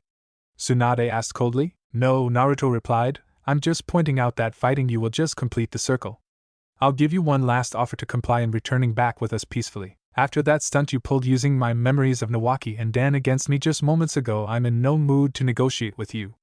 Tsunade replied as she cracked her knuckles and gave Naruto a look that said she was going to fight him head-on instead. Naruto narrowed his hardened eyes dangerously at her, and gave her the same look he gave Orochimaru. "Fine. We won't do things the easy way," Naruto declared as he summoned his Kiba blades and charged them up with lightning dancing around and between the blades. "We'll now do things the Uzumaki way. Ninpo Akazuchi no Kiba Ninja Art Lightning Fangs." By drawing together his twin swords, Naruto sent electrical essence into the clouds, and a moment later he started firing highly charged lightning strikes from the skies straight at Tsunade in multiple directions, forcing her to retreat and keep from being struck as Hinata and the other Uzumakis with her moved in and looked for opportunities to attack and take Tsunade down. The citizens and tourists in the vicinity ran for their lives as all hell was breaking out. Jiraiya knew he had to do something fast before things got worse, though he knew that Tsunade was at a serious disadvantage with Naruto armed with what he knew about her, and with his clan and Hinata backing him up. In Kusugakure 4 days earlier, the intensive care until was filled with ninja of various ranks and ages who were brought in with serious injuries and wounds. The amount of pain they were in said enough about their conditions, and that the medic teams were overwhelmed by the number of ninja they had to tend to. Their forces suffered a major loss against the samurai forces in the land of metal over territory, and suffered a high casualty count. The common thought that was going through everyone's mind was, "Where is Karen?" One of the medic assistants shouted, "Why isn't she here yet?" "You mean you haven't heard the news yet?" The supervising medic replied, "She's no longer part of Kusa." "What?" The medic assistant exclaimed, "How is that possible? She was our best and top healer." "The story that's been going around is that some ninja named Uzumaki Naruto claimed her as a member of his clan," the colleague explained. "The Uzumaki clan." "The Uzumaki clan?" The medic retorted, "Never heard of them." "Then you should have read up on that clan's past," the supervising medic shot back and then explained. That clan was one of the most powerful and feared clan in the entire shinobi world. It took a whole coalition of ninja nations to war against that one clan in the effort to have them wiped out. Only a very small remnant of the Uzumaki clan remains. Karen's mother came from that clan as a survivor and took residence here. She worked as healer in exchange for living here. Her healing and medical expertise were unrivaled by any doctor here. "What happened to her?" the medic assistant asked. "She died of severe chakra exhaustion one evening when an overwhelming number of critically wounded ninja were brought in for her to heal," the colleague answered. "Karen was made to shoulder the responsibility her mother once carried as a healer, since her Uzumaki healing chakra is as potent as her mother's." "Well, right now we can use that same Uzumaki healing chakra on our ninja," the medic remarked. "We don't have enough manpower to heal all these people, and the severity of their injuries is too extensive." "It's funny you should say that," the supervising medic said, "because that was a thought that was shared with our village leader by our medic chief of staff and his associates. It's a mutual fact that the hospital staff desperately wants Karen brought back to Kusagakure. Really? The medic assistant asked. And how do you suppose she'll be returned to us since this Uzumaki Naruto claimed her as a member of his clan? I don't know the details and how our village leader will persuade Naruto to have Karen brought back to serve her role here, the supervising medic replied. But I'm sure our leader will plan and put something together in order to convince Naruto into having Karen returned to Kusagakure and back into our custody. I hope so, the medic said, because I don't know much more we can handle this job without Karen's special healing chakra. Just be patient, the supervising medic said. Karen will be brought back soon enough and will once again be in the position to utilize her special Uzumaki healing chakra. But in the meantime, until Karen is returned to us, we'll just have to bear with it and do the best we can. Present time, Naruto was still firing lightning rods from the roof of the casino at Tsunade. The slug princess for her part was dodging the lightnings as best as she could, though she had a couple of close calls. After making quite a distance between herself and the casino she was previously in, Tsunade was about to retaliate until she found herself surrounded by Hinata, Karen, Kansui, Erasure and Seijiro standing directly in front of her. You have nowhere to run, Tsunade, Seijiro stated, and the warned, surrender peacefully, or being taken down and brought back by force. I won't go down that easily, Tsunade retorted. And just because you guys outnumber me doesn't mean your odds of winning are any better. Your drunken rage has left you blinded to the truth, Tsunade, Naruto said as he appeared next to Hinata and Seijiro. Even Hinata by herself would give you a most difficult time before she takes you out. You may have monstrous strength, but that means nothing if you can't land a blow. And Naruto, Jiraiya said as he suddenly appeared in front of Naruto, snapping his fingers in front of his face. Hey Naruto. Naruto blinked twice before turning to Jiraiya, who was calling out to him and snapping his fingers in front of his face. Naruto looked and found that he was still inside the casino, sitting next to Jiraiya with Tsunade and Shizen sitting in front of him. Well, what happened? Naruto asked. Did I miss something? You spaced out deeply on us, Tsunade said with a grin on her face. You zoned out right after I asked why my former teammate Orochimaru hates you so much. Sorry about that, Naruto said sheepishly. I was thinking deeply about something and lost touch with reality. It must have been some heavy contemplation if you were able to go completely deaf for a whole minute, Jiraiya remarked. I almost thought you were mentally comatose. Sorry for worrying you, Naruto replied. I was thinking about some questions I wanted to ask Tsunade that I'd like to have some answers to without things getting out of hand. Naruto then thought, the last thing I need is an all-out war between myself and Tsunade. Not that I wouldn't be able to take her, but I'd rather not have to resort to such measures unless there was no other choice. I have to choose my words carefully if I'm to get her to cooperate as peacefully as possible. Is this an interview or an interrogation? Tsunade asked. Neither, Naruto asked. Just something that I as an Uzumaki would like to know from you personally. And that is? Tsunade asked as she sipped down her cup of whiskey. What kind of woman was Uzumaki Mido like? Naruto asked straightforwardly, immediately grabbing Tsunade's attention. While it's true that your grandfather was Senju Hashirama, your grandmother was from my clan, which I'm now the official clan leader of. Not to be rude, but how can you be the Uzumaki clan leader when you're the only Uzumaki left? Tsunade asked. Believe it or not, Tsunade, Jiraiya corrected, there are other Uzumaki members besides Naruto, and they've been flocking to him in these recent weeks. You have Uzumaki blood in your veins despite your Senju heritage from your grandfather's side of the family. Naruto has been working hard trying to gather his surviving brethren and reconstruct his broken clan. The Senju clan is a cousin clan to the Uzumaki clan since both clans have the same ancestor. And because you have Uzumaki blood in you, the boy seeks to learn more about his Uzumaki brethren from long ago that you knew. Didn't Konoha teach you anything about my grandfather?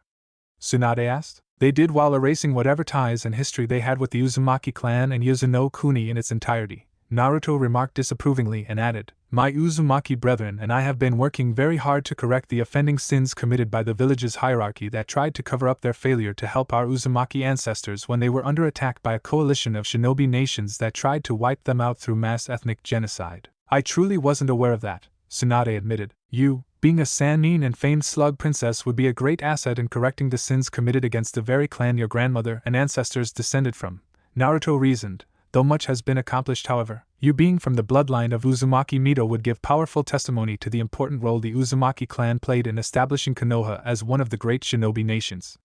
Especially since your grandmother was my first Jinchuriki predecessor. Tsunade looked at Naruto calm but serious expression as Naruto looked back at her with a calm and level-headed demeanor. So you know about that secret, huh?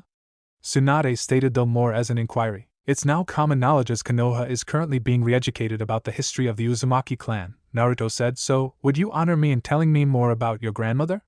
I'd like to hear it personally from you if you will. Tsunade poured herself another shot of whiskey into her cup before taking a sip of it. After a moment of thinking about what to say, Tsunade replied, Mito Basama was a very calm and composed woman with a dignified air about her. I heard from her how my grandfather, when they were both younger, used to follow her around in the shadows and hide either in trees or behind objects or buildings just to see and admire her. Sounds a lot like what my girlfriend used to do, Naruto remarked endearingly. I recently found out that my father did the same thing with my mother too back then. Minato did, Tsunade confirmed. He had as huge an attraction to your mother as my grandfather did to my grandmother when they were much younger. Seems to be a common trait that we Uzumaki possess in attracting powerful ninja to become our admirers from the shadows, Naruto joked with a large smile on his face. I can personally relate to my mother and Uzumaki Mito on those levels since my girlfriend used to do the exact same thing like my father and your grandfather. It's amazing when I think about how my girlfriend did the very same thing that Konoha's famed and powerful Shodai and Yondaime did with the Uzumaki they fell in love with, from another end of the casino. And Naruto-kun. Hinata squealed with an embarrassed look on her dark and reddened face. Karen grinned and snickered. Did you used to hide and admire him when he would go into the bathhouse too? Before Hinata could reply, however. I think that trait have skipped me, Arisha remarked with a saddened tone. I have yet to find such a beautiful female to admire me from the shadows and come forward professing to want to marry me and have my children. Maybe that trait would manifest if you were to stop sexually harassing random girls and women that comes your way. Kansui retorted to his younger twin. That's enough you two, Seijiro said. Let's get back to focusing on Naruto's method of negotiation and appeal. Meanwhile at the table Naruto and Jiraiya were at. What more can you tell me about Uzumaki Mito? Naruto inquired. I know there's more you can share with me. Mito Basama later fell in love and married Hashirama-Jizan and helped him find and establish Konohagakure. Tsunade continued. Uzumaki Akina-sama, who was the Uzumaki clan leader during the era, conducted the marriage ceremony personally since it was at Hashirama's personal request. My ancestor performed the marriage ceremony for Konoha's Shodame? Naruto asked with a surprised expression. Wouldn't Anoka-nichan love to hear about this and more? The Uzumaki clan and Senju clan always shared very close ties and bonds with each other, and Hashirama-Jizan always valued those bonds with the Uzumaki clan. When my grandfather became Konoha's Shodame Hokage, Uzumaki Akina-sama donated many seals and techniques that were written in the scroll that later became known as the Forbidden Scroll of Sealing, and out of respects for that, and many other things the Uzumaki clan has done for Konoha, Hashirama-Jizan made a Hokage decree that all Konoha ninja were to wear the insignia crest of the Uzumaki clan, no exceptions. Chuza and Chuji wear my clan's insignia on their faces, Naruto commented. Yes, it was a custom that clan started up as their appreciation for the Uzumaki's contributions and sacrifices, Tsunade said. Sacrifices? Naruto inquired. That was the result of the rebellion of Uchiha Madara, Swanda explained. During my grandfather's battle against Madara at the Valley of the End, Hashirama-Jizan at some point gained control of Kyubi. To gain power for my grandfather and to protect Konoha, Mito Basama, having a strong sense of duty to my grandfather and the village, used a fuinjutsu to seal Kyubi within herself, becoming the Kyubi's first Jinchuriki. Despite the seal's strength, however, it almost broke when she was going through childbirth with my father. Eventually, my grandfather died in war, and Mito Basama was left a widow, going into solitude. I don't know much about her fighting skills, but Mito Basama was hailed as a powerful kunoichi and was exceptional at fuinjutsu. Even for an Uzumaki, she also had an especially powerful and unique type of chakra, making her well suited to suppressing Kyubi. After becoming a Jinchuriki, Mito Basama gained access to even greater reserves of extraordinarily strong chakra. And being a member of the Uzumaki clan, Mito had the potential to live an exceptionally long life. Am I right? Naruto inquired. That's actually true, as that was seen in part from her having lived her adult life through the reign of the first 3 Hokage. But towards the final years of her life, it was decided that a new host for Kyubi would have to be found. Your mother, Uzumaki Kushina, was selected for the role due to her special chakra. Kushina, however, wasn't all that excited when she was selected from her clan to become Mito Basama's successor as a Jinchuriki. Evidently she was given as much of a choice as I was, Naruto remarked. No one missed his remark. Your life as a Jinchuriki must have been a hard one, Tsunade commented. A harsh life being the village pariah that only a fellow Jinchuriki could understand, Naruto replied. I won't insult you and pretend that I understand your experience, Tsunade remarked, but Mito Basama's understood your mother's fears. Kushina was terrified by the idea of being taken from her homeland to become a Jinchuriki. Mito Basama comforted Kushina, and sometime after that, Kyubi was presumably extracted from within Mito Basama and sealed into Kushina. Do you know what was said between my mother and Mito? Naruto inquired. Tsunade shook her head and answered, it was a private and personal conversation between them. I wasn't allowed to listen in. I understand, Naruto said, and for what it's worth, you gave me such invaluable information about my ancestress and brethren Jinchuriki. But it was even more valuable since it came from a Sannin who's a descendant of one of my noble clan's women. I'm sure that there's more to your being here with Jiraiya than you wanting to hear my grandmother's life story, Tsunade acknowledged. I know this isn't some casual get-together. So why don't you tell me what's this all about? Nothing ever escapes your notice, Tsunadeheim, Jiraiya replied. While I'm personally enjoying seeing you again, you're right that this isn't just a social get-together. So I'll cut to the chase and tell you why Sarutobi-sensei sent us to find you and retrieve you. Retrieve me? Tsunade asked with a tone that shows she didn't like where things were about to go. It was at my personal request, Naruto cut in quickly. I practically begged Jizan to send me out to find you so I can personally ask if you'd be willing to join the Uzumaki clan since you possess Uzumaki blood running through your veins. You practically inherited the Uzumaki's violent temper based on what Eroji-san told me about you. So Jiraiya told you about that incident he peeped on me in the bathhouse, Tsunade replied. What can I say? Naruto commented with a grin. The man truly likes you a lot to the point that he risked death willingly just to behold your raw beauty even if it was just once. Such bravery is one even I admired, as Eroji-san knows and appreciates a good thing when he sees it. His actions moved and inspired even me. Tsunade right eye twitched at how Naruto twisted Jiraiya's perverted act of peeping on her into an act of courageous romance worthy of admiration. Even Jiraiya snickered and felt flattered by Naruto's words even though his past act almost got him killed when Tsunade beat him to within less than an inch of his life. You got jokes, brat, Tsunade commented, but seriously, why were you and Jiraiya sent out to find me? Naruto already told you, Tsunade, Jiraiya said, piggyback riding on what Naruto said earlier. It was at Naruto's earnest request that he be sent out to find and retrieve you as a member of the Uzumaki clan. Naruto has been working very hard in re-establishing the noble prestige and honor of the clan your grandmother descended from, and your return to Konoha as a member of your grandmother's clan will greatly help to restore the respect and dignity the Uzumaki clan possessed that Konoha's hierarchy desecrated in over the past number of years. The very fact that Sarutobi-sensei sent me out with Naruto to help locate and find you should be proof enough about how serious the matter is. I'll remind you, Tsunadeheim, that Naruto is an official clan leader and Konoha council member. This isn't something Sarutobi-sensei would recklessly agree to if he didn't see any benefits that would result from your returning to help Naruto repair the damage Konoha's hierarchy has done in erasing from history books all the great things your grandmother's clan has done for Konoha. This great offense not only insulted your late grandmother's memories but that of your grandfather, Senju Hashirama, since he was her husband, and by extension that also insulted the memories of the Senju clan since they cherished their close ties and bonds with their cousin clan. It also insulted the memories of the Yondaime, my pupil, and his wife Kushina.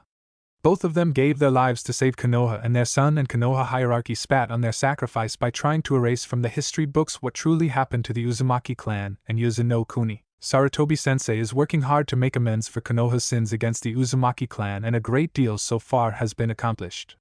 That's why Naruto and I have been sent out as envoys to request your willingness to return to Konoha as an Uzumaki clan member. Tsunade was quiet as she carefully listened to everything Jiraiya was saying, and she couldn't detect any deceit in his tone. Shizen was quiet the entire time as she was listening to every word that was being spoken. Naruto gestured to Hinata and the other Uzumaki members to come forward to the table. Tsunade and Shizen looked to see the Hyuga heiress and multiple red-haired ninja coming around the table. As you can see, Tsunadeheim, Jiraiya pointed out, Naruto has been gathering his scattered brethren together and is seeking to bring you into his fold. I told Sarutobi-sensei that I would never step foot into Konoha again, Tsunade reminded. Tsunade, Jiraiya pleaded, I know you hold a grudge against Konoha for what happened in your past, and you blame them for the loss of your loved ones.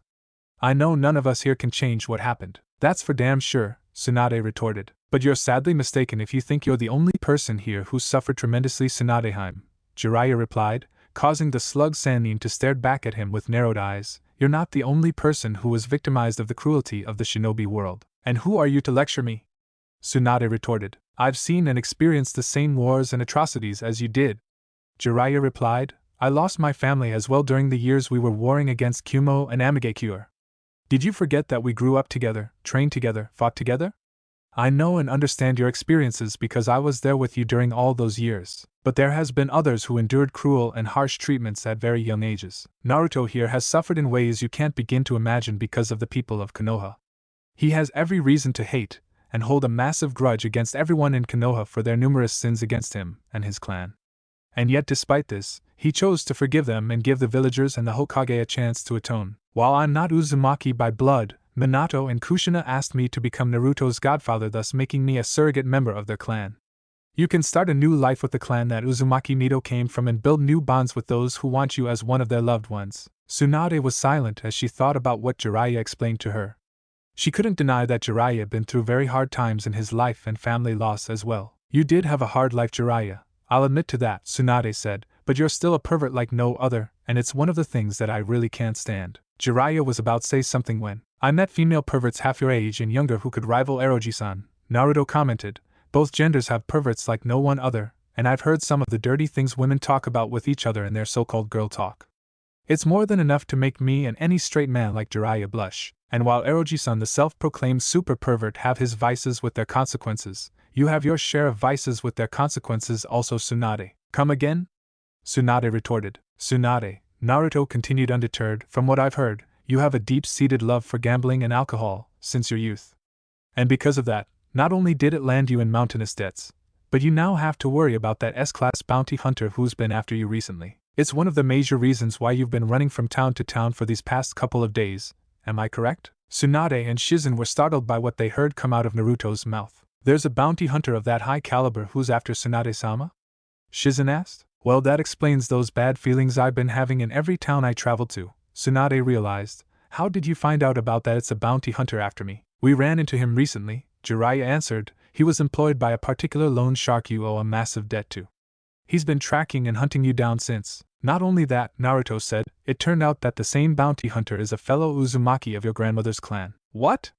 Tsunade exclaimed in disbelief as Shizen was also just as shocked. That's right, Tsunade, Naruto stated, you have a kinsman who's hunting you down. However, he's willing to settle on a compromise if you're open to negotiations with me as the middleman. A compromise? Shizen asked after a long period of silence. What kind of compromise would he be willing to offer? It's quite simple, Seijiro explained. The group here and I received word from every casino that Tsunade has been gaining a lot of revenue through all of her huge winnings. Her winning streaks were the reasons why she kept skipping town and refusing to stay in one place for too long. I'm interested in the amount of money that Tsunade has won through all of her winning streaks and gambling. It's you! Tsunade realized as she was about to flip the table over and create a scene of chaos in her attempt to escape. Just before she could create a ruckus and run out of the casino with Shizen and Tantan, Naruto quickly reached out and grabbed Tsunade's right hand, with Seijiro, Kansui, Erasure and Karen hurrying to Naruto and grabbing hold of his shoulders. The soul link that Naruto was seeking to establish with Tsunade was taking its effect. Though Tsunade wasn't a full-blooded Uzumaki, her heritage was enough to have a good enough effect on her, as she started calming down. What are these emotions? These sensations I'm feeling? Tsunade wondered as she felt the mental and emotional link between Naruto and his fellow brethren Uzumaki clansmen. It's like meeting my cousins for the first time in my life. Suddenly memories of Uzumaki Mito appeared in Tsunade's mind. She started recalling all the time she spent with her grandmother and learning about all the great things she learned from her and about her. All the while, Shizen, Jiraiya, Hinata and Tantan watched in wonderment about what was happening as Tsunade, Naruto, and the others stood frozen where they were. Shizen was about to tap Tsunade when Jiraiya raised his right hand and gestured to her not to interfere. A moment later, Naruto released his hold on Tsunade's hand as she looked back at him with a look that asked many questions. What was that I experienced just now? Tsunade asked. I don't know what words I can use to describe it. Soul Link, Naruto revealed, something unique among us Uzumaki and those who share our bloodline. And seeing how you were keenly affected by our link up with you is indeed proof of your Uzumaki heritage through your grandmother. It was unlike anything I ever felt and experienced in my entire life, Tsunade said. So many memories, emotions and sensations came rushing through me almost all at once. At the same time, Tsunade looked from Naruto to Karen, Kansui, Erasure and Seijiro. I felt each and every last one of your pain and hardships. Tsunade turned her gaze back to Naruto. I can see why you're making earning an effort in finding your scattered brethren. We would love for you to join the Uzumaki clan, Tsunade, Naruto said, but it would be more meaningful if you were to do so willingly and by choice, and not by obligation or force. What you're asking of me isn't something I can give an immediate answer to considering my past with Konoha among other things, Tsunade replied before looking back at Seijiro. And then there's you. Tsunade, Seijiro spoke calmly. It was reported to us in every town you went to that you've made a killing in your winnings in every casino you went to during the time I started pursuing you for the money you owe a loan shark. So you're the reason why Tsunade-sama has been having us depart from town to town for these past number of days, Shizen realized. It was you she sensed pursuing her. I was contracted by a loan shark to have Tsunade pay back the massive debt she owes him, Seijiro explained, with interest. Tsunade hasn't made not one payment back to him, and so I was sought out to find Tsunade so that she can pay back what's owed to my employer. Shizen looked at the oldest Uzumaki of the group carefully. She saw the look of respect that Naruto and the other Uzumaki with him gave the older man. If you don't mind my asking, Shizen implored, but who are you to Naruto? His right-hand man, Sejiro answered. It was always my life's goal to become the next right-hand man of the new Uzumaki clan leader. Accepting this job from that lone shark to find Tsunade was the best thing that happened to me in years because during my traveling following Tsunade's trail, I found Naruto and my surviving brethren who were also in pursuit of Tsunade. And after learning that Naruto is the new clan leader, I saw that my dreams of becoming his right-hand man can finally be realized and come to fruition. I mean no disrespect, Shizen said, but with someone of your age, experience, and stature, I would have assumed you were the clan leader. I wouldn't dare be so presumptuous as to challenge and claim the position of clan leader which rightfully belongs to Naruto by birthright, Sejiro replied. Naruto is our clan leader, not me. But going back to the previous topic, I'm interested in the amount of money Tsunade has won in her gambling escapades while she was on the run from me combined with the money she won here in this casino. Why would my winnings be of interest to you? Tsunade inquired. Because the total sum equals the exact amount of money you owe my employer, Sejiro revealed. I'm willing to settle on this compromise. Give me all your winnings so I can use it to repay the loan shark that you owe money to in exchange for me no longer being contracted to pursue you further. And because you have my clan's bloodline running through your veins, I'm truly torn within myself that I have to fulfill this contract that I'm bound to. So there's no way you can cancel your contract? Tsunade asked. I already accepted half of the payment from my employer and I gave my word to my employer that I would so to the completion of my mission, Sejiro said, and Uzumaki never betrays his given word once sworn. It's been the Nindo of my clan for centuries. Sounds a lot like what I say, Naruto remarked after listening to Sejiro's speech as he looked back at Tsunade who looked to be debating within herself about what course of action she should take with regards to all of her recent winnings. Tsunadeheim, Jiraiya spoke up, Sejiro just implied that he'll continue pursuing you until he completes the contract he's sworn to fulfill. His hunting and tracking prowess rivals those of my own and I doubt you and Shizen want to be on the constant run from him, and he made it clear that he doesn't want that for himself either. Tsunade sighed and leaned back on the chair as she replied, This is what I get for picking up my grandfather's bad habits. Say what?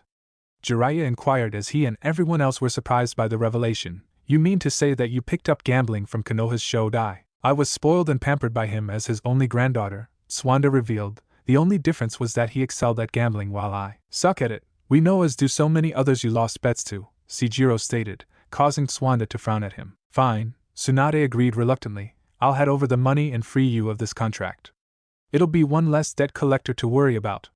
I'll hand over the money later this evening after we leave from here. Thank you, Tsunade, Sejiro said sincerely. Tsunade, Karen spoke up, Naruto isn't the only one who wants you to join and become a part of our clan. All of us wants you to become part of our lives because you're a part of our clan's legacy. Before we met Naruto, each of us lived hard, harsh, and lonely lives. Naruto-kun, Erasure, Kansui, Sejiro-ji-san and myself here have all suffered the loss of our families, loved ones and parents at very young ages. But Naruto-kun found and gathered us together in order to start a new family together.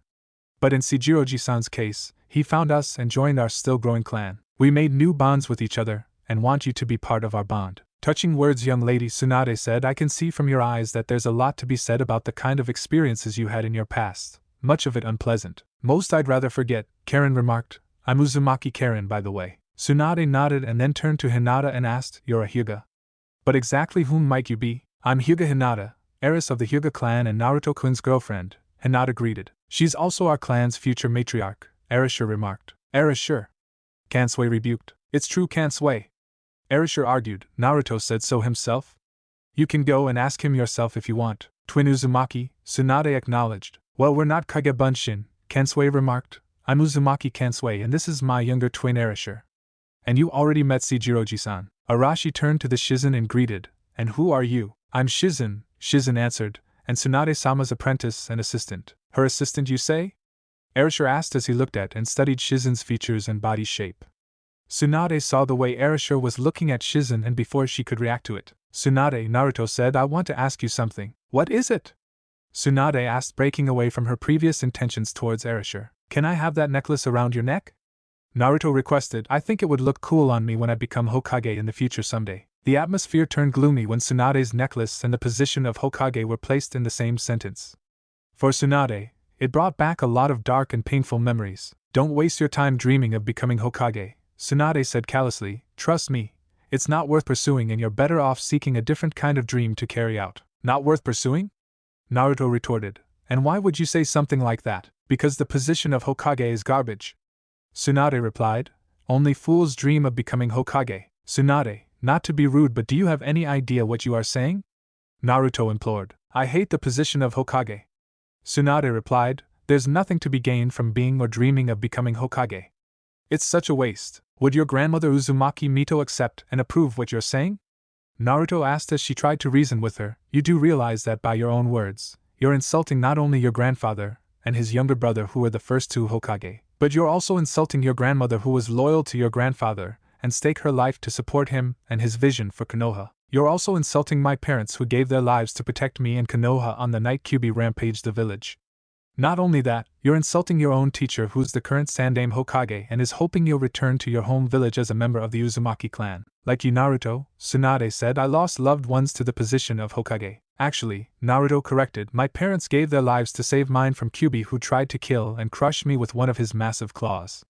Their sacrifice and love for me wasn't a waste. And from what I recall, your grandfather's young brother Senju Tobirama, the Nidaime, sacrificed himself to save your sensei and everyone else in his platoon from the oncoming force of Kyumo's elite ninja squadron that was known as Kintaku. Knowing that death was certain against that squadron, the Nidaime selflessly chose to stay behind and hold back the whole battalion of 20 elite Kyumo ninjas so that your sensei the Sandaime and his entire group could escape and survive. That's what it means to be Hokage. The lives of your village, comrades and loved ones are worth protecting with your life.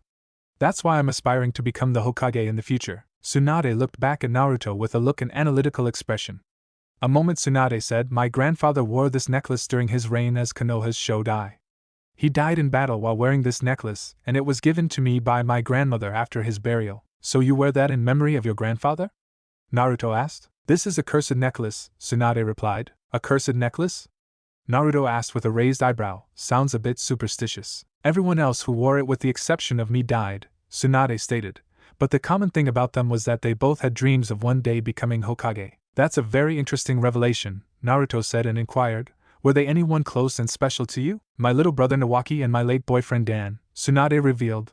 They were both killed during the chaotic era of the Second Shinobi World War while wearing his cursed necklace. I'm truly sorry for your loss, Tsunade, Naruto said sincerely. I can only imagine how living with such a loss must be like. However, I'll break whatever curse that's supposedly surrounding that necklace if you're willing to give it to me. I had close calls with death on numerous occasions, so I'm sure I'll break the curse you believe is attached to that necklace. Do you really believe your own words? Tsunade replied. I'll fight you for it if you're interested, Naruto challenged. You want to fight and challenge me for my necklace? Tsunade asked with a confident smile on her face. You must have a death wish. You wouldn't last seconds with me. Let's test that out. Naruto replied with a confident smile of his own. I want to see how long I can last against you before I finally win that necklace. Bachan. Bachan! Tsunade retorted loudly with a nerve appearing on top of her right eyebrow as she stood up from her seat. Yes, I think I'll call you that from now on. Naruto laughed. Though you're not as ancient as Sandaime Jizan and those 3 walking fossils he has in the hierarchy, Tsunade Obeiken fits you seeing that you're just as old as Eroji-san and Orochimaru. That's it.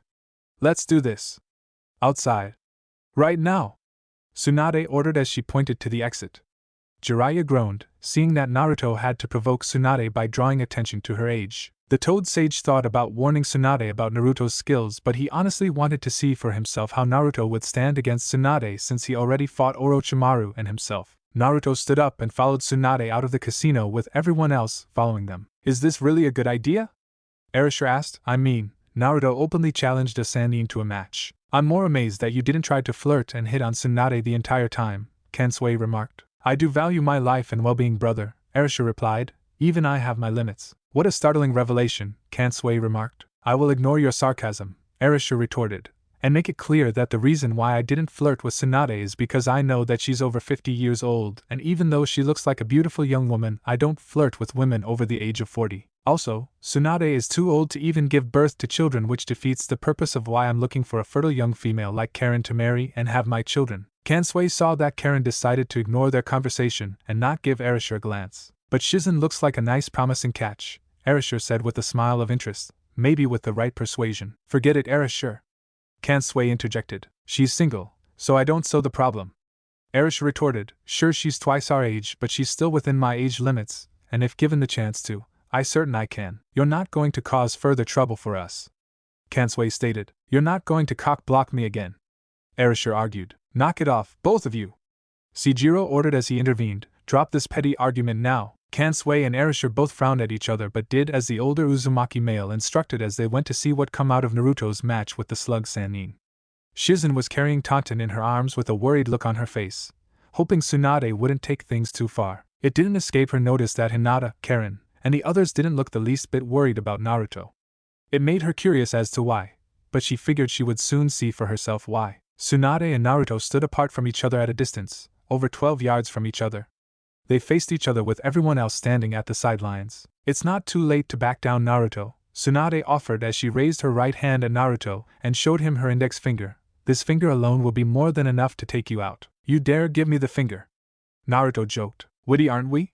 Tsunade replied, but I'm afraid that won't win you this match. This woman truly has no idea what Naruto-kun is capable of. Hinata observed silently. I'm sure her presumptuous arrogance will come with a price. This was a common thought with Karen and Jiraiya. Seijiro, Kansui and Erasure were interested in seeing what Naruto could do since they've never actually seen him fight in combat before. She's way too overconfident, but I still better not underestimate her. I was careless with Itachi and almost got my ass handed to me. I better not repeat history with Tsunade. Naruto contemplated. You think your one finger scares me, Ba-chan? Naruto replied and then joked. Hinata-chan's mood swings are even more frightening. Naruto-kun, I'm not scary at all. Hinata meekly replied with a heated blush on her face. The quiet and meek ones are always the most dangerous ones, Erasure commented. For once I agree, Kansui said to his younger twin. Let's make it interesting, Naruto suggested. The first one who falls to their back loses. If that's how you want it, Tsunade said confidently, so be it. Alright. Here I come, Slug Princess, Naruto said as charged forward at the Sannin.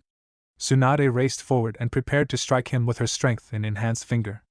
Before she could reach him, however, Naruto formed a hand sign resulting a large burst of white smoke to appear that surrounded the vicinity and neighboring buildings. After the smoke gradually cleared out, Tsunade saw a group of 40 clones charging at her. He's doing the same tactic he used against Orochimaru in the Forest of Death, Karen thought as she was watching the match take place.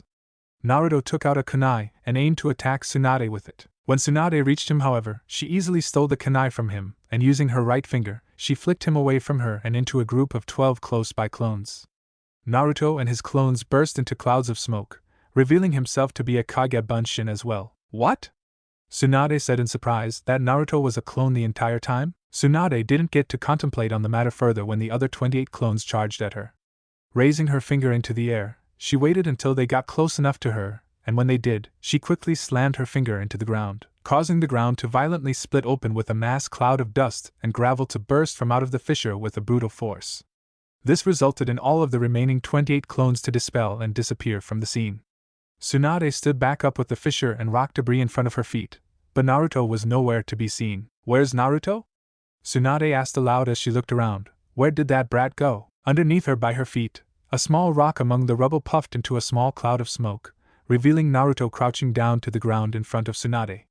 Before Tsunade could realize this, Futan Fujin Bakuhatsutiki, Naruto shouted as he aimed his attack directly into Tsunade. The chosen wind bomb attack had its intended effect as it blasted the slug Sannin off her feet and high into the air way above all of the town's buildings. Naruto quickly followed up with Kage Bunshin no Jutsu. Naruto called out as he made 4 clones of himself, and together the 5 of them hurriedly gathered wind chakra and resorted to the use of Kaze Sakudo Chikara wing speed force, which they used to thrust themselves high into the air and over to Tsunade. With Tsunade in range, they rocketed forward into her direction and launched their next attack on her. You! The first clone called out as he delivered a wind chakra enhanced swift flying punch to Tsunade's face. The second clone, while flying through the air, raced in and delivered the second wind chakra enhanced punch to Tsunade as he called out, Ziyu, Ma! The third clone cried out as he flew in and delivered a wind chakra enhanced flying kick attack into Tsunade's back, sending her soaring forward into the oncoming fourth clone. Ki! The fourth clone called out loudly as he delivered a wind chakra enhanced uppercut to Tsunade's jaw, sending her flying skyward again. While Tsunade was still airborne, Naruto himself quickly rushed in towards the slug Sannin, and when he reached her, he focused the power of his Kaze Sakudo Chikara into his right heel before he somersaulted and brought his right heel down directly into Tsunade as he yelled out, Naruto Renden. The result of Naruto's wind-manipulated infused taijutsu attack was a brutal rocketing to the surface effect that plunged Tsunade into the pavement, cratering it in the process, as it violently shook the ground with gravel debris flying everywhere, and a large dust cloud covering a good portion of the surrounding area upon Tsunade's impact into the ground. Tsunade-sama! Shizen yelled worriedly as Naruto used his wind element to slow his landing down, allowing him to gracefully touch down on the ground a few yards from the crater Tsunade's impact created. The clones by this time dispelled themselves into clouds of white smoke. Everyone else kept their distance and waited to see what would happen next. "God damn!" was all Kansui could say in amazement. "That was brutal." Erasure marveled with admiration and fear after seeing what Naruto did against Tsunade. "I wasn't aware he came up with that attack." Hinata commented, "I truly didn't see that new attack coming, nor did Tsunade for that matter." Karen remarked. "Tsunadeheim faced and experienced worse," Jiraiya remarked, "but I think her pride is even more wounded than she is physically. With regards to that, maybe now she'll be humble and take our clan leader serious," Seijiro stated with an impressed look on his face accompanied with a smile of approval. Soon, Tsunade emerged from the crater with her clothes dirted up, battered and torn in multiple spots. She was in extensive pain from both the blows Naruto and his clones inflicted on her, and the impact into the ground, though she had a few bruises to show for. In spite of this, Tsunade, as renowned medic, had the capacity to completely heal herself, which she would do later that evening. She walked out of the crater, and with narrowed eyes she stood and looked at Naruto with a fist-sized piece of pavement in her hand. "I knocked you flat on your back with you failing to land a single blow on me with your one finger," Naruto stated. "You lose this match, Tsunade Bacon. You're gonna regret that," Tsunade declared as she raised and held the gravel debris forward in her hand and crushed it with one clench of her fist. "Don't be a sore loser," Naruto replied. "It's your own fault for being overconfident and letting me catch you off guard instead of taking me serious. It'll take more than your one finger and monstrous strength to beat me, Tsunade." Jiraiya interjected before things got too serious after seeing the angered look on Tsunade's face. "This is neither the place nor the time to test Naruto's caliber, as you both will end up leveling this entire town to the ground. I will forewarn you that Naruto is stronger than he lets on, and it would be in your best interest not to underestimate him. Orochimaru made that mistake once, and it nearly got him killed by Naruto twice, and that was without any use of Kyuubi's power, and while Naruto was still Genin." That revelation shocked both Tsunade and Shizen completely. "Are you serious, Jiraiya?" Tsunade asked in disbelief as she looked from Naruto and her former teammate. "You're more than welcome to read the reports and hear it from Sarutobi-sensei himself," Jiraiya said. "It's completely true," Karen confirmed as she stepped forward. "I was an eyewitness to Naruto-kun's battle with Orochimaru. That snake Sannin was forced to retreat after coming too close to be killed by Naruto-kun one too many times. Naruto-kun even blew up and burned down a massive section of the Forest of Death with a deadly S-class ninjutsu of the Uzumaki clan, nearly killing the man in the process. He did all that while he was still a genin?" Shizen asked in amazement and sheer disbelief, while Taunton oinked. "What did you expect from the genius son of my prized pupil?" Jiraiya said boastfully. "And now that I faced and toppled you by mere cunning," Naruto stated, "I've now completed and closed the circle in battling you, your former teammates, and sensei." "You faced Sarutobi-sensei and Jiraiya also?" Tsunade asked. "It's a long story, but it helps stress the point to not underestimate him," Jiraiya said. "Hundreds of ninja and mercenaries lost their lives to Naruto for making that mistake. And if you don't believe me about that, then you're more than welcome to read the reports and ask Sarutobi-sensei himself, like I said before." Tsunade saw how serious Jiraiya was being, and she knew when not to take Jiraiya lightly, especially after seeing firsthand how Naruto made a fool out of her so effortlessly. "All right then," Tsunade complied and looked over at Naruto. "This isn't over. I'll learn from my mistake and challenge you to fair combat in the future." "Accepted," Naruto agreed and then reminded, "Now, I believe I won that necklace around your neck." Naruto extended his right hand out to her and stated, "A deal is a deal." "I didn't agree to hand over my necklace to you," Tsunade retorted. "I only challenged you in hopes of teaching you a lesson for addressing me as Bachan. That was all." "She's such a sore loser," Naruto privately thought as he frowned in annoyance, and dropped his right hand to his side. "Fine then," Naruto then inquired, "but what about my offer in joining my clan?" And then Naruto implied, "I'm sure it would be nice to have a wealthy and very rich clan to come home to." "The Uzumaki clan has money?" Tsunade asked, as a spark of interest was ignited. "Uzumaki Mito didn't come from a broke clan, Tsunade," Naruto remarked with a smile. "Besides all of the money and real estate my parents left for me as my inheritance," Naruto said, "my clan was recently given a lot of generous donations from foreign feudal lords, dignitaries and businessmen thanks to the financial brilliance of Uzumaki Karen and Uzumaki Anoka." "Oh, You're so sweet to admire and praise my humble ingenuity, Naruto-kun, Karen cooed girlishly with a blush on her face, causing Shizen and Tsunade to frown at her and wonder if Naruto was serious about what he was talking about with regards to Karen. Karen and Anoka won that massive amount of money for your clan after all those rich high officials and millionaires lost their huge bets on Sasuke during the Chunin finals, Naruto-kun, Hinata mentally recalled. But it's not my place to reveal that, as you're trying to use your financial assets to sway Tsunade-sama. The people of Nami no Kuni also generously donated gifts, money and various types of rare and exclusive sake, liquor and whiskey to my clan by the barrels and opened trade with Konoha as their thanks after I freed them from the tyrannical rule of a multimillionaire named Gato. I saved and rescued Koikiheim, the daimyo of Haru no Kuni, from being killed by Orochimaru's forces during the Sunoto invasion, which I uncovered and helped bring to a failure. Shijiroji-san met Koikiheim and saved her and her country from her wicked uncle Doto and his army a few years before she met me. Through Shijiroji-san and myself, the Uzumaki clan has huge connections with the daimyo of Haru no Kuni apart from Konoha's open trade with her country. That's news to me, Tsunade remarked, knowing the reputation Haru no Kuni was known for because of their advanced technology and machinery. But Tsunade was more interested in those imported barrels of rare alcohol and all that money the people of Nami no Kuni gave to Naruto as gifts, despite her doubts about what Naruto was saying. For Haru no Kuni to open trade with Konoha because of Naruto and Shijiro means that the daimyo holds those two in very high regards, Shizen thought. But when you consider the reasons why, it's not hard to understand. But you seriously expect me to believe that the people of Nami no Kuni gave you barrels of rare exclusive alcohol as gifts? Tsunade asked doubtfully. The people of Nami no Kuni praise me as their savior, Naruto made known. I have no reason to fabricate my exploits or what I attained for my clan. Naruto, Shijiro interjected.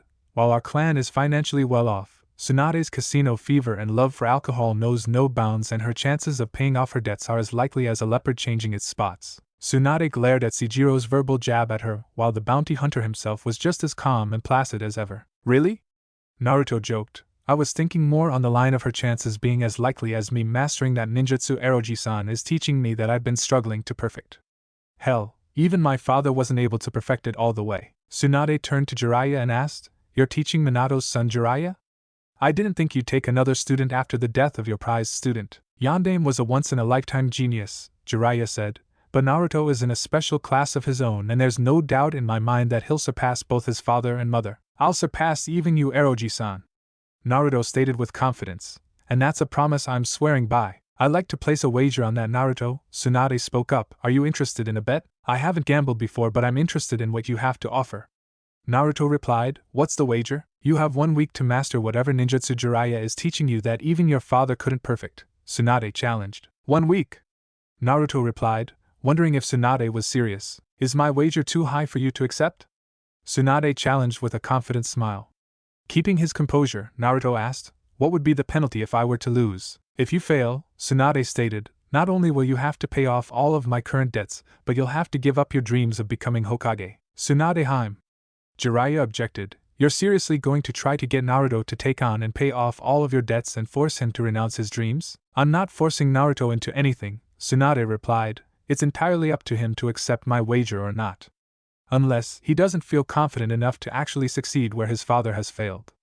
If he wins, I'll give him my necklace as his prize. Oh, I have so much more to ask from you than that, Tsunade, Naruto plotted and then said, I want more than just that necklace, Tsunade Bacon. Tsunade and the others looked over at Naruto as he continued, Here are my non-negotiable terms with this bet. Should I succeed, not only will I win that necklace, but you and Shizen will return with us to Konoha without question or resistance.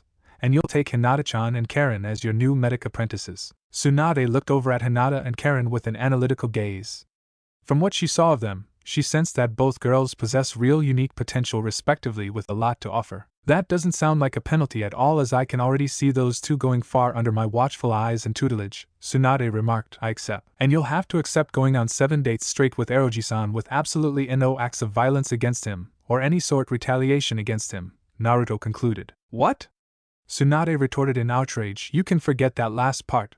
You can't make such an outrageous demand like that out of me. It took every bit of strength Jiraiya had not to crack a huge smile as he had the calmest expression on his face after hearing what Naruto was demanding out of Tsunade.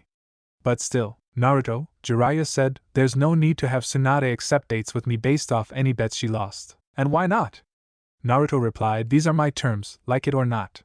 She's trying to throw her year's worth of huge debts into my pocket with me forfeiting my goals of becoming Hokage.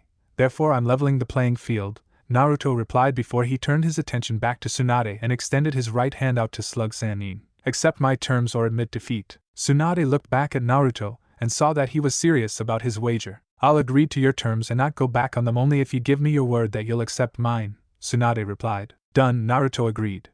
Jiraiya sighed to himself about the insane wager Tsunade and Naruto agreed to. Naruto, Jiraiya said, you're taking a huge risk with Tsunade. This isn't the first time I've taken dangerous risks, Naruto said. The only difference with my wager is that in the end, everyone benefits from it. Tsunade won't be all that happy to accept 7 dates with me under obligations, Jiraiya stated. She never once accepted going on a date with you in the past at all, Naruto replied. After I win, you have 7 chances to try and win her heart without fear of being hospitalized in ICU.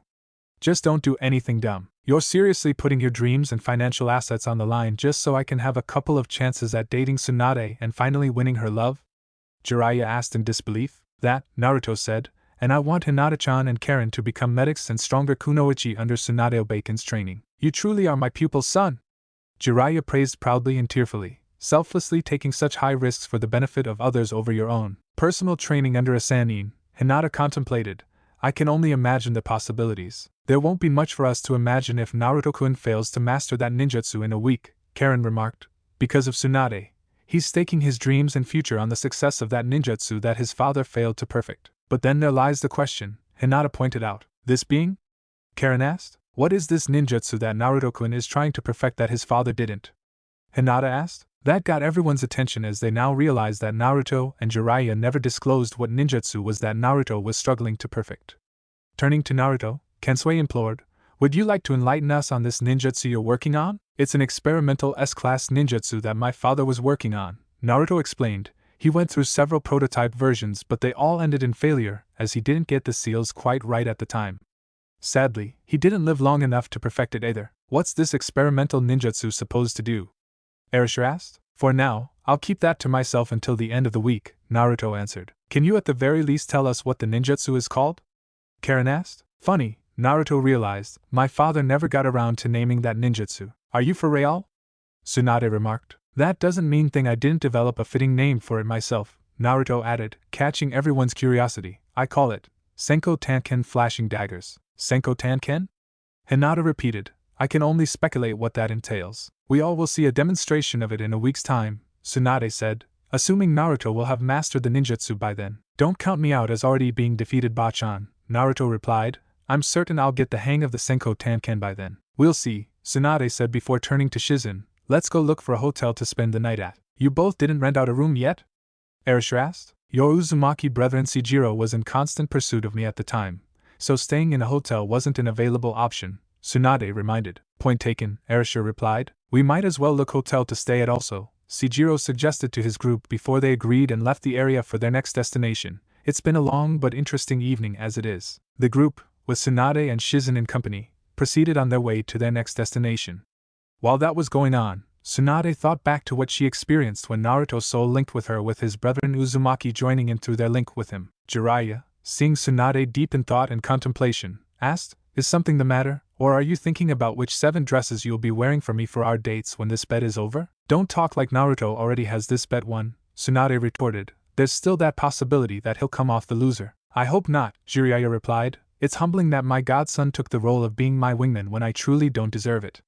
Perhaps this is his way of saying he's forgiven me. Forgiven you for what exactly? Tsunade asked. What did you do that required his forgiveness? It's a long story and so much has happened since your self-imposed exile from Konoha, Jiraiya said. I'll tell you about it if you'd like to have a drink with me later, my treat. If it so happens that by some dumb luck that Naruto wins this bet, Tsunade remarked, I'll be sure to order the most expensive dinners and drinks on the menu. I survived being nearly killed by you, Tsunadeheim, Jiraiya replied. I'm sure my wallet will survive your appetite. Tsunade frowned, seeing that her words did nothing to make Jiraiya worried about how she would rack up his dating bills if Naruto were to win their bet. Meanwhile, Naruto, Karen and Hinata were having a conversation of their own. That was the fastest match with a Sannin I've ever seen, Karen remarked. It was nothing like the battle you had with Orochimaru in the Forest of Death. I didn't think your match with Tsunade would be nothing more than a 2-minute suckfest. That was only because my match with Tsunade Obaken had rules and conditions to determine the victor, Naruto explained, Plus, Tsunade Bacon was overconfident, and too sure of her own abilities. That's dangerous when going up against a ninja you don't know and never faced in combat before. Well, that point was made clear after you beat her so effortlessly, Erasure commented. No! It wasn't effortless. Naruto rebuked. Like I said to Tsunade Bacon earlier, I only caught her off guard for being arrogant and letting her guard down. If Tsunade Bacon had challenged me in a straight fight without her cockiness, the results would have been a lot different, and I would have had a very difficult time against her as I did against Orochimaru and Eroji-san. Tsunade Bacon is a Sannin for a reason, just as Eroji-san and Orochimaru are Sannin for a reason. The same rule applies to Shijiroji-san, Sandanger-san, and everyone else on their level. Miscalculating them at any time would lead to our deaths. Well-spoken words, Naruto, Shijiro remarked. While you and I would never actually war against each other, however, that doesn't mean we couldn't have and enjoy a challenging sparring session from time to time. That's true, Naruto agreed, though I wouldn't mind seeing what Kansui and Erasure are capable of in combat also. Soon, Shijiro, Erasure and Kansui got into a conversation about their past encounters with enemy ninja while Jiraiya, Tsunade and Shizen got into a conversation of their own. Hinata for her part pulled Naruto to her side during their walk and started talking with him in private. Do you think you'll have your Senko Tanken mastered in a week? Hinata asked with a concerned tone. While I'm happy that you're seeking a newer training for myself and Karen, however, you irreversibly put your own dreams and future on the line, and if you fail, there's no going back on your word to live up to the consequences. I will admit that I'm just as worried also, Naruto confessed. I'm hoping to figure out where my father went wrong with this new experimental ninjutsu and correct the problem from there before the end of the 6th day of the week time limit I have.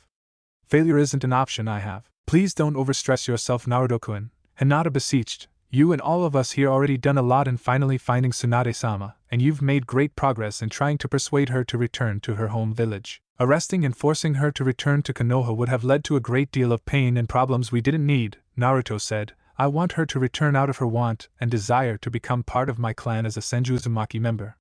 It's also fitting in light of the fact that both the Uzumaki clan and Senju clan have a common ancestor. I remember you explaining that to me sometime before the week of Chunin finals, Hinata recalled. It was quite the history lesson. If you're to become the new Uzumaki matriarch, then it's only fitting that you know and understand the origins of my clan, Naruto said. I'm sure that you as the Hyuga heiress was taught the history and origins of your clan. I was taught many things about my clan and its traditions, Hinata said, but in terms of my clan's origins, I'm ashamed to confess that I truly don't know it, as I wasn't told about it. It's nothing to be ashamed of, Naruto encouraged with a wide smile. I didn't know anything about my clan or that I even had and came from a clan until after I became a genin.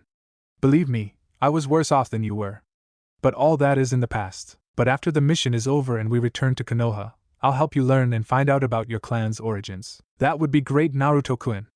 Hinata happily accepted. But seeing how you took note of the amount of stress I'm under in perfecting my new ninjutsu, Naruto pointed out, and then moved closer to Hinata's right ear and whispered, would you as my faithful and loyal girlfriend provide for me the best stress relief you can offer? Naruto-kun.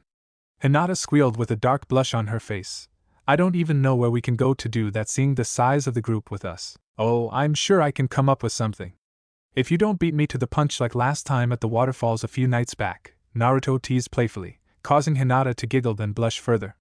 Their conversation, however, wasn't going unnoticed by Karen, who was quietly lip-reading their private and sensually charged conversation. You have a lively and colorful imagination, Naruto-kun, Karen thought with a grin and blush on her face while lip-reading everything Naruto was telling Hinata that he would love to do with her and to her.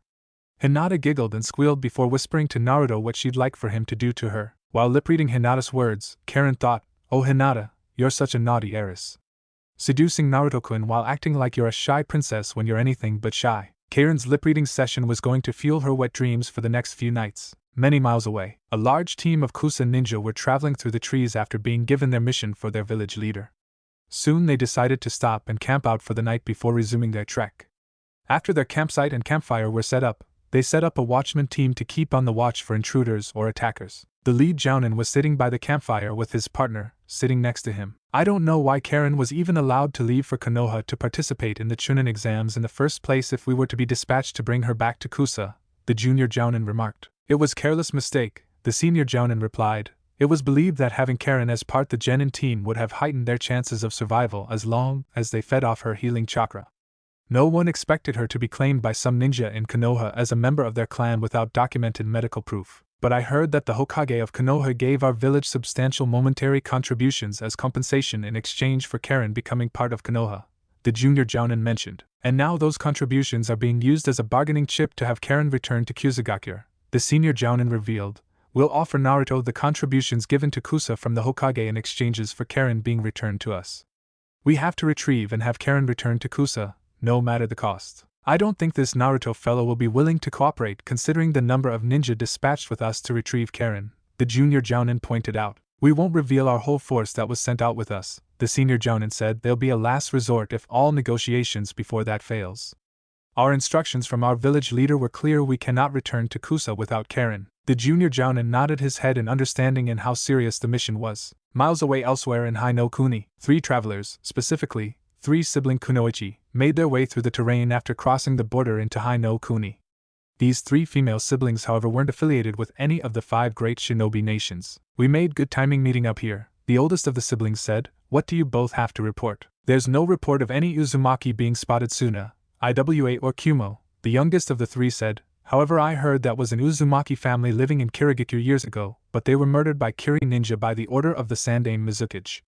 The only survivor was a man named Uzumaki Seijiro. He's in their bingo books as an S-class missing mean with a kill-on-sight order issued against him.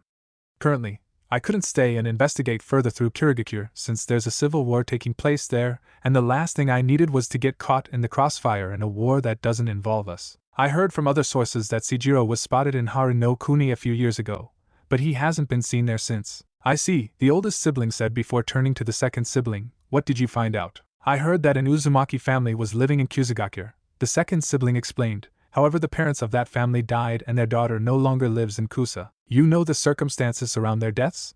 The oldest sibling asked. The father died fighting off Kumo bounty hunters looking for them, and the mother died from extreme chakra depletion as a result of being made to heal all of Kusa's wounded ninja squad. Their daughter Karen was forced to fill in as her mother's replacement until recently when she traveled to Konoha as a Kusa genin to participate in the Chunin exams that were being hosted there. That only led to Uzumaki Naruto claiming Karen as one of his missing brethren. That's news to me, the oldest sibling said, because I also found out about another Uzumaki living in here in Hai no Kuni, this being Uzumaki Anoka. She was spotted and found by the same Uzumaki Naruto in Nami no Kuni weeks ago. The surviving remnant of the Uzumaki clan is gathering in Hai no Kuni, the youngest sibling remarked. So it appears, the oldest sibling said, but we'll find this out when the time comes. For now, we'll rest and camp here for tonight, but we'll have to continue on our journey through Hai no Kuni tomorrow morning. It's important that we find Naruto and the other surviving Uzumaki. The other 2 sisters nodded their heads in agreement before setting up camp for the night. Later that night at Tenmangamaki, Jiraiya and Tsunade were sitting together in a private VIP section in a tavern, both enjoying their shots of sake.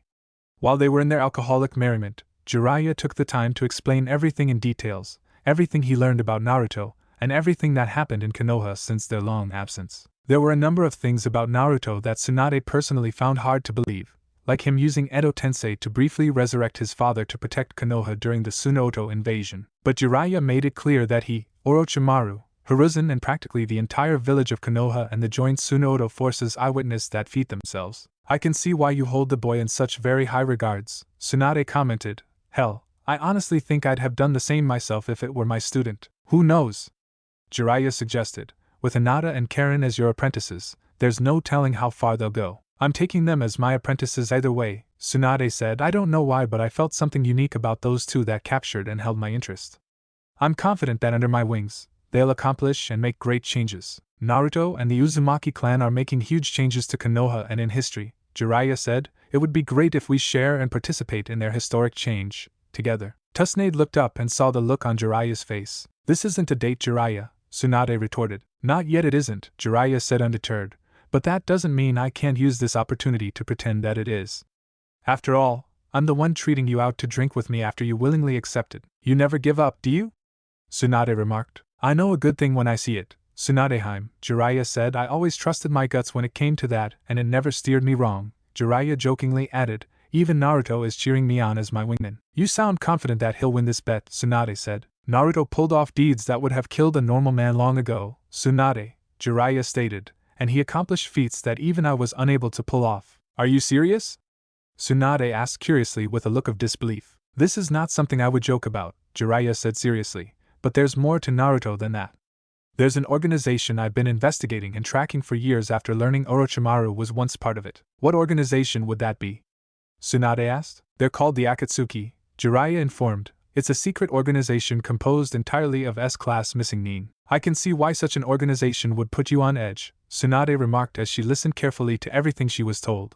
But what does this have to do with Naruto? They're hunting down Jinchuriki and Naruto is one of their targets, Jiraiya enlightened. They're trying to gather all 9 bija. Their reasons for doing so are unknown for now, but as we speak, it's still being looked into. I wouldn't be a heavy sleeper myself if I had a group of S-class ninja hunting me down, Tsunade commented as she poured another shot of sake for both herself and Jiraiya. Sejiro already proved that point after you learned he was tracking and hunting you, Jiraiya joked, only to receive a frown from the slug princess. It costed me everything I won these past couple of days just to get him off my back, Tsunade groaned. At the very least you merely had to pay the money you owe, Jiraiya replied. For Naruto, no amount of money will get the Akatsuki to stop hunting and going after him. He and his clan along with Kakashi and a few others already had a run-in with them in Konoha almost 2 weeks ago, and it ended with Kakashi being put into a coma by Itachi, who's now part of that organization. The missing nin who genocide his own clan? Tsunade said. He was sent after Naruto? Him and his partner who's a missing nin and former member of Kirigakure's 7 swordsmen, Hashigaki Kisame, Jiraiya informed. And I thought I had problems with debt collectors tracking and hunting me at almost every corner I turn, Tsunade remarked. Right now, Sejiro and I are working on tracking and hunting them down, Jiraiya said. I don't know how long it'll take, but we're working on ways of handling and dealing with the Akatsuki when the time comes. That's quite an undertaking, Tsunade remarked, going to war against an organization comprised of S-class criminals. We faced worse, Tsunade, Jiraiya reminded, and you had your share of close calls despite your monstrous strength and medical prowess.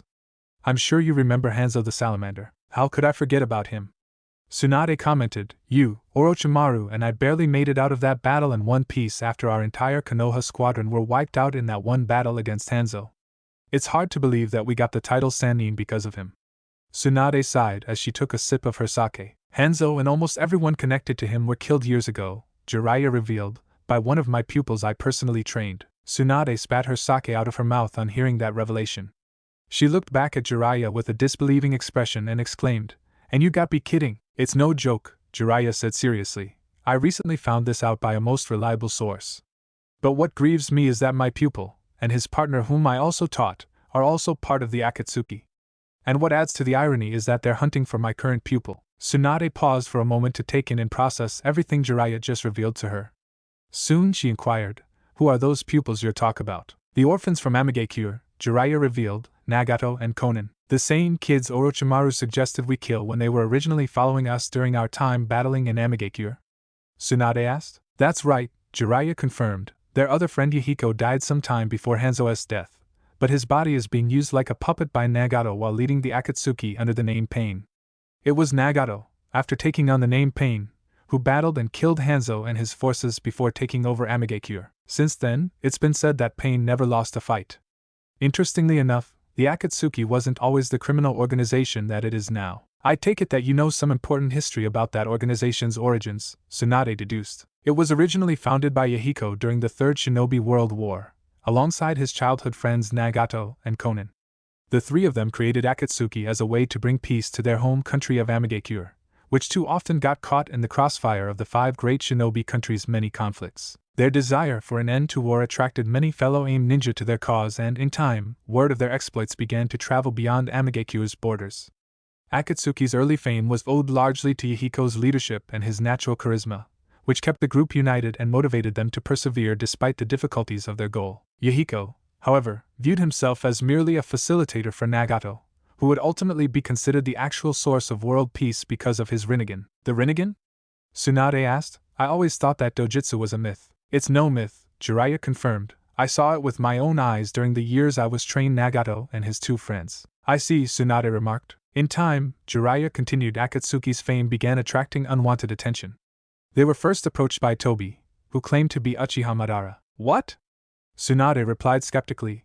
Hashirama Jizan killed Madara years ago in their famous battle in the Valley of the End. While that's true, Jiraiya said, this unknown Uchiha approached and offered to lend his assistance to the Akatsuki, specifically Nagato. Yahiko, however, was wary of Tobi and refused his offer. How do you know that this Tobi is an Uchiha? Tsunade asked. He has the Mangekyo Sharingan for starters, Jiraiya revealed, and while Minato was summoned through Edo Tensei, he himself revealed and confirmed that it was Tobi who plotted and used Kyuubi to attack Konoha years ago. Tobi found out where Kushina was going to give birth to Naruto, and attacked Minato and everyone helping them during Naruto's birth. He tried to kill Naruto in order to get Minato away from Kushina so he could retrieve the Kyuubi from out of her seal. Sarutobi-sensei's wife and assistant, along with several Ambu, were also killed by that same man as they were also there helping with Naruto's birth. Minato eventually defeated Tobi and severed his control over Kyuubi, forcing Tobi to retreat and leave Kyuubi behind after it rampaged through Konoha. Minato and Kushina ultimately died while protecting Naruto and sealing Kyuubi into him. Again, Tsunade was shocked by the revelations Jiraiya was sharing with her as it helped to clarify and make sense of everything that happened which led up to Kyuubi's sudden appearance and attack on Konoha. With regards to AIM's leader, Jiraiya continued, Hanzo also became aware of Akatsuki and perceived them as a threat to his rule, a belief encouraged by Shimura Danzo. Hanzo approached Akatsuki offering to help them negotiate peace between Konohagakure, the Wagakure, and Sunagakure. When Yahiko, Nagato, and Konan arrived to meet with him, however, they were ambushed by Hanzo's men and Danzo's root, who took Konan hostage and forced Yahiko to commit suicide in order to save her. Enraged by Yahiko's death, Nagato summoned the giant dark ceiling statue and used it to slaughter their attackers, though Hanzo himself escaped. After Yahiko's death, Nagato began using the alias Pain while using Yahiko's corpse so that Yahiko could symbolically continue leading Akatsuki. Nagato sought out Tobi, under the guise of Uchiha Madara, and accepted his earlier offer of support, which he provided in secret. After the Third Shinobi World War, Akatsuki began recruiting S-class missing nin, including Orochimaru, and once Akatsuki recruited its target of 10 members, they began following a 3-step process to achieve this stated objective. Obtain enough money to support their organization, provide mercenary services at well under the competitive rate, using the money gathered in the first step to offset costs. That would make countries increasingly dependent on Akatsuki's services and corner the entire market for shinobi missions. The early years of Nagato's Akatsuki were very successful, as the hidden villages increasingly hired Akatsuki to fight in wars and perform assassinations that the villages themselves were unwilling to get involved in during times of peace. Their other objective is to gather all of the 9 bijou for reason not yet disclosed to the other members of the organization. Orochimaru left that organization after a battle he had with Itachi that he lost to. Jiraiya stopped briefly when he saw the contemplative look on Tsunade's face. How did you learn this much about that organization's history and objectives? Tsunade asked. Like I said before, Jiraiya reminded, from a very reliable source. I am a spy master after all. Why did you choose to share all of this with me? Tsunade inquired. To establish trust, confidence, and reliability, Jiraiya answered candidly. The time will come that I, Naruto, Seijiro, and others will have to face off against the Akatsuki, and I want to have faith that I can count on you backing us up. Ignorance isn't bliss, especially when your loved ones or those closest to you are targeted by enemies. I already lost most of all those closest to me, Tsunade commented, and Naruto declaring that becoming Hokage is his dream reminded me too much of my brother Nawaki. Shoot, the way Naruto smiles and talks when he's not serious, and the very fact that Naruto is willing to take dangerous risk at personal cost reminds me of Nawaki. Speaking of Nawaki, Jiraiya confessed, there's something very important and personal I never told you concerning him for these many years. Like a fish with bait in its mouth, Jiraiya had Tsunade's full attention. Giving the toad sage a most curious look, hungering answers, Tsunade implored, and what would that be? This was a few months before Minato became my student and apprentice, Jiraiya revealed. I tried fervently to convince Sarutobi-sensei to allow me to have Nawaki become my new student and apprentice. Tsunade's eyes widened on that revelation that completely shocked her. You what? Tsunade asked as though she couldn't believe her ears. You wanted and tried to convince Sarutobi-sensei to let my little brother become your new student? I saw potential in Nawaki, Jiraiya elaborated, him being the grandson of the Shodai and Uzumaki Mido, being related to the Night Aim, being your little brother, and seeing part of myself in him as he carried such an optimistic, carefree spirit. It was just practical. Plus what? Tsunade asked. I was hoping that if I was given the opportunity by Sarutobi-sensei to teach and train your brother to become a mighty and strong ninja like how Minato became, then I would earn major points with you, Jiraiya confessed truthfully. But Sarutobi-sensei denied me, believing that I only wanted to train Nawaki for selfish purposes, considering that he was related to you. He accused me of wanting to use Nawaki to get closer to you since he knew how much I deeply liked you despite you beating me almost to death for peeping on you once. I argued and told him about the possibilities I could achieve through Nawaki. But Sarutobi-sensei didn't believe my words and stubbornly refused my request. Secretly, there was always a small part of me that resented Sarutobi-sensei for not granting my petition to let me train Nawaki, especially after the boy was killed not too long after becoming a genin. I wanted to comfort you after Nawaki's death, but you chose Dan over me. As a result, I quietly accepted defeat and left things the way they were. When we were in Amigakure after our fierce battle against Hanzo and during the time we ran into those 3 orphans, I saw potential in those 3 kids and thought that maybe one of them would become the child of prophecy I was looking for. That was why I chose to stay behind with them in Amigakure for 3 years to teach and train them. Even through all 6 of my students I've trained through my life all become S-class ninja, none of them proved to be the chosen child of prophecy. That's why I'm hoping that Naruto, my 7th student and godson, will become the chosen child I've spent all these years searching for. Plus, what adds to my hope in this is because out of your own mouth, Tsunadeheim, Jiraiya grinned widely and continued, he reminds you so much of your late little brother Nawaki. So, in some ways, it'll be like me training Nawaki like how I originally wanted. Tsunade didn't give Jiraiya a reply as she took and mediated on the bombshell revelation he just gave to her. The Toad Sage saw the look on her face as he was trying to read her emotions. He knew that it was a lot for her to take in such a short time, but everything he's been telling her were things he wanted to confide in her about. After what felt like an eternity of silence, I wonder how Nawaki would have turned out had you been given a chance to train him, even if part of the reason was to get close to me, Tsunade admitted with a tone she expressed that she was both touched and saddened. If things had happened differently, if I had known about your intentions and reasons ahead of time, I would have vouched for you and took your side in letting Nawaki become your new apprentice. I'm convinced that Nawaki under your training would have been alive today as a formidable and mighty ninja. He might have rivaled Naruto's father for the position of Yondaime. I wish you had told me that you wanted my little brother as your student. I wanted to, Jiraiya revealed. Then why didn't you? Tsunade asked. Because back then I had no way to knowing if you would have believed me, Jiraiya explained, having the infamous reputation for peeping and nearly being killed by you because of that. I figured that you would believe that I would corrupt your brother while not believing my reasons for training him before punching me either into or off the Hokage monument. After Orochimaru and I found Nawaki's body after he was killed by one of Kumo's hidden landmines, all I could think about was what if I had come sooner, what if Sarutobi-sensei wasn't so hard-headed and granted my request. So many thoughts came to mind. And after seeing the emotional state you were in after Nawaki died and how you took comfort from Dan without giving me so much as a look, I saw no point in telling you that I tried to get Nawaki to become my apprentice before his demise. At the time, I figured Sarutobi-sensei and I would take that secret with us to the grave. Tsunade said nothing after listening to Jiraiya's explanation. She allowed everything the Toad Sage was saying soak into her mind. I had no idea you carried this weight with you for all these years, Tsunade admitted. While it's true that you have your share of vices, however, I self-righteously acted like you were a bad influence for anybody while pretending my vices were of lesser consequences than yours. Regardless of how you would have reacted to hearing everything I said to you up till now, I felt it was time I got it off my chest, Jiraiya said. It was a load I didn't want to carry with me anymore, even if it makes you think less of me. Think less of you?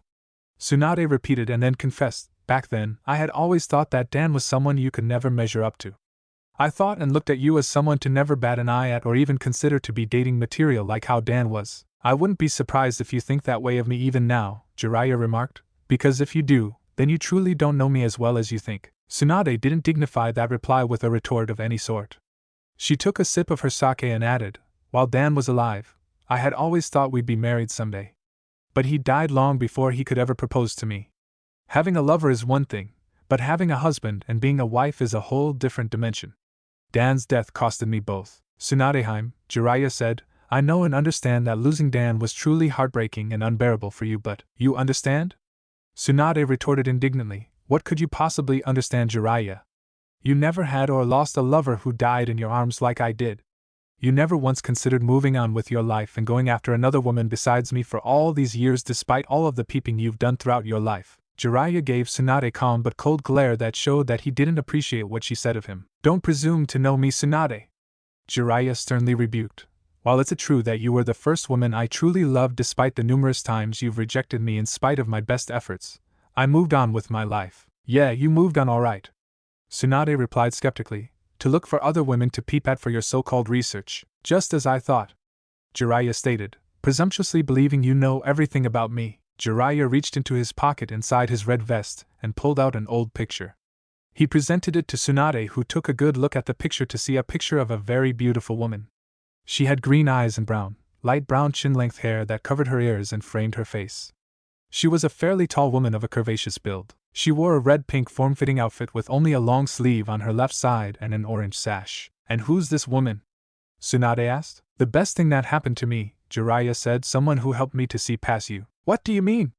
Tsunade asked. What made her so special to you? Her name was Yuzumheim. She was the leader of Nadeshiko no Sato Nadeshiko village, which is located near the Land of Water.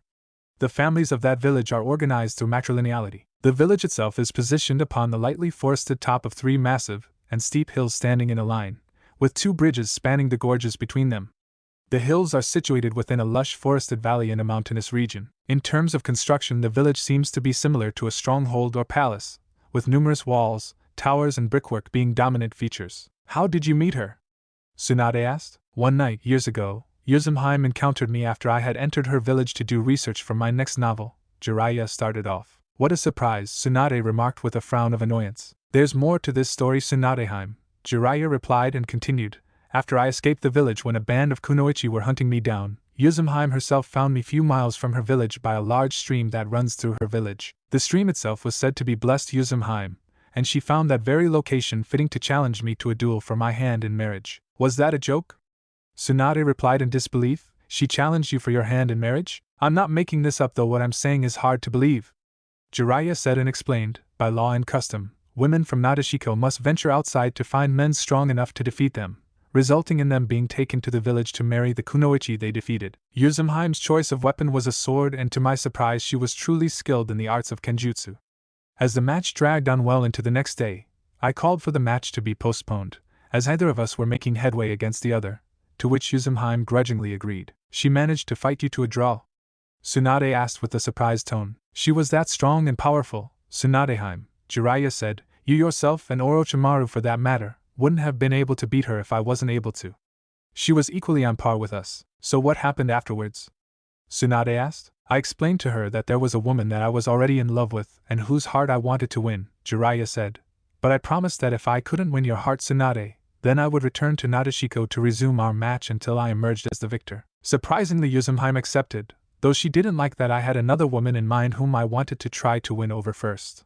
Nevertheless, she accepted that it couldn't be helped since I knew you first for a much longer time. I'm sure you used that excuse to never go back to Nadeshiko in order to avoid having to keep your promise, Tsunade assumed, believing she already knew what Jiraiya did with regards to that. Again, Jiraiya retorted indignantly, being presumptuous and thinking you know everything about me.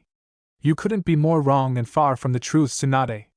I actually did return to Nadeshiko 12 years ago, in fact. That revelation surprised and caught Tsunade off guard, as she wasn't truly expecting Jiraiya to come out and state what he just said. I kept my promise when I decided it was time for me to let go of all aspirations of pursuing you and move on with my life, Jiraiya revealed. To my own surprise, Yuzumheim truly did wait patiently for my return. And the fact that I returned willingly to challenge and duel their leader wasn't looked at lightly by either her or her people. So you made quite an impression on both her and the citizens of Nadeshiko, Tsunade stated. I was highly respected by everyone when I returned, in fact, Jiraiya said. In the beginning, many skeptically didn't believe that I would actually return after they learned about what I promised their leader. Some had even believed me to be a spineless coward who was using that promise I made to their leader as a ploy to keep myself from ever going back. But all of their misjudgments and incorrect speculations of me were proven wrong when I returned that day to challenge their leader to a duel. Though Yuzumheim didn't facially show it at that moment, but through her eyes I was able to see how happy she was that I returned to challenge and duel her as promised. Yuzumheim and I returned to the same spot in the forest by the stream where we first met and battled. There were many kunoichi who came to watch the duel as they heard from their leader how strong I was and they wanted to see it for themselves. With all of those kunoichi coming to watch the fight, I'm sure you couldn't leave them disappointed, Tsunade remarked as she took a sip of her sake. The gallant Jiraiya had to deliver as promised, Jiraiya said in good humor. That day I was able to see the fire and excitement in her eyes and face as we stood facing each other with so many onlookers waiting to see how our match would play out. When our duel finally began, amazingly it was just as fierce as before, as her speed, strength and skills in kenjutsu never weakened at all.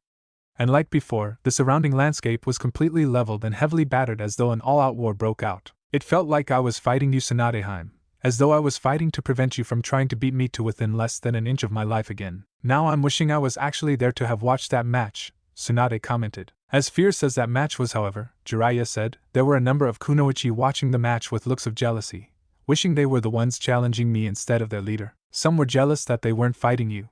Tsunade asked, why was that the case? Having a strong and powerful husband who can match and defeat you in combat is looked at with honor and great respect in Nadeshiko, Jiraiya explained. For the women in that village, it means having potentially strong offspring, preferably daughters, who can continue the family line. Now having a husband who could rival and outmatch their village leader in combat and skills would have been considered the highest honor, with the hopes of having daughters, if not sons, just as powerful once they were born, educated and trained. In other words, Tsunade figured, dueling the men was their way of gauging the men's capacity of giving them strong children and being good husbands.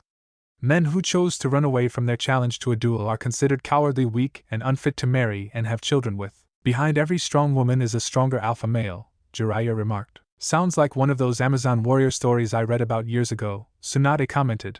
I wonder if those stories were based on that village. Well, Jiraiya replied, whatever the case, everything I told you is the truth, and you can travel to Nadeshiko to confirm the story yourself if you don't believe anything I'm saying. I believe everything you're saying, Tsunade answered honestly. I know this isn't something you would lie about. So how did the match turn out? Did it end in another draw? No, not this time, Jiraiya said. Unlike the first time, I was determined to win, and in the end, I came out as the winner, though it was still a close match.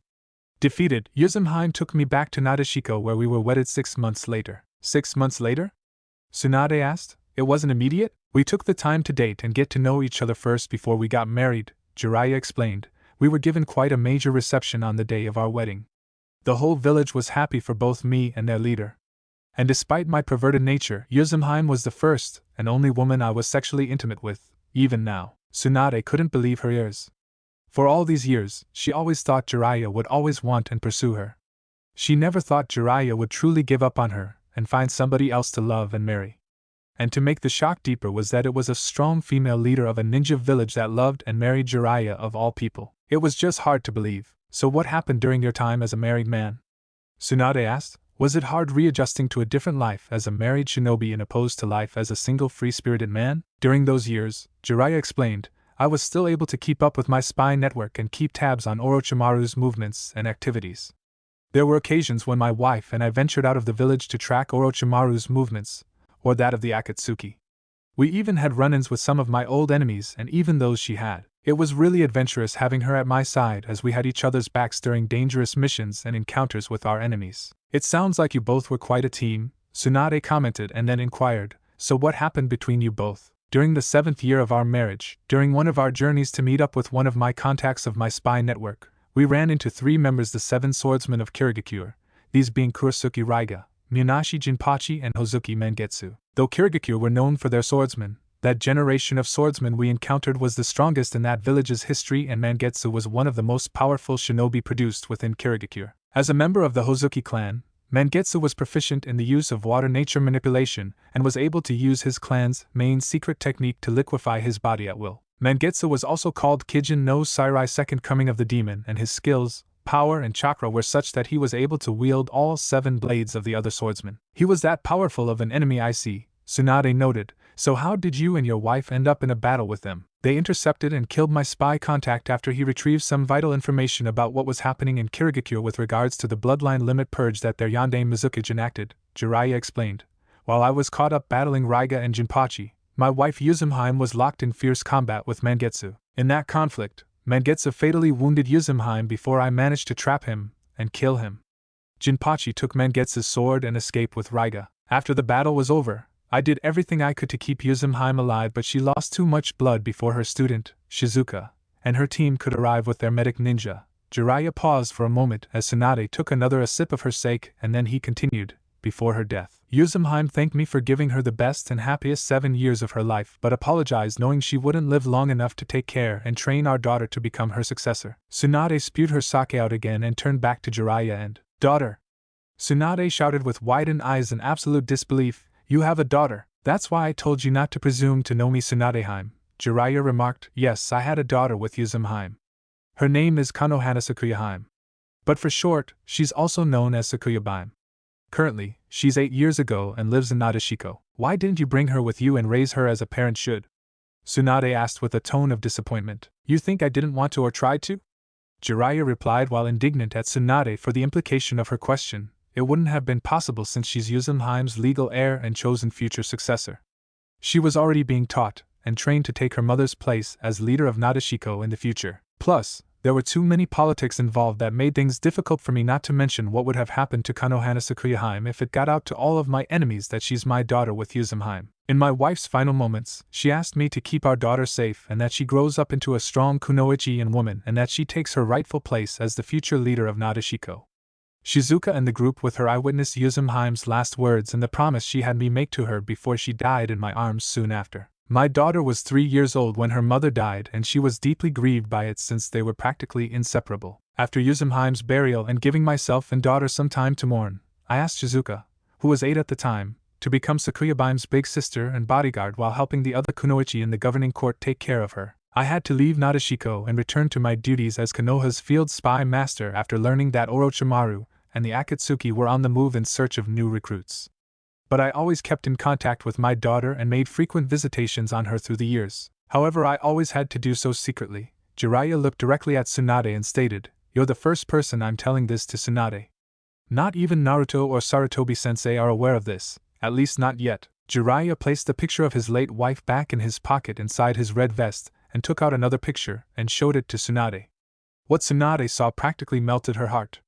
It was a picture of Jiraiya holding and carrying his smiling 8-year-old daughter dressed in princess training garbs and sandals. She was the spitting image of her late mother, though she had very long white hair like Jiraiya, except it was straight and reached the back of her kneecaps. "You have a beautiful daughter," Tsunade complimented. "It's just so hard to believe that you of all people actually have a daughter, despite your infamous perverted, peeping nature. Life is just full of surprises, Tsunadeheim," Jiraiya said as Tsunade handed him back the picture, which he took and put away. "I'll have to reveal her existence to Naruto and explain my story to him more appropriately, especially as to why I wasn't there during the first years of his life. Hopefully, the boy will come to forgive me after listening to my story." "Honestly," Tsunade said, "I'm happy that you did find someone who loved and cherished you. You were privileged to experience life as a married ninja and parent unlike me. I'm sorry about what I said earlier about you not understanding the pain of losing a lover. I was completely out of line and overcome by emotions. I truly apologize. I can't say I'm not jealous of you because of that. I have a lot of fond memories of my late wife," Jiraiya said affectionately, "much of which were in the bedroom and whenever I peeped on her in the bathhouse." "You peeped on your own wife?" Tsunade asked with a raised eyebrow. "That doesn't even make any sense." "And why not?" Jiraiya replied with a grin. "She was a real elegant beauty, and though we were married, I enjoyed role-playing as someone who was an unmarried dirty pervert peeping on girls. And while we did that and other kinds of role-playing, that was just one of my favorites." "Don't tell me you used her as research for your books," Tsunade commented. "No, I didn't," Jiraiya said with all truthfulness. "But peeping on her made things fun for us as I would try to do so without getting caught." "Did she ever catch you?" Tsunade asked, finding it strange that she even asked. "On a number of occasions," Jiraiya admitted. "Whenever she did, just for fun, she chased me out of the village and challenged me to a duel after she found me, just like how I got caught the first time I came to Nadeshiko. It helped keep the romance and fire in our marriage burning. I had some amazing times with her, as she made me learn some things about myself that I never knew and thought were possible." "Like what?" Tsunade inquired with a curious tone. "What I'm capable of as a ninja, husband and father," Jiraiya replied. "While she was alive, she helped me appreciate true romance and what women look for in a man and what to look for in a woman. It would be an outright lie if I said I don't miss her, but I know deep down she wouldn't want her untimely death to be the reason for me to spend the rest of my life being unhappy. I know she would still want me to live a long and satisfying happy life, if I don't get killed first, that is. And I'm sure that Dan would want you to be happy and find a new love." Tsunade. "Are you presuming that new love to be you, Jiraiya?" Tsunade asked. "I presume nothing," Jiraiya replied. "I'm just stating what I'm sure of since I can talk from personal experience as a man who was once married and know the joys are having a wife who loved me before she was killed. I know those future 7 dates with you won't guarantee that I'll win your heart, as you accepted the conditions of the bet with Naruto with great reluctance, as you only sought to have your bet with Naruto satisfy your own interests. It's clear that you don't see yourself with me and were considering ways to make every date with me as financially difficult as possible since you accepted the condition not to act violently against me. Deep down, you wish it was Dan sitting here with you and not me." Tsunade wanted to get mad and give Jiraiya a violent retort, but she refrained from doing that when she realized that doing so would only prove his point. She wanted to tell him off and say how wrong he was, but she had no ground on which to base her arguments on. There was a brief moment of silence that lasted for a couple of minutes as Tsunade meditated deeply on all the profound things Jiraiya told her about himself and his past. Soon, though, the time came for the silence to be broken. "I can't ever look at you the same way again, Jiraiya," Tsunade remarked. "You're definitely not the same man I once knew." "I don't think I've changed that much," Jiraiya replied. "No, Jiraiya," Tsunade said sincerely, "you have changed a lot. You've showed me a whole new side of you I never knew exist. For a long time now I never thought you'd ever make a good husband to any woman, let alone a father to a daughter.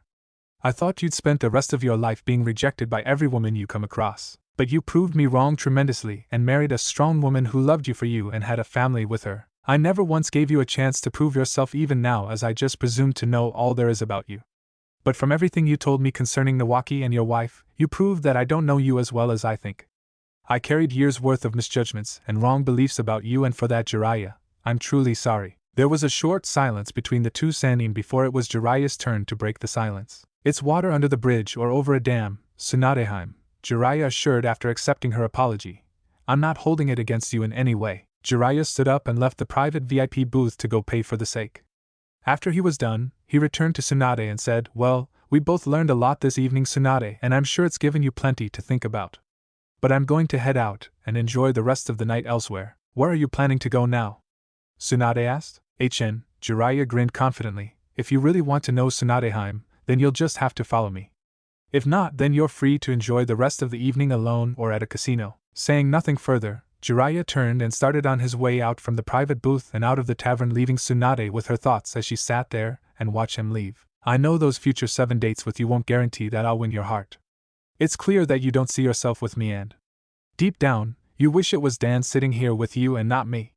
You're free to enjoy the rest of the evening alone or at a casino." Those words haunted and robbed Tsunade of peace as she felt a measure of guilt surface from deep within herself, as she watched Jiraiya get further from her with every step he took. He truly moved on from her, and wasn't desperately pining after her like he used to anymore. He was walking away from her with such confidence and dignity she never saw before, and the only thing to keep her company was a half-empty bottle of sake he bought for her. Jiraiya was walking peacefully through the town streets when he felt someone take hold of his left shoulder. He turned to see Tsunade standing and looking back at him. "You were seriously going to leave me back there," Tsunade remarked. "I gave you the invitation to follow after me, Tsunade," Jiraiya replied. "It was your choice to accept it or not. You don't have to date me out of obligations to a bet you made with my student. I'll talk to Naruto tomorrow and get him to nullify that part of the bet." "Don't," Tsunade replied. "I accepted the bet out of my own free will. No one forced me to accept the terms, so don't try talking to Naruto about anything concerning that." "Very well," Jiraiya agreed. "So what do you want to do now? We can walk and talk together about the old days, can't we?" Tsunade suggested. "You remember that time you talked Orochimaru into pretending to be a masked ninja coming to challenge me one evening so you could valiantly come to my rescue? I had just returned from a casino after losing all of my money in a poker game, and was in a really bad mood. I can still remember Orochimaru slowly backing away from me as he clearly didn't want to feel my wrath unleashed against him. Unfortunate for him though," Jiraiya recalled, "you violently fissured the ground in front of him with a shock wave of gravel and debris coming at him." Jiraiya laughed. "I can still remember his loud scream of panic and fear as my plan backfired. I wonder if he's still sore about that." The two Sannin continued talking and walking together through the town streets as they reminisced about their younger days. Meanwhile, Karen was with Shizen at a diner conversing with the older woman.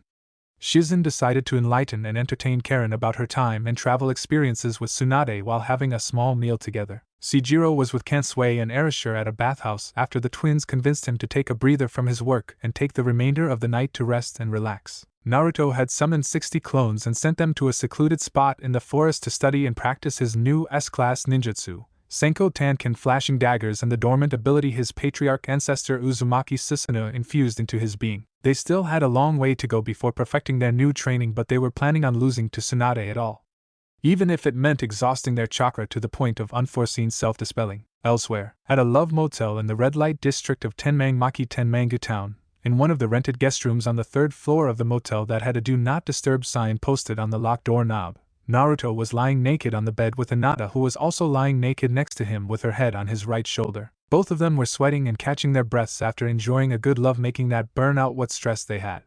While lying there quietly with Hinata in his arms, Naruto was enjoying his private alone time with Hinata. "Naruto-kun?" Hinata asked. "Are you alright? You're clearly deep in thought about something." "Just thinking about everything that's happened since we were given this mission to find Tsunade," Naruto revealed. "In such a short time I found more members of my clan, learned what really happened to my people's homeland from a surviving Uzumaki brother who was old enough to remember what happened from being there when it happened, and consummating my love for you." "Those were all wonderful things, Naruto-kun," Hinata said. "I'm just happy that I'm able to be part of all of this." "I know you especially enjoyed the last part," Naruto teased. Hinata replied back, you enjoyed it just as much if not more. We both took pleasure in exploring each other's bodies and discovering what methods set our souls on fire, Naruto said with a pervy smile. I want us to always be this happy with each other, come what may. I want that for us too, Hinata agreed happily while resting her right hand on his chest. But we will face challenges and other difficulties along the way. But that just comes with life. Our lives have always been filled with difficulties and dangers, Naruto said. I know that as ninja, there's always that possibility of something happening to one of us or both. While I try not to think about it often, however, I know it's a cold hard truth we can't ignore and pretend doesn't exist. I know, Hinata agreed, but I know I can always trust you to protect me. You've always done that since our younger days at the Ninja Academy. And you know you can always count on me to always stay at your side to help you through whatever comes our way. By the way, how's things progressing with that new jutsu of yours? I'm still working on it as we speak, Naruto said. 60 of my clones are in a secluded area working on that ninjutsu in an effort to make a breakthrough. Hopefully I'll have something before the week is out. You staked your dreams and wealth on the line in exchange for Karen and I having a chance in becoming Tsunade-sama's new students and Jiraiya-sama having a chance to date Tsunade-sama. I can't think of anyone who'd selflessly go this far for the benefit of others rather than themselves. Anyone would call you either insane or some other derogative term. People who think such things are narrow-minded, Naruto said. I don't pay them any mind. Otherwise, I wouldn't have been able to come this far. I'm confident that I'll win this bet against Tsunade Bacon and get Eroji-san to finally have his chance with that old lady he's been chasing after longer than either of us been alive on this planet. Jiraiya-sama has been interested in Tsunade-sama for that long? Hinata inquired. Eroji-san has been in love with Tsunade since they were genin, Naruto said, but she never gave him a chance and would always brush him off, many times very violently. And she brutally beat him nearly to death just because he peeped at her once. Forgive me if this offends you, Naruto-kun, Hinata said meekly, but that sounded similar to you and Sakura-san back then. I'm not offended, Naruto assured. I'm sorry to say that was the same path I almost took with Sakura. I'd have wasted so much time and effort going after that pink-haired harpy and lose out on all the time I could have invested in you and making us happen. So why are you going out of your way playing the wingman for Jiraiya-sama and helping him woo Tsunade-sama? Hinata asked. Wouldn't it be practical if you encourage him to pursue happiness with another woman? Eroji-san's feelings for Tsunade Bacon are genuine and sincere regardless of how much of a pervert he is, Naruto said truthfully. He did try moving on from Tsunade Bacon and be with other women. The problem Eroji-san had with them was that they weren't Tsunade Bacon. Despite Eroji-san's outer vices and past mistake, deep down he's really a great guy and powerful ninja.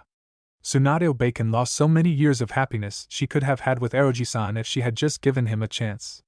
Instead, she wasted those years drowning herself in gambling, drinking, amassing huge debts and dwelling too much on the past. It's amazing she didn't self-destruct and resort to senpaku. That wouldn't have solved any of their problems, Hinata commented. No, it wouldn't have, Naruto agreed. Tsunade Bacon proclaims herself as a strong kunoichi and world-renowned medic. While that's true and all, what she needs yet won't admit to herself is a good and strong man who understands her pain, loss, and sorrows, and actually wants to be there for her in everything. Believe me, Hinata-chan, I do understand Eroji-san's feelings. I do believe you, Naruto-kun, Hinata said honestly. I have no reason to doubt that. I just wanted to understand your reasons for your actions. That's because Jiraiya's memories of Tsunade Bacon are infused inside me, Naruto thought. Thankfully his genuine feelings and affections for her weren't also infused into me, otherwise that would have given me massive problems on a grand scale. Clearly when my patriarch ancestor created and designed that seal, it wasn't designed with the capacity to copy and infuse emotions and affections of one person to another. The problem I have is that I had the displeasure of seeing firsthand through his eyes what being beaten to less than an inch of your life by Bacon's monstrous strength was like. Naruto physically shuddered when he recalled waking up in cold sweat from that nightmare memory he experienced when that memory from Jiraiya awakened in one of his past dreams. He remembered taking a couple of minutes to calm and get himself together, and understanding what happened, which led to him developing methods of escape and self-defense in the event something like that were to happen. Being beaten to death wasn't one of his future life goals, though he was careless that one time with Anko when one her of summoned diamondback rattlesnakes managed to bite and inject venom into him. Are you okay, Naruto-kun? Hinata asked with concern. You trembled uncomfortably for a moment there. Is something the matter? Just some very bad memories that briefly haunted me, Naruto. Honestly, it almost killed the mood we're having here, but I managed to overcome them. However what, Naruto-kun? Hinata asked. There are still other important diplomatic clan affairs that I as the Uzumaki clan leader still have to give an answer to sooner or later, Naruto said. You mean the one regarding the priestess from Oni no Kuni? Hinata deduced. Yeah, Naruto answered calmly. I've been trying to come up with a way to properly handle that matter without causing too much problems for everyone. Before leaving for this mission, I asked Jizan how he would have handled matters if he were in my position, but he refused to give me any feedback, stating that doing so would be overstepping his boundaries as the Hokage. He told me this was a decision I had to make. Then I considered the idea of having one of my brethren step in as my substitute. In other words, Hinata realized, you're trying to find a way of accepting Cheyenne's offer without having to personally conceive daughters with her. You're trying to have Cheyenne conceive daughters with another male Uzumaki. That's the idea, Naruto said, but then stated, however, it's not exactly a perfect idea that would work though. And why is that? Hinata asked. For starters, Naruto elaborated, Arashis has a bad habit of groping females in public.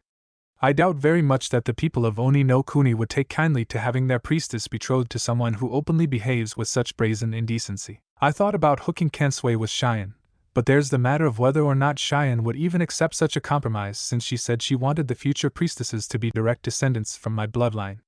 Shijiroji-san is obviously out of the question as he's way too old for the priestess anyway. I see that your options are very limited as you were giving the matter a lot of serious forethought, Hinata remarked. I didn't want to keep the fact that I was deeply contemplating how to handle Cheyenne's offer a secret from you, Naruto said. Whatever choices or actions I decide to take on with this matter will affect you as much as it'll affect me and the future of the Uzumaki clan and by extension Konoha. I didn't want to decide on anything without discussing it with you and coming to a decision afterwards. I do value your opinions and feelings and whatever feedback I can get from you. Well, Naruto-kun, Hinata reminded, like you said, you're the Uzumaki clan leader whereas I'm the Hyuga clan heiress.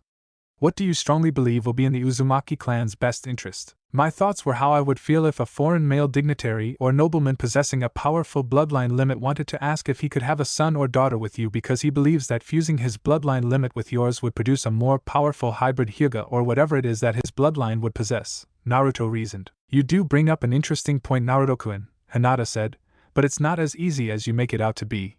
The rules and customs are different when it comes to noble males having an interest in a female of high status of another clan. Unlike the priestess, the nobleman, foreign or not, or male dignitary have to beseech the clan leader's permission for my hand in marriage before conceiving any child with me.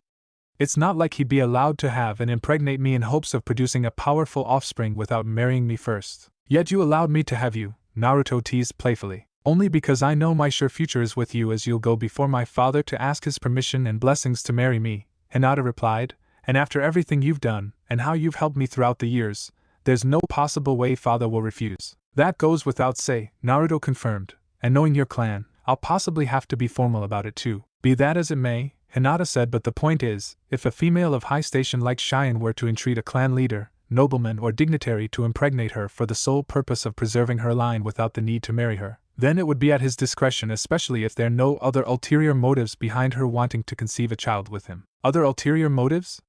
Naruto asked. Some would falsely try to accuse a foreign noblewoman or dignitary of trying to seduce the male of interest into having a child with her solely so she could try to use the child to stake her claim on what belonged to his or her father by birthright later on down the years should anything happen to the child's father, Hinata explained. If the child were to return to claim an inheritance from his or her late father without any documented medical proof or a legal birth certificate bearing the names of his or her birth parents, that could lead to more legal complications, especially if the father didn't leave behind a written will with his stamped seal explaining everything in clear details about how he wants to apportion whatever inheritance he left behind for all of his children, including those he had with another woman, legitimate or not. Funny how Iruka-sensei never discussed these serious topics with us in class, Naruto remarked. Iruka-sensei isn't from any noble clan like us, Naruto-kun, Hinata said. These were lessons Hanabi and I were taught by our father. Well, I surely learned a whole lot just from listening to you for these few minutes, Naruto remarked. It certainly gave me a number of things to meditate on. I'm happy my limited input was able to give you some ideas on what future course of action you may decide to take for the benefit of the Uzumaki clan, Hinata said. Hinata-chan, Naruto said, whatever decision I make will affect you as well. You are the future matriarch of my clan after all. While I'm happy and honored to be regarded as your clan's future matriarch in both your eyes and in the eyes of your Uzumaki brethren, however, Hinata said candidly, the Hokage and the rest of the Shinobi Council won't acknowledge whatever feelings or opinions I have regarding whatever decision you make as Uzumaki clan leader with regards to Cheyenne's proposal to your clan. Why would you say that? Naruto asked. For starters, Hinata pointed out, you and I aren't married, therefore I'm not an official member or matriarch of your clan.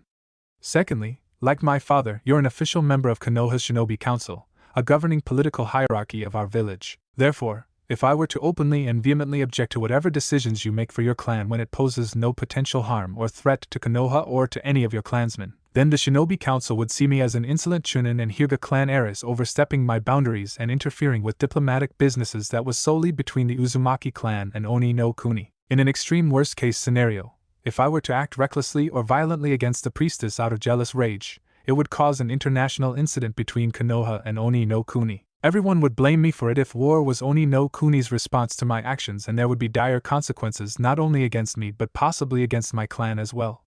You already know the story between my clan and Kumo. The Kumo ambassador tried to kidnap you and bring you to Kumo because they were after the Byakugan, Naruto said. Your father was within his rights to protect you and kill that bastard. Regardless, Hinata said, it almost led to war between Kumo and Konoha. My uncle Hizashi died in my father's place to prevent that from happening. Well, I don't want to do anything that would cause you to behave and do something reckless and irresponsible, Naruto said. Naruto-kun, Hinata replied, I would take full responsibility if my actions, no matter my reasons, cause you and your clan tremendous problems of any sort. Even though I'm not an official member or matriarch of your clan, the very fact that you're discussing these important clan affairs with me reassures me that you truly do love me and consider my feelings and opinions as important to you. But no matter what decision and course of action you decide to take for your clan, I won't leave your side, not after everything you've selflessly done for me and with me. You'll have my full support. I'll stick with you through thick and thin, Naruto-kun, Hinata promised. No matter what happens or whatever comes our way, I won't leave your side, and I won't ever leave yours, my moon's eye spring rabbit, Naruto promised before moving to kiss her. Hinata returned the kiss before they embraced and held each other.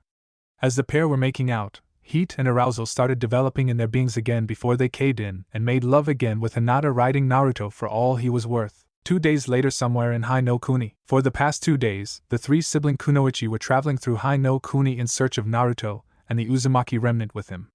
They journeyed through 3 towns hoping to find a lead about their whereabouts. Soon they arrived in one of the towns they learned Naruto and his company traveled through. Finally, having a solid lead as to where they have been previously, the 3 Kunoichi made haste and hurried to the next town they learned Naruto and his company traveled to. It was during the evening hour when they came to the 3rd town that Naruto and his company traveled through. Deciding that they did enough traveling for the evening, they went to a motel to rest up and stay until the next morning. Back in Tenmangamaki that same evening, Naruto was alone with Jiraiya in a rocky clearing deep in the forest. He was catching his breath, and the surrounding landscape had seen better days after the heavy damages Naruto's training and sparring match with Jiraiya did to the region. You've gotten better, Jiraiya complimented while in Sage Mode. Your Sage Mode lasted a little longer this time, Fukasaku commented from Jiraiya's right shoulder. It's still not in its perfect form, Eroji-san, Naruto replied. I've only managed to maintain it for up to 4 minutes and 30 seconds. That's still a really good start, Naruto, Shima stated from Jiraiya's left shoulder. Even your father wasn't able to maintain Sage Mode this long, and he was a genius and prodigy like no other during his time. All the more reasons for me to surpass my father then, Naruto remarked. By the way, Jiraiya asked, how are you making out with that jutsu of yours? I managed to make some progress with it, though it's like trying to reverse engineer Tobirama's original Hiraishin, Naruto said. The seals on that jutsu are that complex. But I'm sure with the help and hard work of my clones I'll master and perfect that jutsu before the week is out, at the rate my clones are studying and training with it as we speak. Confident, aren't we? Jiraiya remarked. It's either succeed or fail, Naruto replied. There's no other option. It's good to see your resolve on the matter, as you only have 5 days to master and perfect that ninjutsu, Jiraiya reminded. And while you're multitasking, let's continue on working on you mastering Sage Mode. Naruto was about to say something when an idea came to mind. Multitask. Jiraiya, Fukasaku and Shima looked at Naruto oddly. Come again, boy? Fukasaku asked. Kaige Bunshin no Jutsu, Naruto called out before 4 clone materialized in front of him. Alright guys, Naruto instructed, I have a little experiment that just came to mind. Everybody huddle to me. The 4 clones gathered around Naruto in a circle as they moved away from the ears of Jiraiya, Fukasaku and Shima. Jiraiya and the Toad Sages on his shoulders watched with curiosity, as they wondered what Naruto was scheming with his clones. After a brief moment of deliberating with his clones, the 4 clones shunted away to their destination of choice. A moment later, Naruto focused nature chakra into his body until he reached his level of Sage Mode he was currently able to reach. Let's try this again, Eroji-san, Naruto declared before charging at Jiraiya, who met him head-on. The ninja battled each other again in fierce combat, but the significant difference was that Naruto's Sage Mode lasts for a much longer time than before, 3 times longer than before. Jiraiya was really pushed back by Naruto this time around, as his second battle was nowhere like his first one. How was Naruto able to improve this drastically in such a very short time?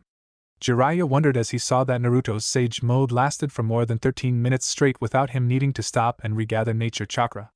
Not only that, but the appearance and stability of Naruto's Sage Mode looked a lot better than previously. Jiraiya leaped away and made some distance between himself and Naruto. Both Jiraiya and Naruto took the moment to catch their breaths and gain their strengths and steadiness. That was amazing jump in progress, Jiraiya remarked with an impressed expression on his face. How were you able to pull it off? Through multitasking, Naruto said. I'm surprised that the idea didn't come to mind until now. Care to clarify?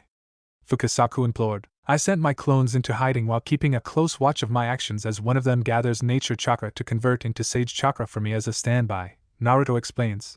As soon as they saw that my sage mode was about to run out, that clone possessing the sage chakra dispelled itself, and both the sage chakra and experience of my clone were immediately infused into my mind and body. The next clone then began the process of gathering nature chakra to turn into sage chakra and become the next clone to be my standby. This pattern continued until I exhausted all of my clones assigned for that purpose, which helped strengthen my sage mode with the additional experience I gained. The issue I have with this for now is that I can only do this with 2 clones at a time. Clever, Fukasaku complimented. Too bad Jiraiya-chan or Minato never thought of that. Even if we did, we wouldn't have the massive chakra needed to use Kage Bunshin as effectively as any other Uzumaki, Jiraiya remarked. Regardless, Shima commented, Naruto's strategy has proven to be very useful and practical. If he continues with that type of consistency, he'll succeed in truly having Sage Mode mastered and perfected by the end of the week. If not before then, Fukasaku said. As Fukasaku, Shima and Jiraiya continued conversing with each other, Naruto thought back to another jutsu he had been working on mastering and perfecting ever since his mission to Nami no Kuni, and made a mental note to put it on his to-do list before their return to Konoha. Moments later, Naruto started receiving incoming experiences and memories from his clones practicing his Tanken Senko. But then the information stream started coming in larger waves faster than his mind could process. Those damn clones send me everything too fast again, Naruto growled before losing consciousness and falling to the ground. Jiraiya, Fukasaku and Shima turned in time to see Naruto hit the ground as he landed on his back with his Sage Mode deactivating. Plus, what happened to Naruto? Shima asked. Experience overload, Jiraiya deduced. He's going to be unconscious for the rest of the night. Well, he could use the rest of the night to rest, seeing how much he got done today. If there's nothing more for us to do here, Jiraiya-chan, then Shima-chan and I will be on our way back home, Fukasaku said. Jiraiya nodded his head to them before they burst into a cloud of smoke and returned back to Mount Myoboku. Jiraiya stood over to Naruto's body and knelt down to carry him up over his right shoulder. You certainly put on some weight, Naruto, Jiraiya remarked as he had the displeasure of carrying Naruto all the way back to town. The following day back in Konoha, Anoka was back in the Forest of Death with her Samahada being fastened and carried on her back. With her were a Naruto clone, Shino and Shibi. Anoka was training in both her pheromone-controlling chakra and in overcoming her fear of cockroaches, better known as water bugs. The Forest of Death is the most unlikely place I personally would choose to train in Naruto, Shino remarked. But it's the perfect place to discourage spies from lurking around to find out what we're up to, Naruto replied. You both along with a few others from your clan are the only ones who are aware of Anokane's phobia of roaches. Since your clan is renowned for their use and ingenuity in having insects as allies, I found that seeking and utilizing your aid in helping Anokane overcome her fear was the most logical idea to go with. Agreed, Shibi said with a nod as Shino also agreed with Naruto's words.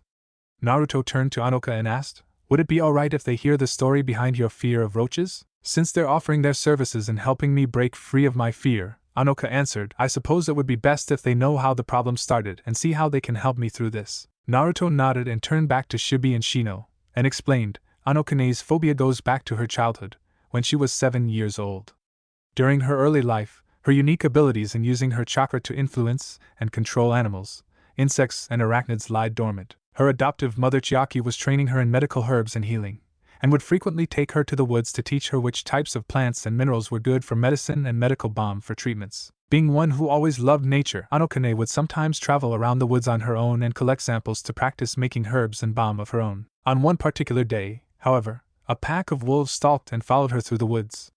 When she realized that she was being followed by those animals, she ran as fast as she could before they chased after her in pursuit. Just as they were gaining on her, Anokane fell into a pit in the forest. Unfortunate for her, however, was that she fell next to a carcass of a dead reindeer, and if that wasn't bad enough for her, the floor of the pit was completely covered and infested with cockroaches feeding on the corpse. Her traumatic panic and screaming and believing that she was about to be eaten alive by those creatures triggered her phenomenal chakra to active in waves. But because she knew her own powers, the cockroaches went into a crazed state of confusion and started running all over her body and hair while not doing any actual harm to her. Chiaki soon found and rescued her, and by that time the wolves were long gone. Since that time, Anokane would have recurring nightmares about that incident. Considering what happened to her as a child, Shibi reasoned, it's understandable why she would develop such a morbid fear of cockroaches. Though I'm a little surprised that Anoka-san didn't develop the same fear for wolves. I understood that by nature wolves are predators that hunt as a pack, Anoka said, but cockroaches are a whole other story. I have the utmost hate for them, with the exception of the girls and women in the Aburame clan who aren't afraid of researching and dissecting those bugs, Naruto remarked. I can't name any female who have any fondness for cockroaches.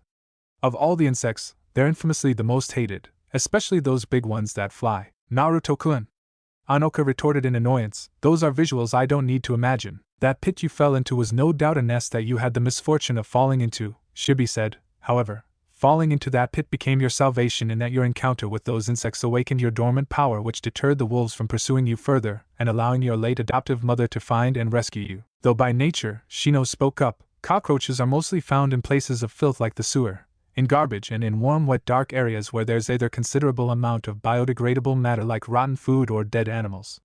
I'm sure you're aware that even this forest is teeming with cockroaches in the very location I described. I made an effort to avoid those locations, Anoka replied. I don't want a repeat of what happened in my childhood, and the best way to overcome that traumatic fear is to face them, Shibi replied. I have reasons to believe that your fears are preventing you from reaching your full potential that your phenomenal chakra has to offer. My full potential with my chakra? Anoka asked. My Kikai bugs and Shino's Kikai bugs detected this after you allowed some of them the privilege of sampling your chakra during your second visit to my clan's hive, Shibi enlightened. They found thick richness in your chakra that can be strengthened incredibly if you manage to break free from your childhood fear of cockroaches. I thought my chakra was potent enough, Anoka admitted. I never knew my mental handicap was serving a hindrance in my ability to upgrade my chakra's potency. Of course, not everyone overcomes and breaks free from their fears in the same way, Shibi said, and because of the potency of your phenomenal chakra, we'll start it small at the beginning stages. Shibi turned to his son and gestured with his head to retrieve something they brought along with them, and hid away. Shino acknowledged this and went to a nearby bush to bring back what was clearly a see-through plastic box container housing several big cockroaches that the Naruto clone described earlier. Upon seeing them, Anoka already started turning pale as she started to visibly start trembling. The Naruto clone went and grabbed her by the hand and reassured her, We're all here to help you through this, Anokane. We know you're scared and afraid, but we want to help you conquer this phobia you have. As much as she wanted to listen to his words of encouragement, Anoka was having problems dealing with her childhood flashbacks of that traumatic incident as she started getting weak in the legs. Shibi and Shino noticed how the 4 cockroaches started running the container in a fearful frenzy as though they were desperately trying to escape danger from each other. Fascinating, Shino said as he and his father observed and studied the bugs' actions inside the container. It would seem that Anoka's chakra is inducing in them the same form of phobia she has of them, Shibi observed. Clearly her emotions play a major part in the effect her chakra has on the creatures she influences with her phenomenal chakra. Her challenge though is helping her to conquer and control that fear she has of these creatures, Shino said. Given the length of years she's carried this fear with her, Shibi stated, I can't say for sure when, if at all, she'll finally break free and defeat this fear she has of cockroaches. But despite her fear, Shino noted, she was still willing to try to get our help to conquer this phobia she has. That in itself is an accommodatingly brave first step in her mental healing. Agreed, Shibi replied. At the Ninja Academy, Hanabi, Konohamaru, Moegi and Udan were all in class at their respective desks while Iruka was busy talking in front of the class. Konohamaru and Hanabi were both partly distracted but for their own reasons. For Konohamaru, he was thinking about how he was going to incorporate Naruto's elemental training into the Iron Monkey Fist training his grandfather Hiruzen was giving him. He figured that it would be something he would have to ask Naruto about after his return from his mission. Jizan and Enma-sama are really pushing me hard in their introductory training, Konohamaru contemplated. Not that Naruto Naiken was any easier to be trained by. I know Naruto Naiken can give me useful suggestions if I asked him about it. After see that match his girlfriend Hinata had with Gaara, there's no doubt in my mind that he trained her in elemental ninja jutsu and helped her implement them in her clan's Juken style. I can just see the possibilities of fusing my elemental ninja training with my Iron Monkey Fist training. I will become the Flaming Iron Monkey, Konohamaru. Iruka called out, Please pay attention. Konohamaru snapped out of his mental deliberation and turned face Iruka and apologized. Sorry about that, Iruka-sensei. Iruka sighed but said nothing further to Konohamaru as he turned back to the board with his textbook in his hand.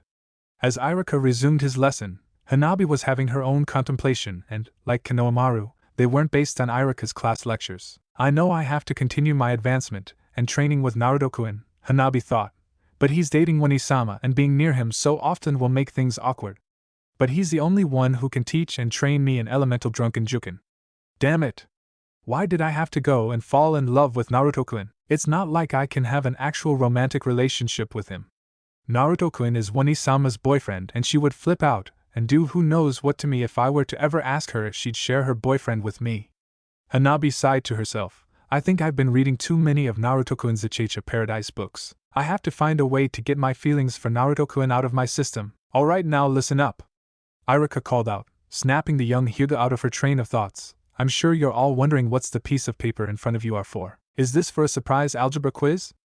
Udan asked before receiving dirty looks from Konohamaru, Moigi, and just about everyone in the class. No, actually, Iruka corrected. What I want you all to do is write the name of the one person you would want to spend your last hours with if the world was about to be destroyed. What? Konohamaru objected. That's a ridiculous scenario. There's no way the world would ever be destroyed. I'm not saying that it actually would be, Konohamaru. Iruka retorted. I'm just saying imagine that it was, and that if there was one person you would truly want to be with during the world's last hours, who would it be? Your grandfather, your parents or siblings, your dearest and closest friend, whoever you can think of. Just write the name of that one person you would sincerely and honestly want to be with the most, more than anything, even if it's your dearest and closest friend. Damn it, Iruka-sensei! Hanabi angrily growled under her breath. Of all the things to ask of us, this is by far the worst. I would want to be with the daughter of that ramen stand guy. One of the boys said enthusiastically with hearts in his eyes. You mean I am Nichin? Another boy clarified. That woman? Another girl snorted. Really? You know she's much older than you, right? Who cares? She's cute. The first boy stated. Plus she can cook, so that means that I get to have my last meal with a cutie like her. It's a double win. You're a chauvinist pig. Another girl objected in distaste. Oh, shut up. The boy retorted. At least I'm honest with myself about my answer, unlike you, I'm sure. You'll probably lie and write some name of someone you knowingly can't stand. That's not true. The girl objected. Enough. Behave, both of you. Iruka interjected. Like I was saying, write the name of the one person you would want to be with the most if the world was coming to an end in a matter of hours. It can be anyone, your option isn't limited. Do we have to share our answer with the class? Moegi asked. You can if you want to, Iruka offered. It's up to your discretion if you feel comfortable doing so. Remember, we're not here to judge or ridicule anyone for their answer. Hanabi felt a sense of relief wash over her after hearing that reply. But the fact is that as ninja, Iruka continued, there's always a chance that we could be killed on the battlefield, on a mission, during an attack or an invasion like recently, or by any other extreme circumstances. I'm just using a colossal world catastrophe as an extreme worst-case scenario. This exercise is to gauge your level of honesty with yourself if you were in a critical situation and only had less than a few hours or even minutes to live. Would you die knowing you were truthful with yourself, or would you live your last hours lying to yourself? What if we don't know or can't think of anyone who we want to spend our last hours with? Another boy in the class asked, could we choose not to write anyone's name on the paper? You can choose that option if you want to, Iruka said, but then added, but then that would reveal that you hold no one precious to you and that you'd prefer to live your last hours alone with nobody you consider precious and close to your heart. I can't imagine a lonelier death than that, not being loved by anyone or not having anyone precious to you. Hanabi groaned, knowing she was in a lose-lose situation. I don't want to reveal that the last person I would choose to spend my last hours with if it came down to it would be Wani-sama's boyfriend, who I find to be precious to me, Hanabi mentally bewailed. Trying to think up of ways to get over Naruto-kun will be a lot harder than I thought. Hanabi moaned lowly to herself. Why does a girl's heart have to be so complicated? At the Uchiha district, Sasuke was just returning home when Tayuya greeted him at the door. Finally, your ass is back, numbnuts, Tayuya greeted before she grabbed him by the collar and kissed him passionately. I thought I'd have to wait another 3 days before I had to go search for your ass, Tayuya said after breaking her lips away from his. Well, I'm back, Sasuke replied, already accustomed to Tayuya's manner of greeting him. It does feel good knowing that mission is over. How did it go? Tayuya inquired as she allowed Sasuke to enter the house and closed the door behind him. Just a boring protection mission for a few merchants, Sasuke said as he removed his sandals and walked further into the house with Tayuya. Other than that, nothing happened. I'm happy you're alright and that you didn't run into any trouble, Taiya said, with her voice betraying her as it leaked out some of her concern. Did something happen while I was away? Sasuke asked after he detected the worried tone in Taiya's voice. One of Orochimaru-sama's top kuniochi named Gyurin came by here unannounced just 2 hours before your arrival home, Taiya answered. What did she come for? Sasuke inquired. Gyurin came to inquire about my progress in getting you to defect from Konoha and travel back with me to Odogekure, Taiya revealed. Sasuke saw the seriousness behind Taiya's explanation as he saw the look on her face. Who's Gyurin? Sasuke implored. She's one of Orochimaru-sama's most powerful and loyal subordinates, and that blood clot possesses the unique crystal release bloodline limit, Taiya elaborated. She's someone I wouldn't advise you underestimating at any time. She's that strong, huh? Sasuke remarked. Some time ago, Taiya revealed, Orochimaru-sama sent that bitch to destroy a whole town and kill everyone just so he could assess and test her potential. She did so single-handedly despite passing out from overusing her powers. She's someone that even I'm wary of fighting if I had to take her on in a death match. Not that I wouldn't fight the bitch if I had to, but the likelihood of me winning and surviving against her are low, even with my damn curse seal. All that under advisement, Sasuke said and then asked, so what did you tell her? I explained to that blood clot cunt that trying to convince you to defect from Konoha has gotten complicated now that you've been promoted to Chunin, Taiya elaborated. I told her that your promotion and the new respect and acknowledgement you've been getting from the Hokage and others around Konoha within these past weeks have complicated my efforts to persuade you and that my mission will require more time. How did you explain that? Sasuke asked. I told the bitch that you started reconsidering your options about not taking Orochimaru-sama up on his offer to defect to Odogekure and to remain in Konoha instead. I had to give a convincing act that I was really making an effort to complete my mission. Not only that, but I had to remind that rug licker that my mission didn't have a set deadline when she threatened to talk to Orochimaru-sama about me proving to be ineffective in getting you to defect from Konoha and to travel to Odogekure to advance your training with the curse seal. She even threatened that she was going to suggest to Orochimaru-sama to give me a set deadline to complete my mission. And how were you able to dissuade her from suggesting that to Orochimaru?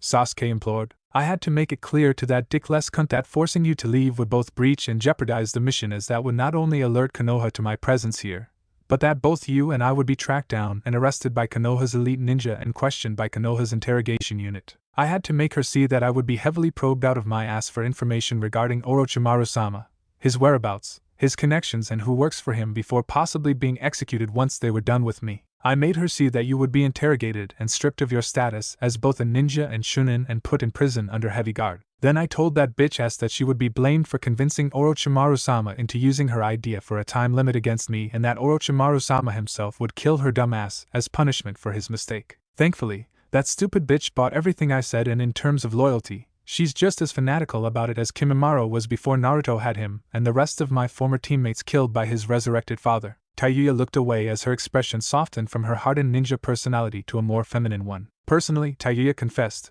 I really don't want to go back. I grew to love being and living here, with you. A few tears ran down Taiya's face as she tried to hold her emotions together as hard as it was. I don't want to give this new life up. What I have with you, Sasuke.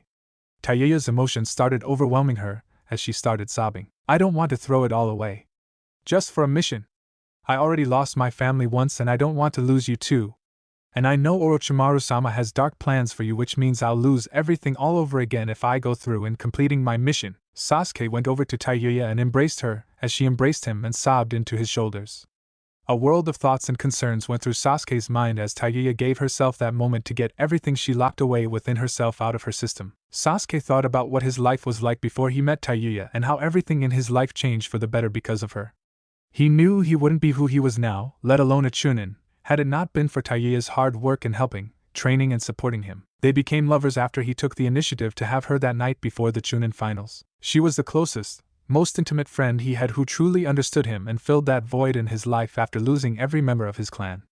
And now that she was part of his life, Sasuke didn't want to lose her either, and with that, Sasuke had to push himself to say those 3 little words he hadn't said in a number of years to anyone. I love you, Taiya, Sasuke whispered lowly into Taiya's ears, surprising the red-haired female as she had never heard Sasuke say that to her before. The last people Taiya heard those 3 yet powerful words from were from her late parents who were killed protecting her years ago. Hearing those 3 words said to her from Sasuke sincerely only served to make her more attached and loyal to him, and she replied in a whisper, I love you too, Sasuke.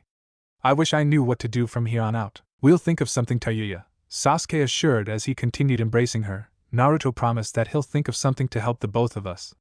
For now, we just have to play along and continue doing things the way we do until the three of us can come up with something. We'll get through this. Tayuya calmed herself down after listening to Sasuke's words.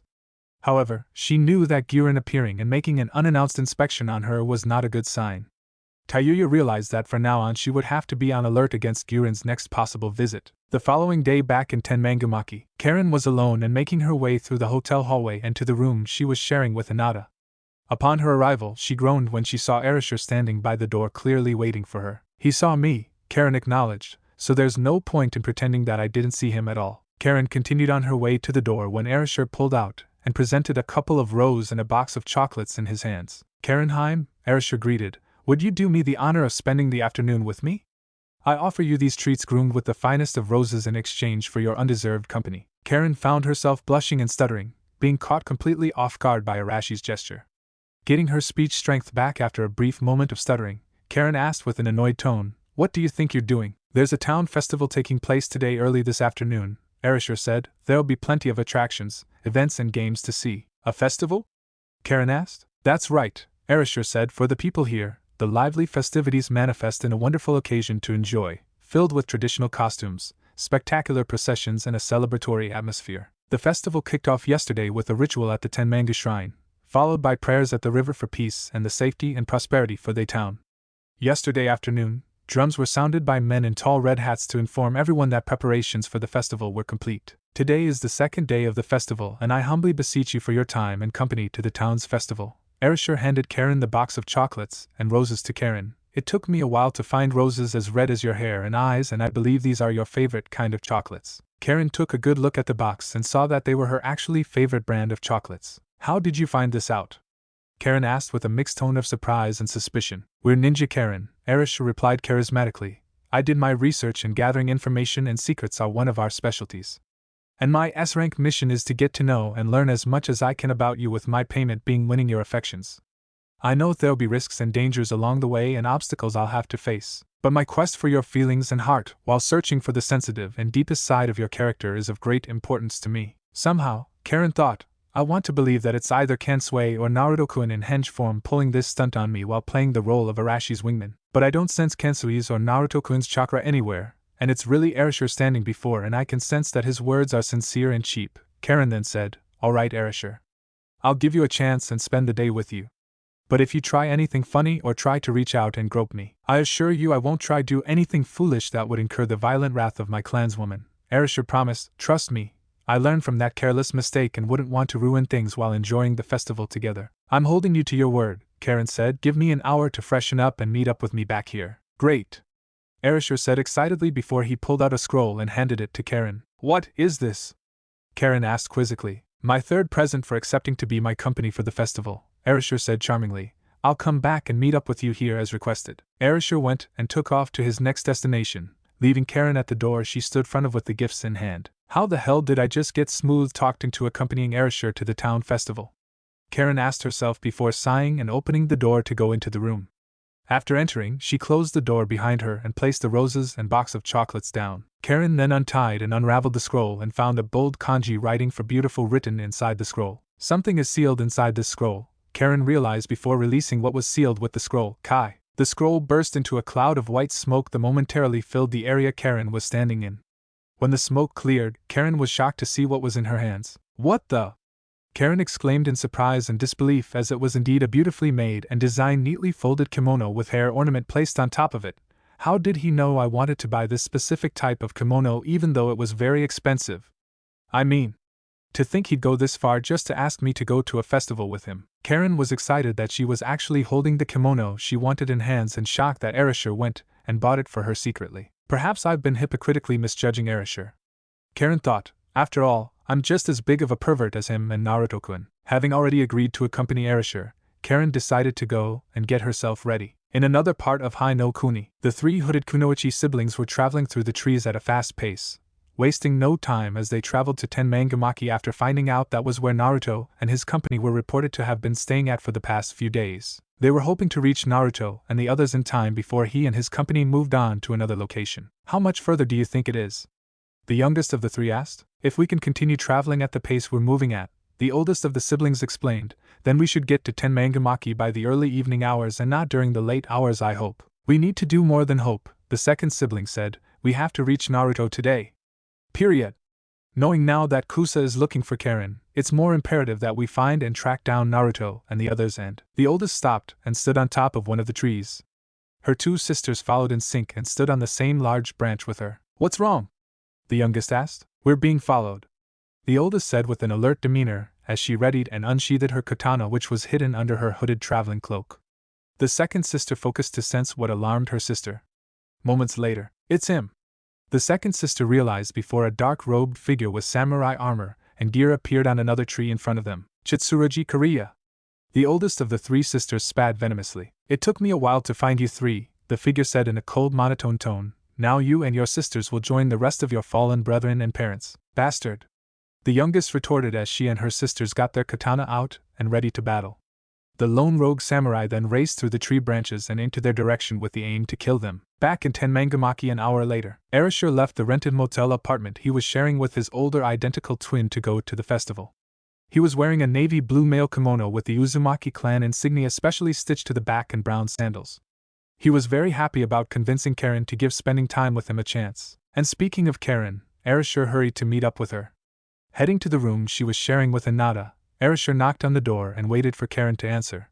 When she opened the door and revealed herself, he smiled brightly at the sight of her. Karen was wearing a light red and white kimono with flower designs on the sides. On the back of the kimono was the Uzumaki clan insignia that Erasure requested the tailor to make and carefully attached to the back as a permanent part of the kimono. She was wearing the hair ornament that came with the kimono, which was a crown of flowers. Karen also had some pink lipstick making her look more attractive, and she was wearing a pair of white socks and sandals. Rather than having her glasses on, she settled for wearing contact lens instead for the evening. It was very rare for her to do this, but she decided to go against her routine habits for the day. Erasure looked at her from top to bottom and blushed like the color of his red hair. She's drop-dead gorgeous. Erasure thought excitedly. Imagine the Uzumaki children I'll have with her. Karen tried to fight back the blush that appeared on her face as she tried to look annoyed at Erasure gawking at her. Deep down, she really loved the kimono and ornament he bought for her. Like what you see? Karen asked. With my undeserving eyes, Erasure replied, I'm truly honored that you chose to accept and wear the gifts I bought for you. It really means a lot to me. Well, thanks for the gifts, Karen replied appreciatively. But how did you know I wanted this kimono? You really didn't have to go this far, and I know they were very expensive. We're Uzumaki, Erasure said. You're my kin. I'm willing to do what I must to make you happy, my scarlet-eyed minx. A minx? Karen retorted. Really? And why not?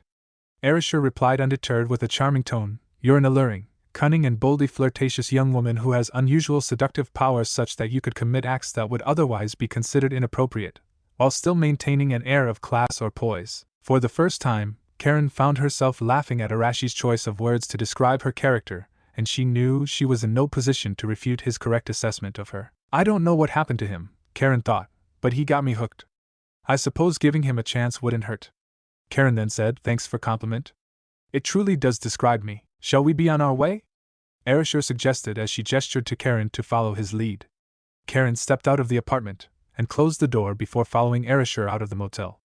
They headed to the center of the town where the festival was taking place. Once they arrived, they were in awe at the sight before them. The whole part of the town was filled with different lights and small cabins which included games to food shops. Let's go to one of the food stands, Erasure suggested. I'd like to try out some of their foods and drinks. Yeah. I'm in, Karen agreed before making their way to one of the food stands. The pair soon arrived at one of the suggested food stand at the festival. Erasure ordered katsudon with apple juice while Karen ordered udon noodles with orange juice. When the food arrived, both Erasure and Karen took their chopsticks and started eating. After eating and conversing with each other, Erasure paid the bill and they left the food stand. They went around checking out game booths, mini stores for merchandises and souvenirs and other attractions. The highlights of the festival soon started when the red-hatted drummers led the land procession from Tenmanga Shrine through the town streets. The long procession features costume characters, including Saradahiko, a long-nosed goblin riding a horse, a ceremonial float accompanied by festival music, lion dancers, umbrella dancers and other attractions. Elsewhere in Hi-no-Kuni, a battalion Kusa ninja were on the move through the forest in the growing shadows of the darkening evening skies. They received word as to Karen's whereabouts for the past couple days and made haste through Hi-no-Kuni. After a good amount of traveling, They found that they were about 3 miles from the town Karen and the rest of her group were currently residing in for reasons unclear. After setting up their campsite, the commanding leader then dispatched 3 jounin to head to Tenmangamaki and make a thorough search for Karen but not to make contact with her or allow themselves to be seen by her. Understanding their mission, the 3 jounin left the camp and headed off to Tenmangamaki. Back in Tenmangamaki, the river procession continued as celebrations went on into the night, and culminated into the darkening evening when fireworks started to go off. The fireworks combined with the illuminated boats, and their reflections off the river, make for a truly unique spectacle. Throngs of people attended the Tenjin festival, especially in the evenings when the river procession and fireworks were held. The competition for good viewing spots along the river was fierce as the demand for picnic space greatly outweighed supply. Thankfully for Arisher, he purchased a paid seat in advance which offered good views of the procession, but only moderately good views of the river fireworks. Arisher and Karen looked and admired the night skies which was filled with fireworks. Both teens looked at the beautiful sky as the fireworks from different colors lighted the night sky. Karen looked from the fireworks to Arisher and blushed seeing that the place was very romantic. Karen then leaned her head towards his shoulder, but soon caught herself when she realized what she almost did. Arisher looked back at her seeing her and asked, "Is everything alright?" "I'm fine," Karen assured. "No need to worry about me." Arisher shrugged as they continued to watch the fireworks together. "I'm surprised we didn't see or run into Naruto-kun and the others throughout the festival," Karen said. "I couldn't even sense them anywhere." "I'm sure they're fine," Arisher said. "Naruto is busy working on perfecting his new jutsu. Hinata went to spend the day with Shizen. My brother chose to hang around with Shijiroji-san. I think he sees Shijiroji-san as a role model of sorts, and from what I gathered, Tsunade was last seen spending the day drinking and talking with Jiraiya about the old days. They all knew about the festival but had plans of their own, giving me the chance to get to know you without distractions." "Sounds like convenient coincidences to me," Karen remarked. "And if that's the case," Arisher replied, "then a higher power must be cheering me on." "Ever the optimistic," Karen commented. "I'm happy you didn't try reverting back to your old groping habits. Whoever said I wasn't tempted to do so with you during the whole festival? Even now I still want to." "I mean," Arisher answered candidly as he teasingly stared at her rear, "I can't help but admire that ass." "You're such a pervert," Karen replied despite the obvious spot blush on her face. "Like you aren't?" Arisher replied grinned. "You're just as bad if not worse than me." "What?" Karen retorted. "Like I said earlier today," Arisher continued undeterred, "I did my research, so don't try to fool me. And don't think I didn't see when you suggested to Naruto to spank you after you threw me into that food stand several days ago. And I saw when you were lip-reading what Naruto was telling Hinata, and from the lecherous look that was on your face, I knew what you were listening in on was very perverted." "He called my bluff." Karen realized as she sighed and confessed, "Alright, I admit it, I wasn't being honest with you about myself. When we met, you came on to me so strongly that it caught me completely off guard and I didn't know how to properly reply to your direct and forthright advances at me, especially after you groped me. I was being a total hypocrite with you before and after Naruto-kun scolded me for the trouble I caused when I reacted violently at you. It was the first time that Naruto-kun was ever angry at me to point that scolded me in front of everyone.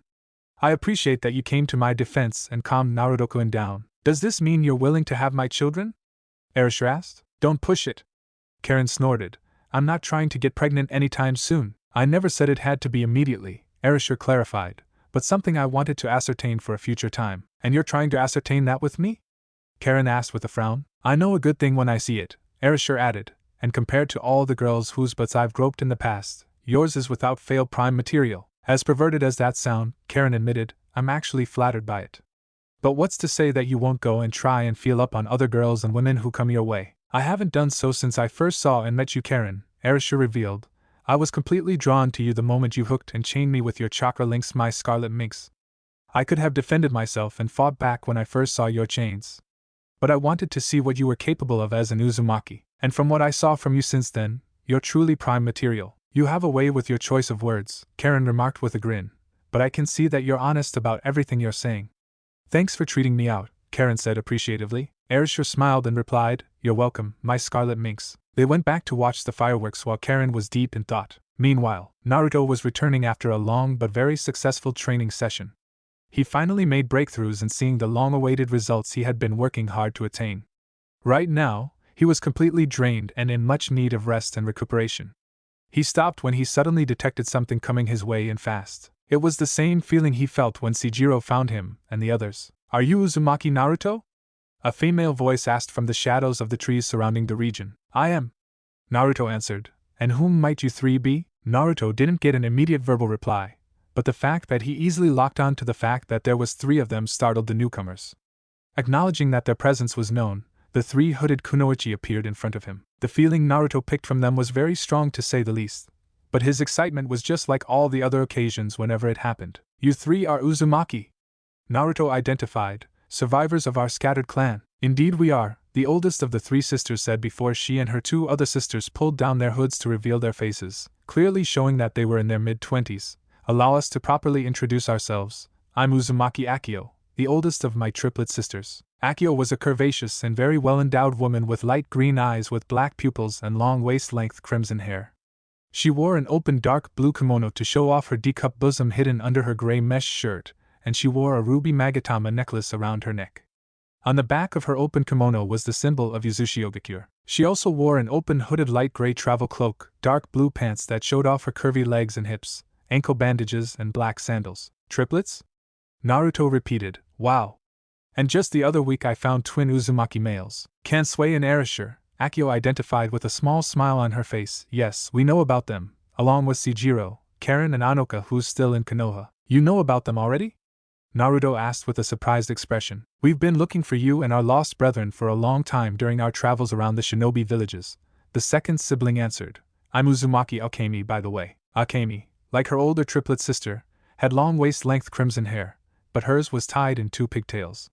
She was dressed in modest and noble-looking clothes.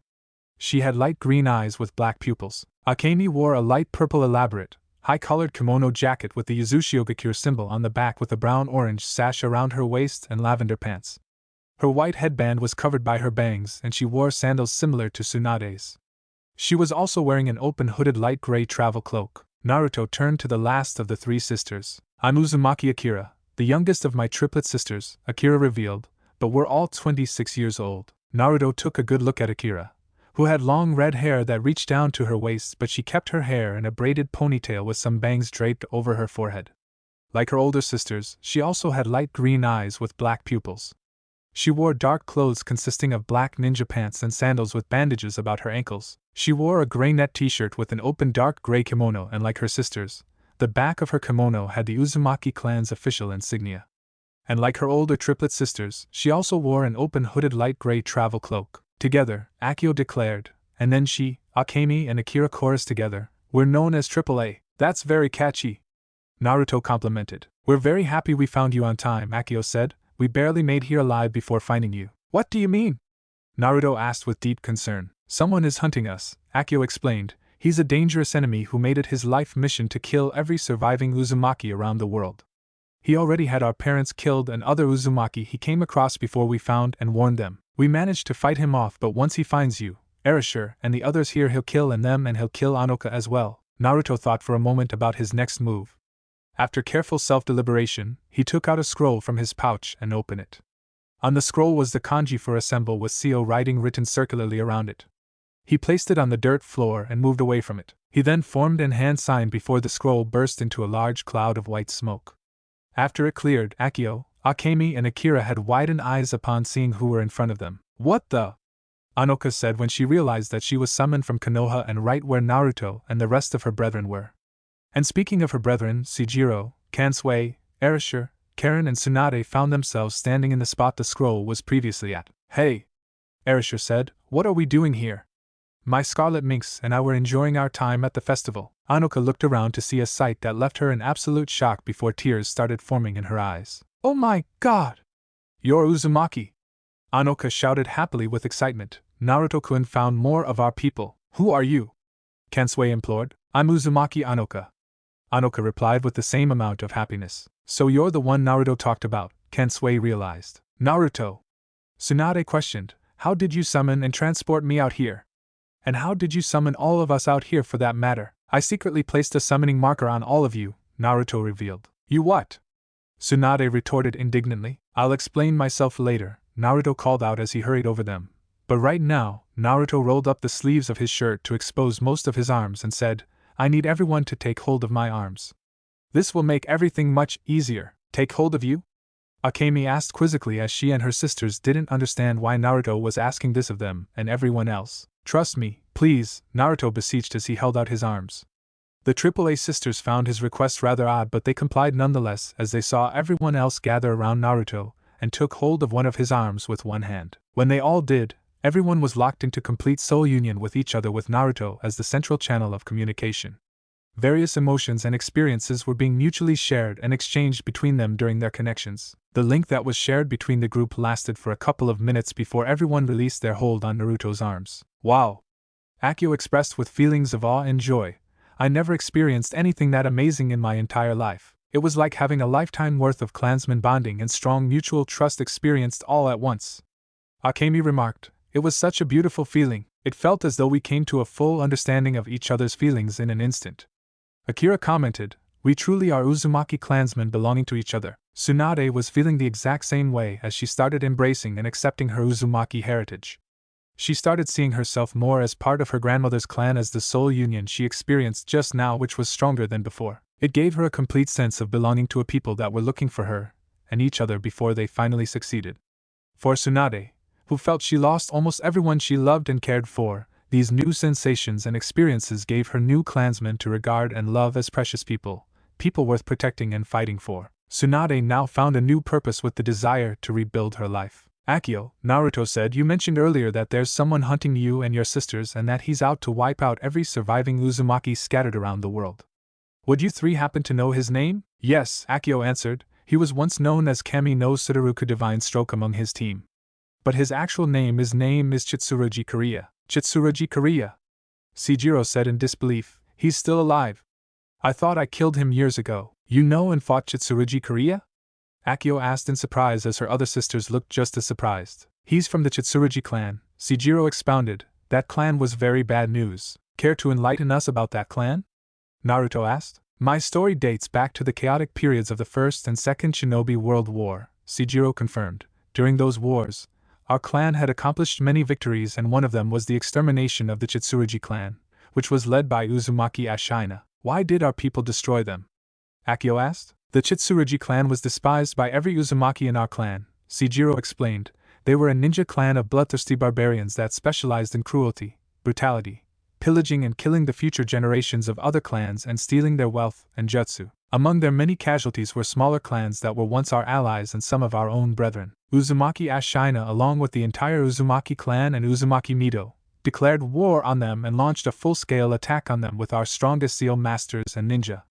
I was a recently promoted to Chunin at the time when my parents and I joined the ranks that was being led by Ashina to destroy the Chitsurugi clan. We killed them all, down to the last man. I crossed paths with Kariya, but he wasn't much of a challenge as he was a mere young genin. I easily thrashed him and fatally wounded him. I didn't expect that he survived our encounter," Seijiro growled lowly and remarked hatefully. "Had I known he survived our fight and was going around killing our scattered brethren, I'd have hunted him down and finished the job, which would completely end Chitsurugi bloodline." "You mentioned that Mito Obasama was among our brethren during their siege against the Chitsurugi clan," Tsunade recalled verbally. "She was," Seijiro said. "It was one of the rarest times Mito left Konoha and briefly returned to Yuzushiogakure to join our ranks to aid in wiping them out.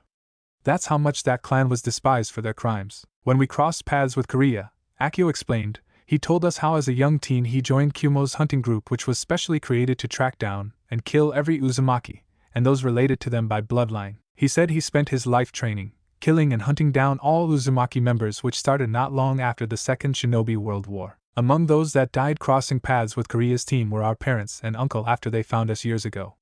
Our parents and uncle battled everyone in his team while telling us to escape for our lives. We reluctantly complied, but it was either we obeyed or killed by our enemies. They bought us some time to escape while they fought off and killed off every member of Kariya's team. Kariya himself left his team behind to try to find us, but because his best trackers were killed by our parents before they died, it made finding us and the rest of our brethren difficult for him. Kariya has been tracking and hunting us on his own since. Well, this will be his last and fatal hunt," Seijiro stated. "I'll see to his demise personally and make sure to finish the job this time." "This is a whole lot to take in just one night," Anoka commented. "Naruto," Akira said, "while on our way here, my sisters and I also discovered that Kusa dispatched a large and armed emissary to find both you and Karen." "What for?" Naruto asked, while Karen had a look of deep worry and concern, which didn't go unnoticed by Erasure. "Sadly, we weren't able to find out why, since we only learned about this from one of the towns we traveled through during our journey to find you and Karen first," Akio explained. Naruto was about to say something when, "Naruto-kun!" Hinata called out from the woods as she, Jiraiya and Shizen carrying Tauntaun were hurrying over to them. Upon their arrival, they found Anoka and 3 female Uzumaki they never met before. For Shizen, she never met Anoka till now. Anoka-san, Hinata greeted, "Why are you here?" "It's a long story," Anoka answered. "Tsunade." Jiraiya called out, "What's going on here? One minute you were drinking and conversing with me and the next minute you took off to be all the way out here?" "Naruto summoned me and all of my Uzumaki kin out here," Tsunade clarified. "A lot has happened before your arrival here." Jiraiya was about to say something when he took notice of the 3 new beautiful Uzumaki females among them. When the 3 sisters took a good look and saw Jiraiya-sama, Akio, Akemi and Akira greeted happily and with excitement. "It's really you!" Akira greeted. "It's been a long while," Akemi stated. "Yes, it has been," Jiraiya greeted, "but I never knew you 3 are Uzumaki. You've kept that a secret from me for all this time." "We're sorry, Jiraiya-sama," Akio meekly apologized as she and her sisters bowed to Jiraiya. "We had dangerous enemies after us at the time, and we had to stay hidden until we were strong enough to defend ourselves." "Hold up," Naruto interjected, "you 3 know Eroji-san." "Of course, Naruto-kun," Akio confirmed. "We were 14 at the time when we took refuge in Nadeshiko no Sato. It was during that time when we first saw him. It was during his second battle with Yuzumheim in a region a few miles from Nadeshiko. We were among the many kunoichi who came to see the match between the late village leader and Jiraiya-sama," Akira added. "His battle against Yuzumheim was as legendary as it was epic. We never saw anything like it," Akemi said with admiration. "It moved my sisters and I to train and work hard in order to become just as strong as Yuzumheim." "Eroji-san?" Naruto asked, getting Jiraiya's attention. "Yes, Naruto?" Jiraiya asked. "You clearly have a history you haven't shared with me yet," Naruto stated. "It's a very long story and I'll explain everything to you in crystal clear details," Jiraiya said. "You're going to find some of what I have to say hard to believe." Naruto said nothing to that effect but simply nodded his head. "Clearly we have some very important matters to deal with," Seijiro spoke up. "But before anything can be discussed, let's find a safer and closed-off location to talk. I'm sure that the Tenmanga festival is still in progress." Everyone agreed and started on their way back to town. While on their way, Akemi and Akira interacted with Naruto, Hinata, Karen, Erasure, Kansui and Seijiro while Akio walked alongside Jiraiya and started asking him a series of questions about his experiences that earned him his reputation. Tsunade watched the scene from the side and saw how involved Akio was in her conversation with Jiraiya. It felt odd for Tsunade to see such a young female express that much interest in Jiraiya in a non-fangirl way. But what Tsunade eyewitnessed between the AAA sisters and Jiraiya only confirmed Jiraiya's history in Nadeshiko to be completely true. Tsunade watched how Akio interacted with Jiraiya and the amount of respect and admiration she had for the man. It only stressed the point to Tsunade that she didn't know Jiraiya as well as she thought. Elsewhere in the meanwhile, the 3 Kusa ninja returned to the campsite where the rest of their fellow ninja were. They went and reported directly to their commanding leader. "Did you find her?" the leader asked. "We did," the first jounin confirmed, "but she was in the company of a young male during a festival the town was hosting." "Was the male Uzumaki Naruto?" the leader inquired. "No," the first ninja confirmed. "Karen was with another male who looks to be a few years older than her and like her. He has scarlet red hair." Both Karen and her male company wore the symbol of the Uzumaki clan on their kimono, the second jounin added, "so it can be safely said that her male companion is also an Uzumaki." "So it wasn't Uzumaki Naruto who was in her company but another Uzumaki male," the lead ninja realized as he contemplated on the situation. "This is clearly unexpected." "Were you able to find out exactly where she was staying?" "No," the third ninja answered. "She and her male companion disappeared via teleportation. But from what it looked like, someone or something summoned them from where they were going. We lost track of them since and reported back here." "I see," the leader said, knowing now that there was another male Uzumaki with her other than Naruto complicate matters. "What should we do now?" the first ninja asked. "We'll observe Karen's movements and see who else is in her company," the leader instructed. "From there, we'll see what can be done to get Karen to be returned to us and back in Kusa's service. But we can't alert them to the presence of the rest of our forces with us, otherwise our mission is blown. Go rest up," the leader instructed. "Tomorrow, you 3 will return to spy out the town and find out if there's anyone else in Karen's company. There's also the possibility that her male Uzumaki companion has the same healing abilities like her. So we might have to look into him also." The 3 of them nodded their heads and left from their leader's presence to their respective tents. "Your village wishes to enslave this Uzumaki Karen," a voice said from behind the lead commanding jounin. The commanding Kusa jounin turned to the newcomer and pulled out his kunai and readied himself to do battle. "Relax, lad," the newcomer said as he walked from out of the shadows and into the opening to be seen by the Kusa jounin. "I didn't come here to fight. I was passing by when I heard you talking about acquiring Uzumaki for your village. What business does that has to do with you? The Kusajounen asked while keeping his guard up. A whole lot, young man, the newcomer replied. By the way, call me Chitsurugi Korea. I heard of you, the Kusajounen replied. You're known as Kami no Sudoku. Do you have any connections with the Uzumaki? I wish to see every last one of those surviving Uzumaki trash dead at my feet, Korea said venomously. They wiped out my clan and I wish to return the favor by making them go extinct. I spent years hunting them down, and I'm sure there are other Uzumaki-kin with her besides this Uzumaki Naruto and the other boy mentioned earlier by your men. We can't allow you to kill the Uzumaki. The Kusajounen said. Karen is of great worth to our village. You wish to utilize her chakra for your village's medical benefits, the Korea stated, shocking the Jounen that their reasons for wanting Karen returned to them was known by the stranger, next to killing them. I suppose seeing her and the 3 other Uzumaki females I encountered earlier today being captured and used as medical cattle until their deaths from severe chakra exhaustion would be an acceptable compromise, so long all the males are killed. What do you propose then? The Jounen asked. A partnership, Korea said. I'll help you and your ninja acquire Karen and the 3 female Uzumaki that I've been after in exchange for your help killing all of the male Uzumaki with them. The Kusajounen thought about it briefly and replied, we were instructed by our leader to try to negotiate with Naruto first to have Karen returned to us. We're willing to offer him a huge sum of money as a suitable compensation for Karen's return to us. Trust me when I say that the Uzumaki will not sell their own for any amount of money or gold, Korea stated. You're wasting your time with such a foolish notion. I know how that clan think and operate. Your best bet for success is to do this by force, and I'm sure that deep that, you know that's the truth. And like I said before, I'm willing to offer my services in exchange for your cooperation to help me eliminate all of the Uzumaki males. You can have the females as captured plunder for your village. The Kusajounen thought for a moment, and after giving it some thought, it's a deal, the Jounen agreed as he shook hands with Korea. To satisfy their desire and agreed to have the unrivaled healing powers of the Uzumaki back at their disposal, despite Zabuza's warning to their village leader not to make an enemy out of Naruto, Kuzukyo was willing to declare war, not with Konoha, but with the Uzumaki clan. Thanks a ton for watching, Shinobi Squad. I hope you had as much fun as I did putting this epic what if together. Make sure to smash that like button, subscribe, and hit the bell icon so you never miss a single twist in the story. Drop your thoughts, theories, or even wild ideas in the comments. I read every single one. And hey, if you're craving more awesome Naruto content, go check out the other videos on the channel. I've got plenty of heat waiting for you. Until next time, stay sharp, stay awesome, and remember, even a shadow clone needs love. Peace out, Shinobi.